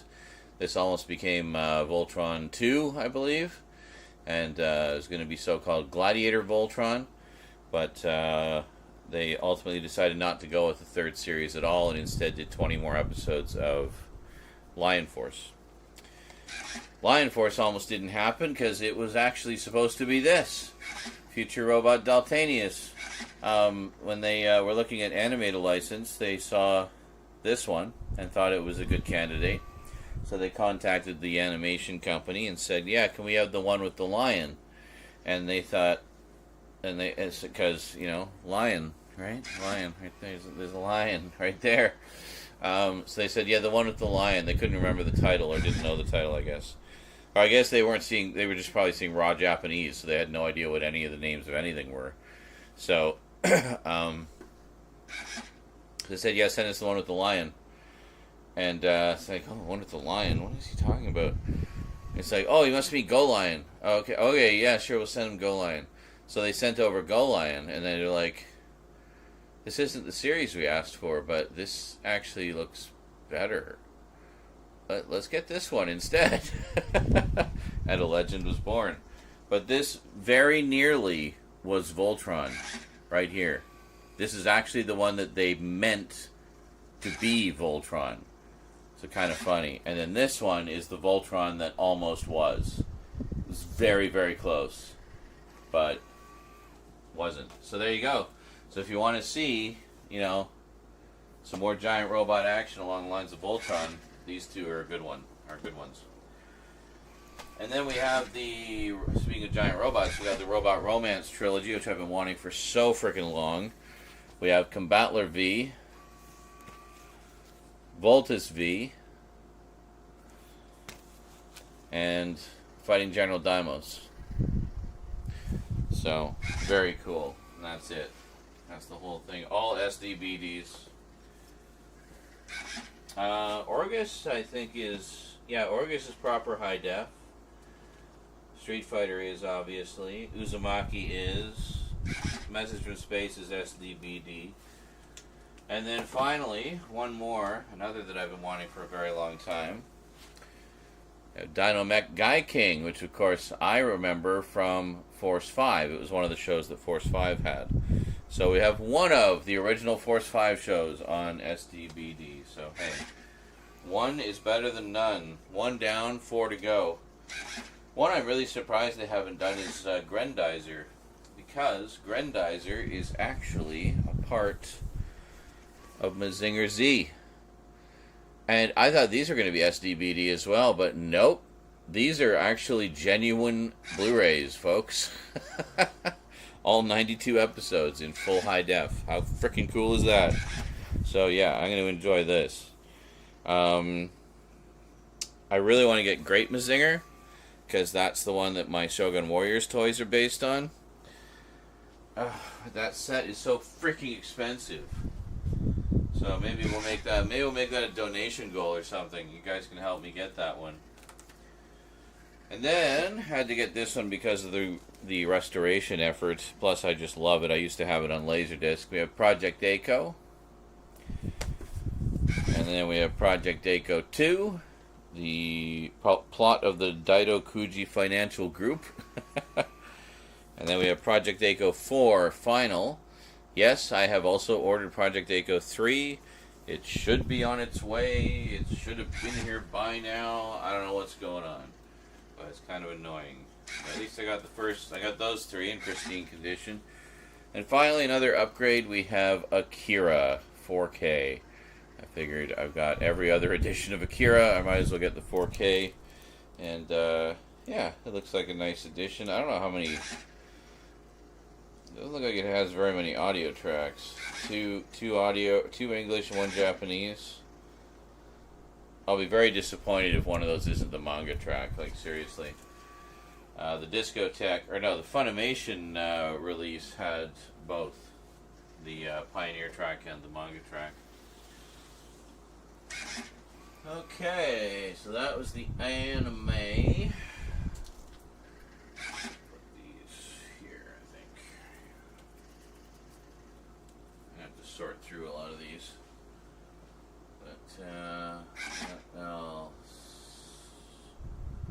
there anything that I had to sneak in here to do? No. Okay.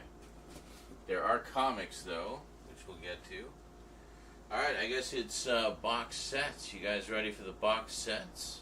Is there anybody even alive out there? I'm not seeing a lot of activity in the chat. Is the chat alive? What's going on here?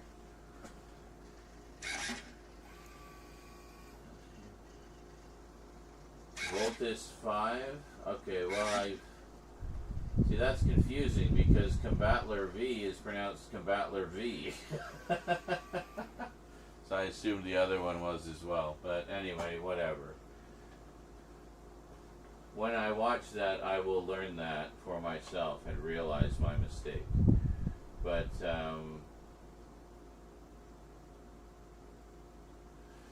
yes, I love mecha anime and like super robot anime. So yeah, I mean that absolutely had to be like priority one with the discotheque stuff, especially since some of those are out of print now, or going out of print. So I wanted to make sure I didn't miss out on them. You know, there was a couple I had to pay a little bit extra for, like Message from Space and Guy King, because those are both out of print. But you know, welcome to the world of collecting anime. You know. So let's take a look at the box sets here. We got some good ones.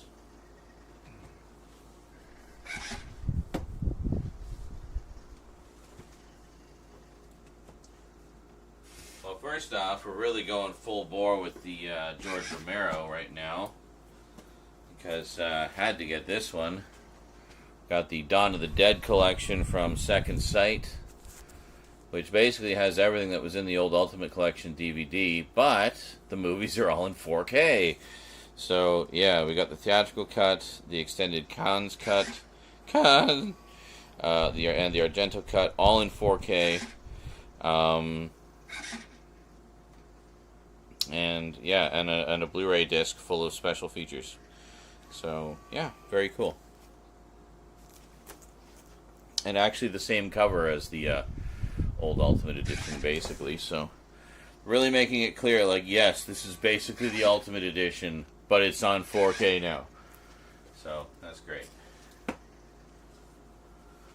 Then I got some collections of, I don't know, I call them drive-in auteurs or auteurs of trash.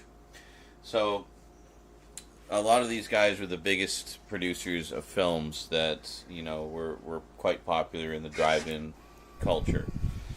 So a lot of trashy horror movies and sleaze movies and stuff like that. So naturally I couldn't resist.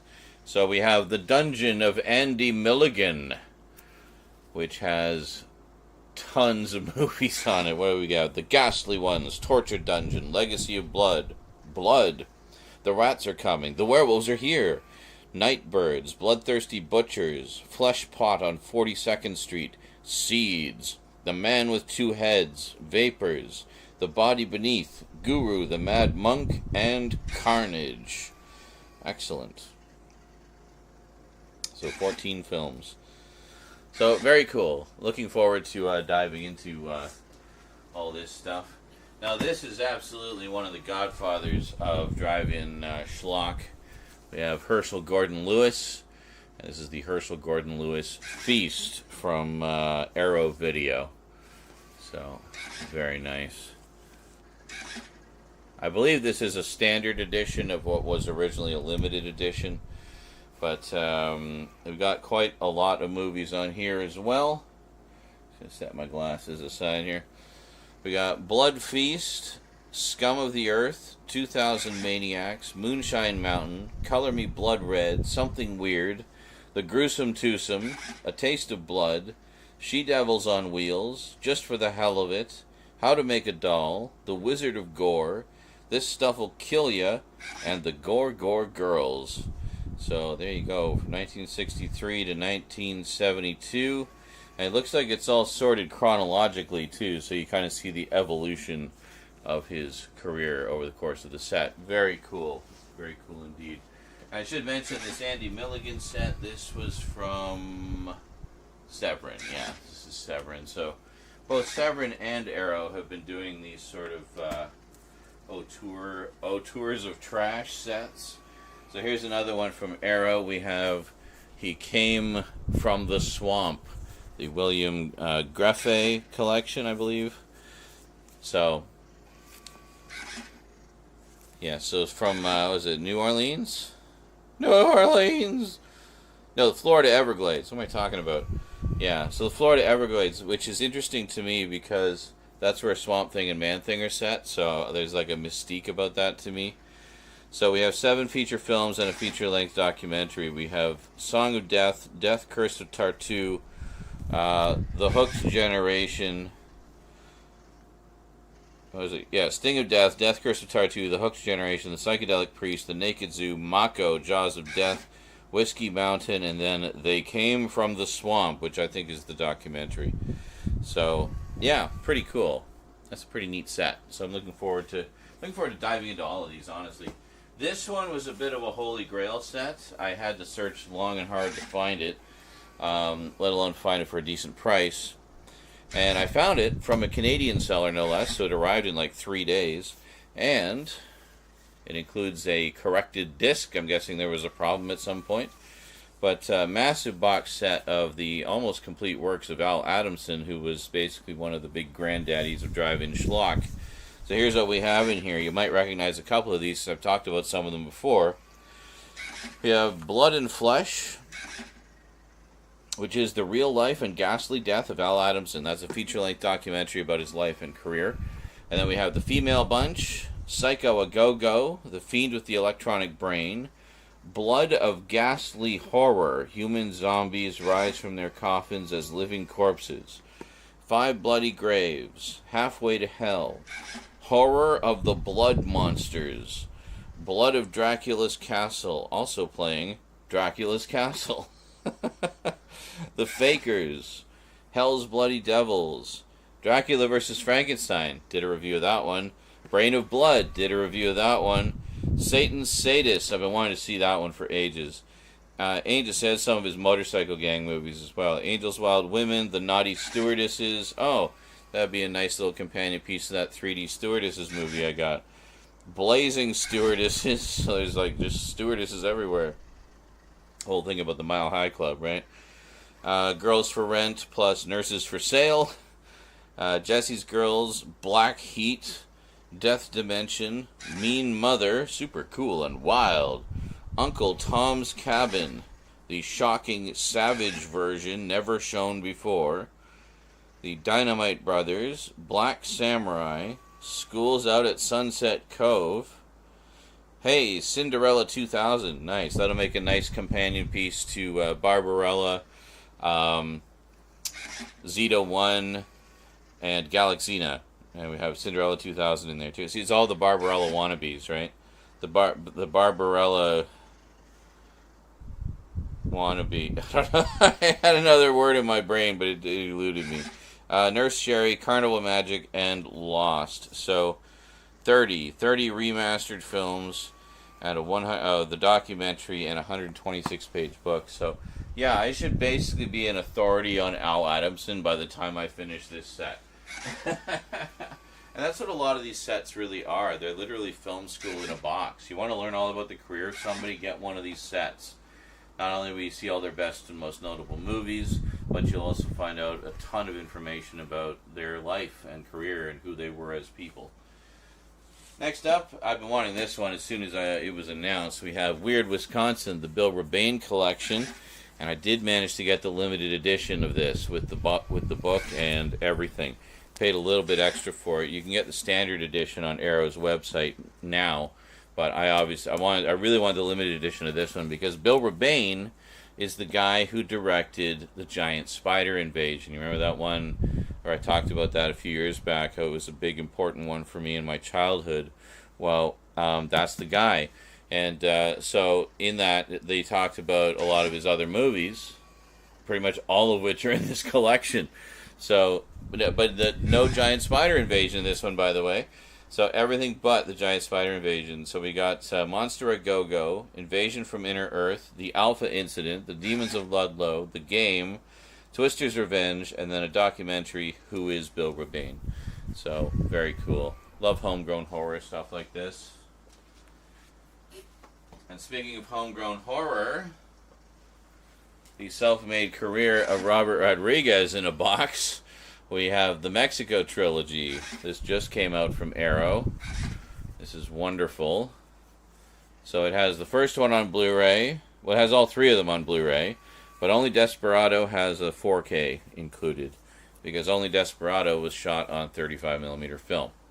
So El Mariachi was shot on 16, and Once Upon a Time in Mexico was a 2K digital intermediate. So it was like finished on digital at 2K. So there's really not much point in going 4K on that. So yeah. Anyway, that said, great to have these movies in the collection again. I haven't actually owned these in any format for quite a while, and I've been wanting to rewatch them for ages. I used to have the first two on Laserdisc and then the last one on DVD. But yeah, I love these movies. I think they're just a brilliant and very inspirational for aspiring filmmakers to see things like this. To see, you know, I mean, you see the success as it happened. Like, you go from El Mariachi, the movie he made for $20,000 and sold his body to science to pay for, to Desperado, which is like a full-blown, albeit very low budget by studio standards, studio film. That did really well. So then Once Upon a Time in Mexico, it's like, whoa, they got like tons of money now to spend on stuff. It's just like you see the evolution of it, and it's like the gradual increasing success of Robert Rodriguez over the course of it. So I don't know. I find that sort of thing inspiring and interesting to see. And finally, last but not least, we have, this was one I just picked up because it sounded interesting, and it's kind of along the lines of what I've been looking at collecting more of and exploring a little bit more. We have Gyra's Guts trilogy, limited numbered edition. Wow, I got really close on this one. 2153 of 3,000. So, yeah, but I was quite late on this one. I didn't find out about it until shortly before it came out. But basically, this is a trilogy of movies. What was it? Interesting. Yeah, so it's Japanese. Basically J-horror, Japanese with English subtitles. Came out 86, 87, all practical effects, which is quite nice. So it's Guts of a Virgin, Guts of a Beauty, and then Rusted Body, Guts of a Virgin 3. So, yeah, the Guts trilogy. So, I mean, just from this alone, crazy girl holding someone's head, like, it just, you know, but kind of sexy too. So I mean, that's intriguing to me. So, plus I'm looking to get more Asian horror in my collection as well. So it's a culture and form style of horror that's very different from Western horror that I've been wanting to explore more. So so you probably noticed I got a whole bunch this year. Oh, hold on. This is kind of some weight to it here. Put that there. Okay. Everything else that's up there you guys have seen. It's old stuff. Old hat.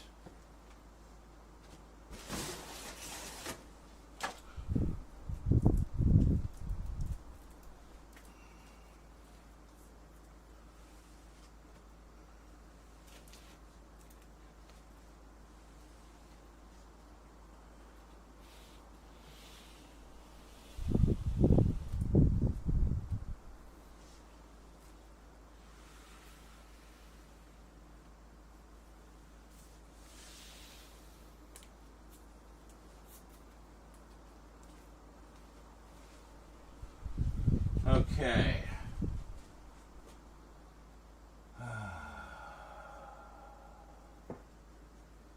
I'm not sure how much of these I've shown you guys, but I'll pull off what I can remember. Oh yeah, these ones.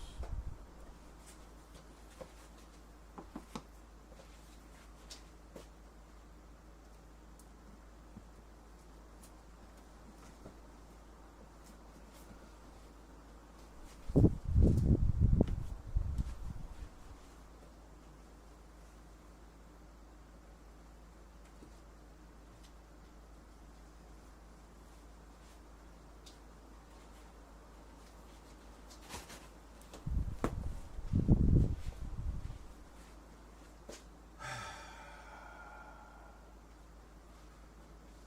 ones? Oh yeah, this one. I don't remember if I showed you this one or not, so I'll bring that out again.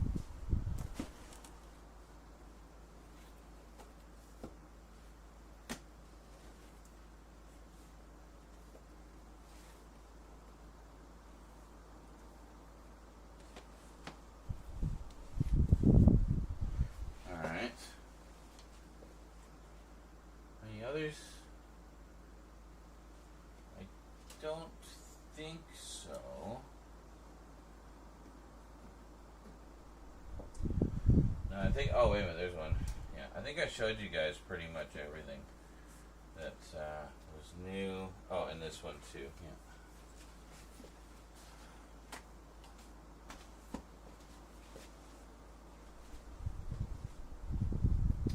Like, you know, with the ROM and Micronauts omnibuses, I got the first two of those.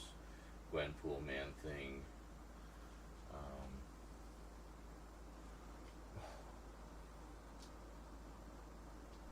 Yeah, there's not as. Oh, hold on. This one? Yeah, it's this one. There's some in the other room. I'll be right back.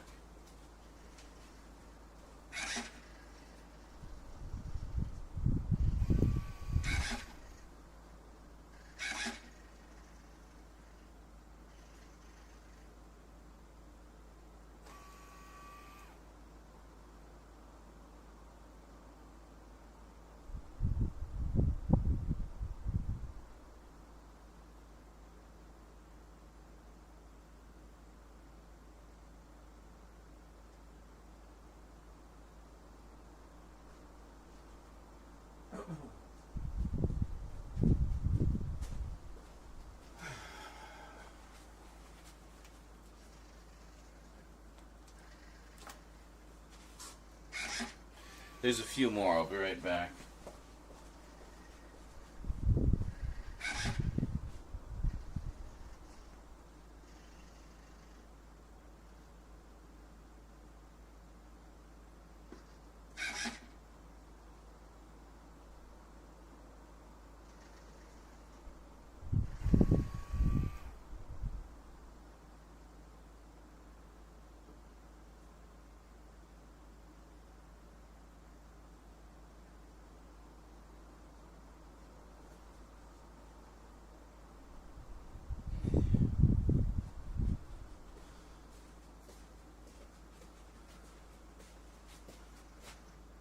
What? I like to read, okay? Alright, so I hope this table can hold all this weight. So first off, wanted to finish the Robert E. Howard collection, so finally picked up Sword Woman. And this is just a nice little collection, the horror stories of Robert E. Howard. Most of these are in other books, but it's just nice to have sort of the best of them collected together like this. Got El Borak. And finally,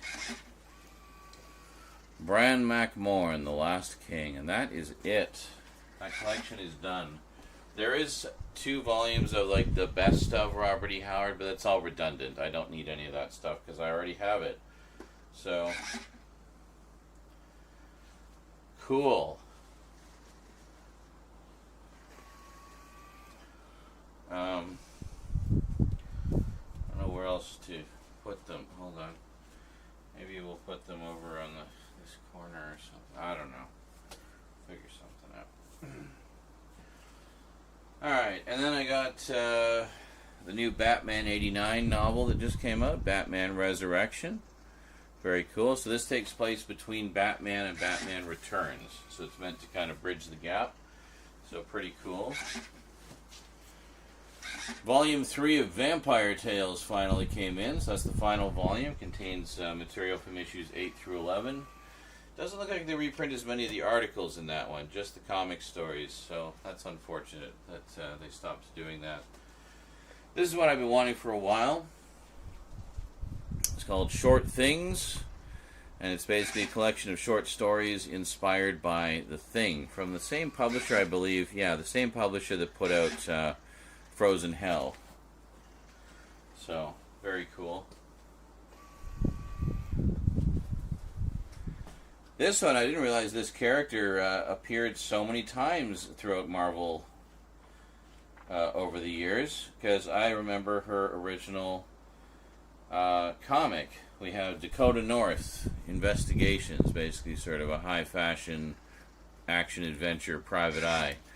And I remember they did like 5 issues of her comic and then canceled it. And then, but then what I didn't know was she appeared many more times as a guest character in other Marvel comics. So that's pretty cool. Including a pretty lengthy Daredevil story from the looks of it. Nice. So anyway, I had the first few issues of the original comic, and I'd always wanted to read more. At least get the rest of the ones that came out. So then they put out this collection, which was quite nice, which had, what I already had, but also a lot more than I ever had. And I always liked the Star Comics line that Marvel put out in the 80s, their sort of kids line. I thought a lot of them were pretty fun and reminiscent to me of the types of comics I read when I was a kid. It's like got like a Richie Rich kind of feel to it, a lot of them. So there's this one, Planetary, which is kind of like, it's got a Richie Rich kind of feel to it in terms of the art style and stuff. But it's like a sci-fi adventure, so good, wholesome family fun. This I cannot believe I actually found for a decent price. We have Star Wars Infinity's Epic Collection. This is the one that has the what-if versions of the original trilogy and the adaptation of The Star Wars, the original draft of the first Star Wars movie. So, very cool, and one that I've been wanting to get for quite some time. So,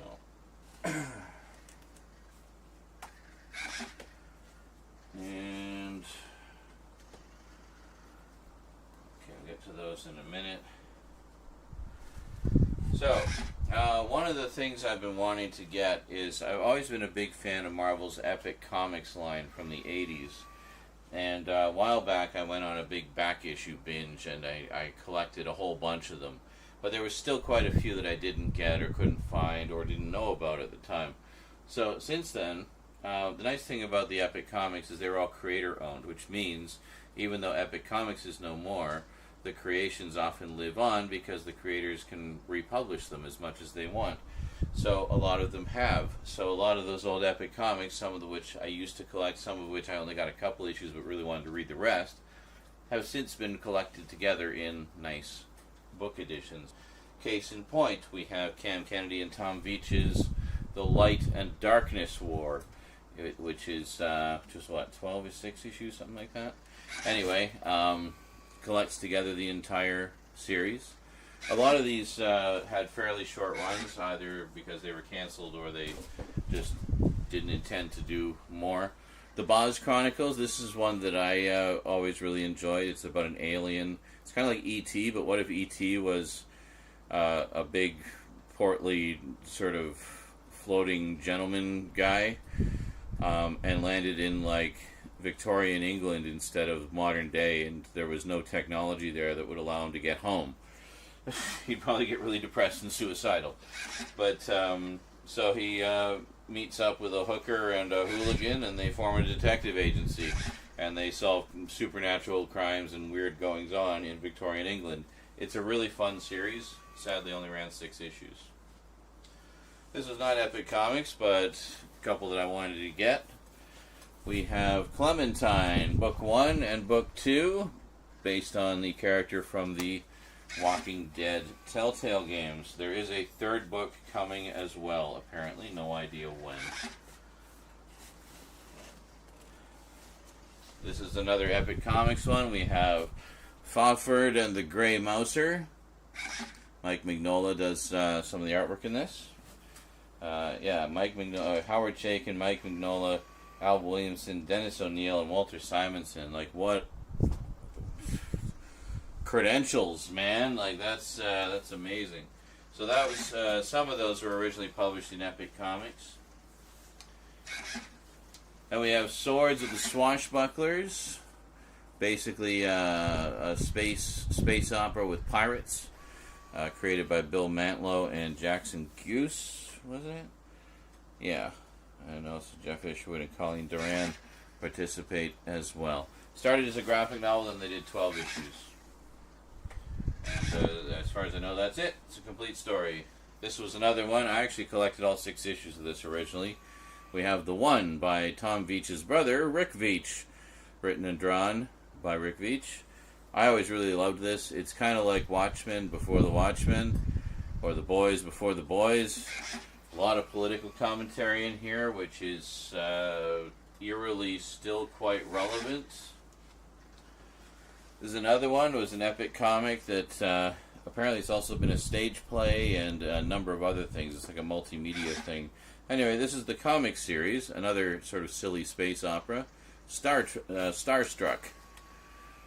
And there we go.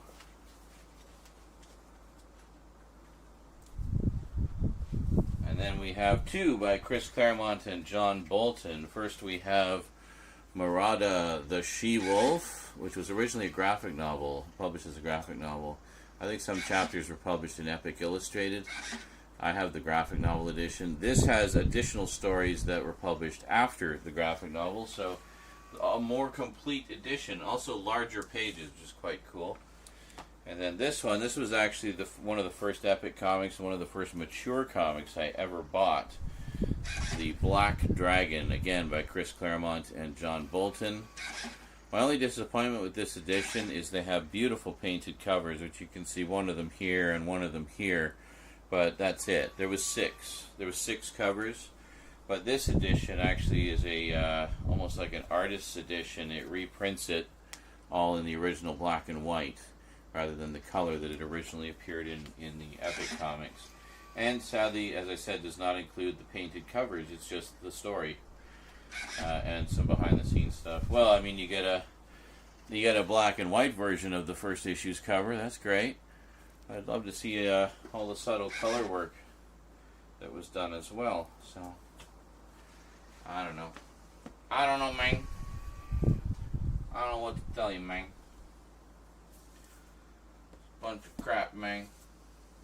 Just a bunch of crap, you know, man. Anyway, so that's a nice stack of Epic comics, and I've got more coming as well. There's some that I have on pre-order. There's actually like a pretty big important one is Moonshadow by J.M. DeMatteis and John J. Muth. That's actually getting a new edition a little later, actually next year. So it's coming out like April of next year, I think. So I already put in a pre-order for that. Next, we got some Doctor Who comics. Some of these I did pick up the original issues, but I wanted the collected editions. We have the Third Doctor Adventures, Heralds of Destruction. Sadly, the only Third Doctor story they've done so far. And Fourth Doctor Adventures, Gaze of the Medusa. I remember really liking this. It really feels like a Philip Hinchcliffe gothic horror yarn, you know. And then we got the Fourth Doctor Anthology, which collects together all of the Fourth Doctor stories from Doctor Who magazine, every single one of them. Now, it does not include the backup stories that he sort of hosted Rod Serling style, but it does include all of the main stories from the series. Speaking of the backup stories, they just put out this collection of the backup stories. So, as you can see, where is it here? Yeah. As you can see, the Doctor does kind of host them, but he's not usually in the stories themselves. They feature other characters. But I always really enjoyed the backup stories, and the backup stories, as far as I'm aware, are very much canon to the main Doctor Who strip as well, because often events or characters from those backup stories would be mentioned in the main strip. So this one is actually a reprint of one of the Epic collections that I did not get back in the day. So it's nice that they're making some of them available again. I did manage to find a good price on one of the out-of-print ones. That's on its way. So that leaves me only one shy of having every single Incredible Hulk Epic collection so far. And as I have been loving the series, had to pick up Volume 5 of the Rainbow Rowell She-Hulk series. Great stuff.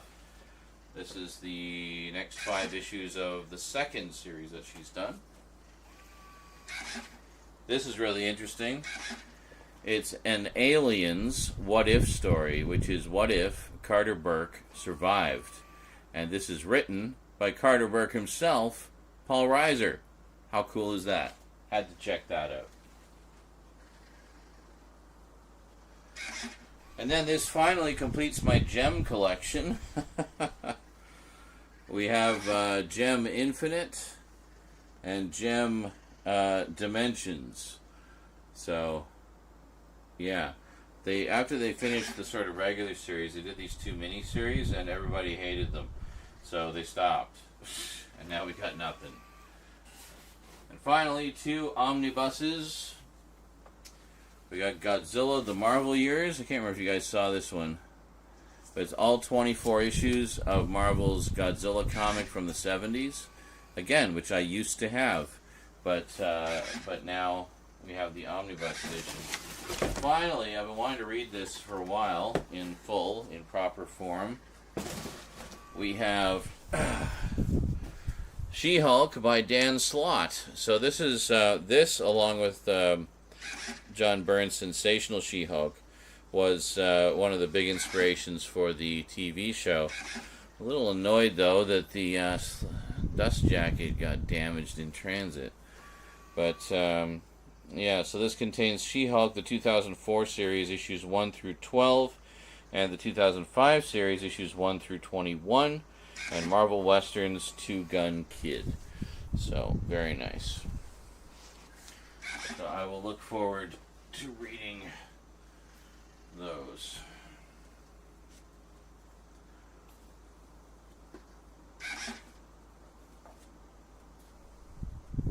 First couple of Panini books, actually, that I got. Panini!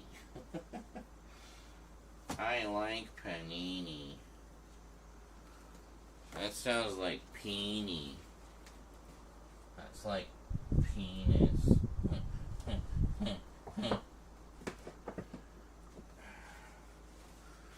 So you guys are up to date, but the people in YouTube land are not. So they will be getting updates as well that are more up to date. So here's the fun part. So now I gotta break all this down into sort of themed updates, and then you know, do a batch every so often over the course of time. So why not just say everything you got all at once? I did. Go watch the live stream if you can't wait. But if you do wait, I will make it a very lovely presentation for you. And you will be glad that you waited. There.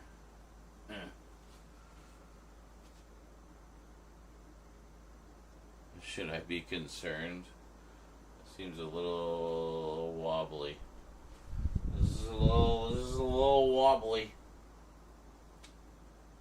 Whew. Oh yeah.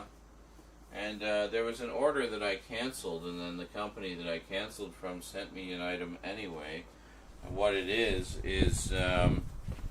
Dicandidaten. So, a German political thriller of some kind, I guess, that I did not order.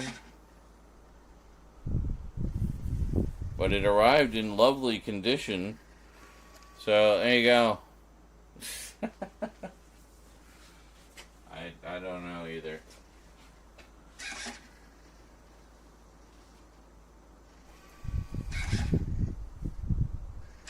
I can't remember if I told you guys about this one, but this was a reacquisition of a kind. Tales from the Midnight Hour by J.B. Stamper. The one I had as a kid did not have this cover. It had a different cover of like a sort of Grim Reaper with eyeballs holding up the watch. But it's all the same stories in here. But this was like one of my favorites, like horror books. You know, a lot of you grew up with the stories to tell in the dark. That's kind of what this was for me and my friends. I remember reading the stories to some of my friends, and they said, "Whoa, my heart actually jumped at that part." So it's pretty cool.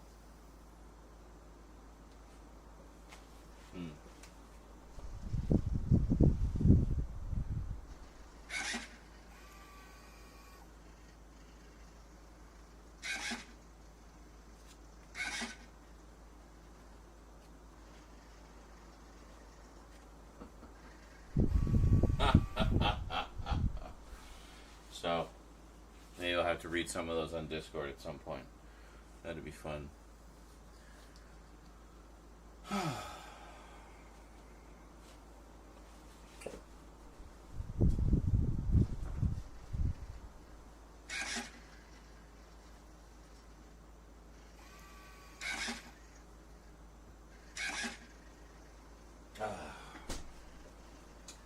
Well, folks, I do believe I am tire wet, so I think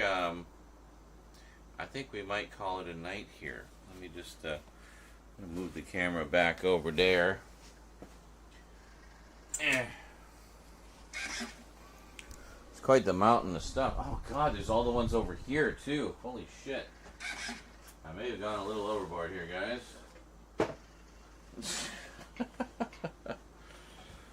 Oh boy, this is gonna be fun finding space for all this stuff. Holy moly. Well, I mean, at least it doesn't all go in the same sections, right? So, most of it is horror, but no.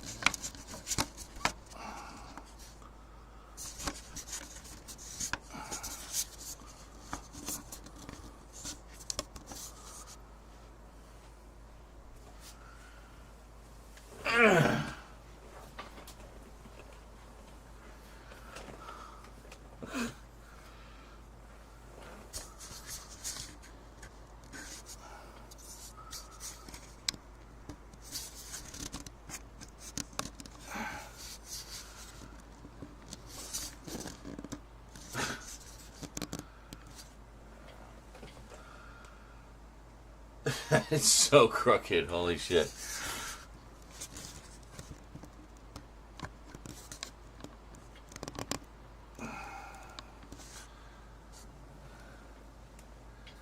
I don't know. That'll do for now, I guess.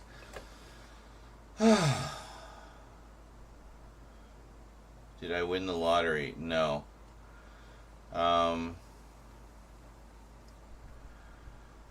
Hi, how are you? I am good. Thank you for asking.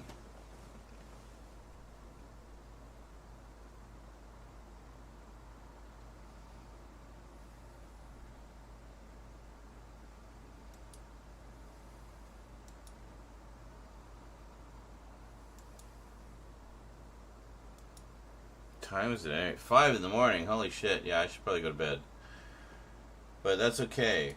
I think we accomplished what we set out to accomplish today, which was to reconnect with everybody, to get you guys up to speed on the updates that came in while everything was coming in. I obviously had to open the packages because I was also expecting equipment and parts and stuff, so... Also, if I didn't, then we would have been just under a mountain of boxes. Like, you had to keep on top of it. So, anyway... Alrighty, folks. Well, I guess that is it from me to you for now. I don't actually have a farewell screen. Still putting together all the new scene layouts. So enjoy as that evolves over time. So tomorrow, we're probably just going to do some gaming. Just get together and play some games. Going to play some Fortnitemares, because they got their big Halloween event on right now, and apparently it's a good one this year, so I don't want to miss it. Plus the season's ending soon, so I want to make sure I get all the stuff that I wanted to get before the season's over. And yeah, and then after that we shall see. Probably play something spooky. Got lots of spooky games, both on the PlayStation and on the PC. So we'll see where we go from there. Thank you, Blaze. Blaze says, enjoyed seeing the collection. Thanks, you betcha. Well, that's just the new stuff. So, yeah, it's gonna be kind of crazy. Anyway, let me just hold on. Let me find. There's a nice mellow track in the Slave Zero soundtrack here. Let me find it. Is that the one? Yeah, I think that's the one.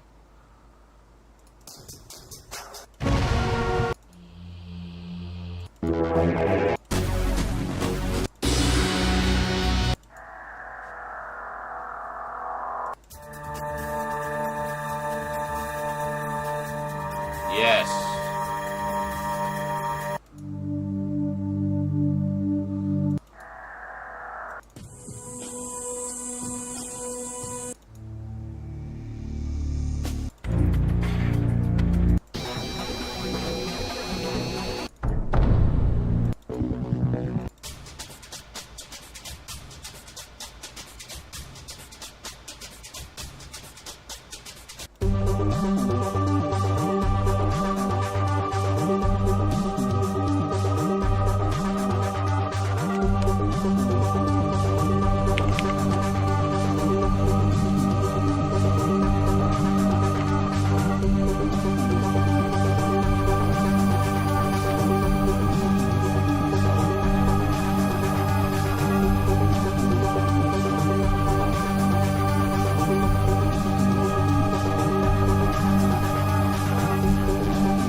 Alrighty, folks. Well, I think that is it from me to you for now. So I am going to go to bed. So have yourselves a wonderful day or night. Thanks for coming back for my return. And let's do this again real soon. Alright. Catch you next time, folks. Until then, thanks for watching.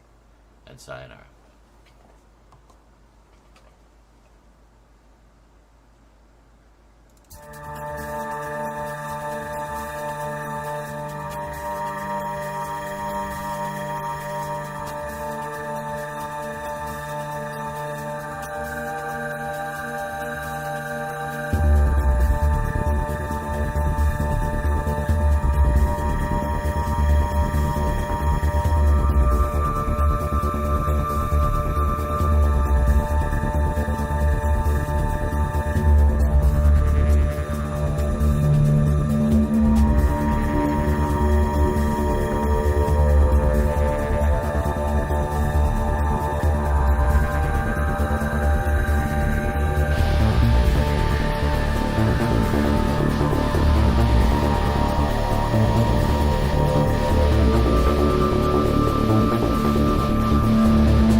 The hell? Oh, the other mic is still on. Well, shit. Good thing I wasn't farting violently throughout the music. See you next time.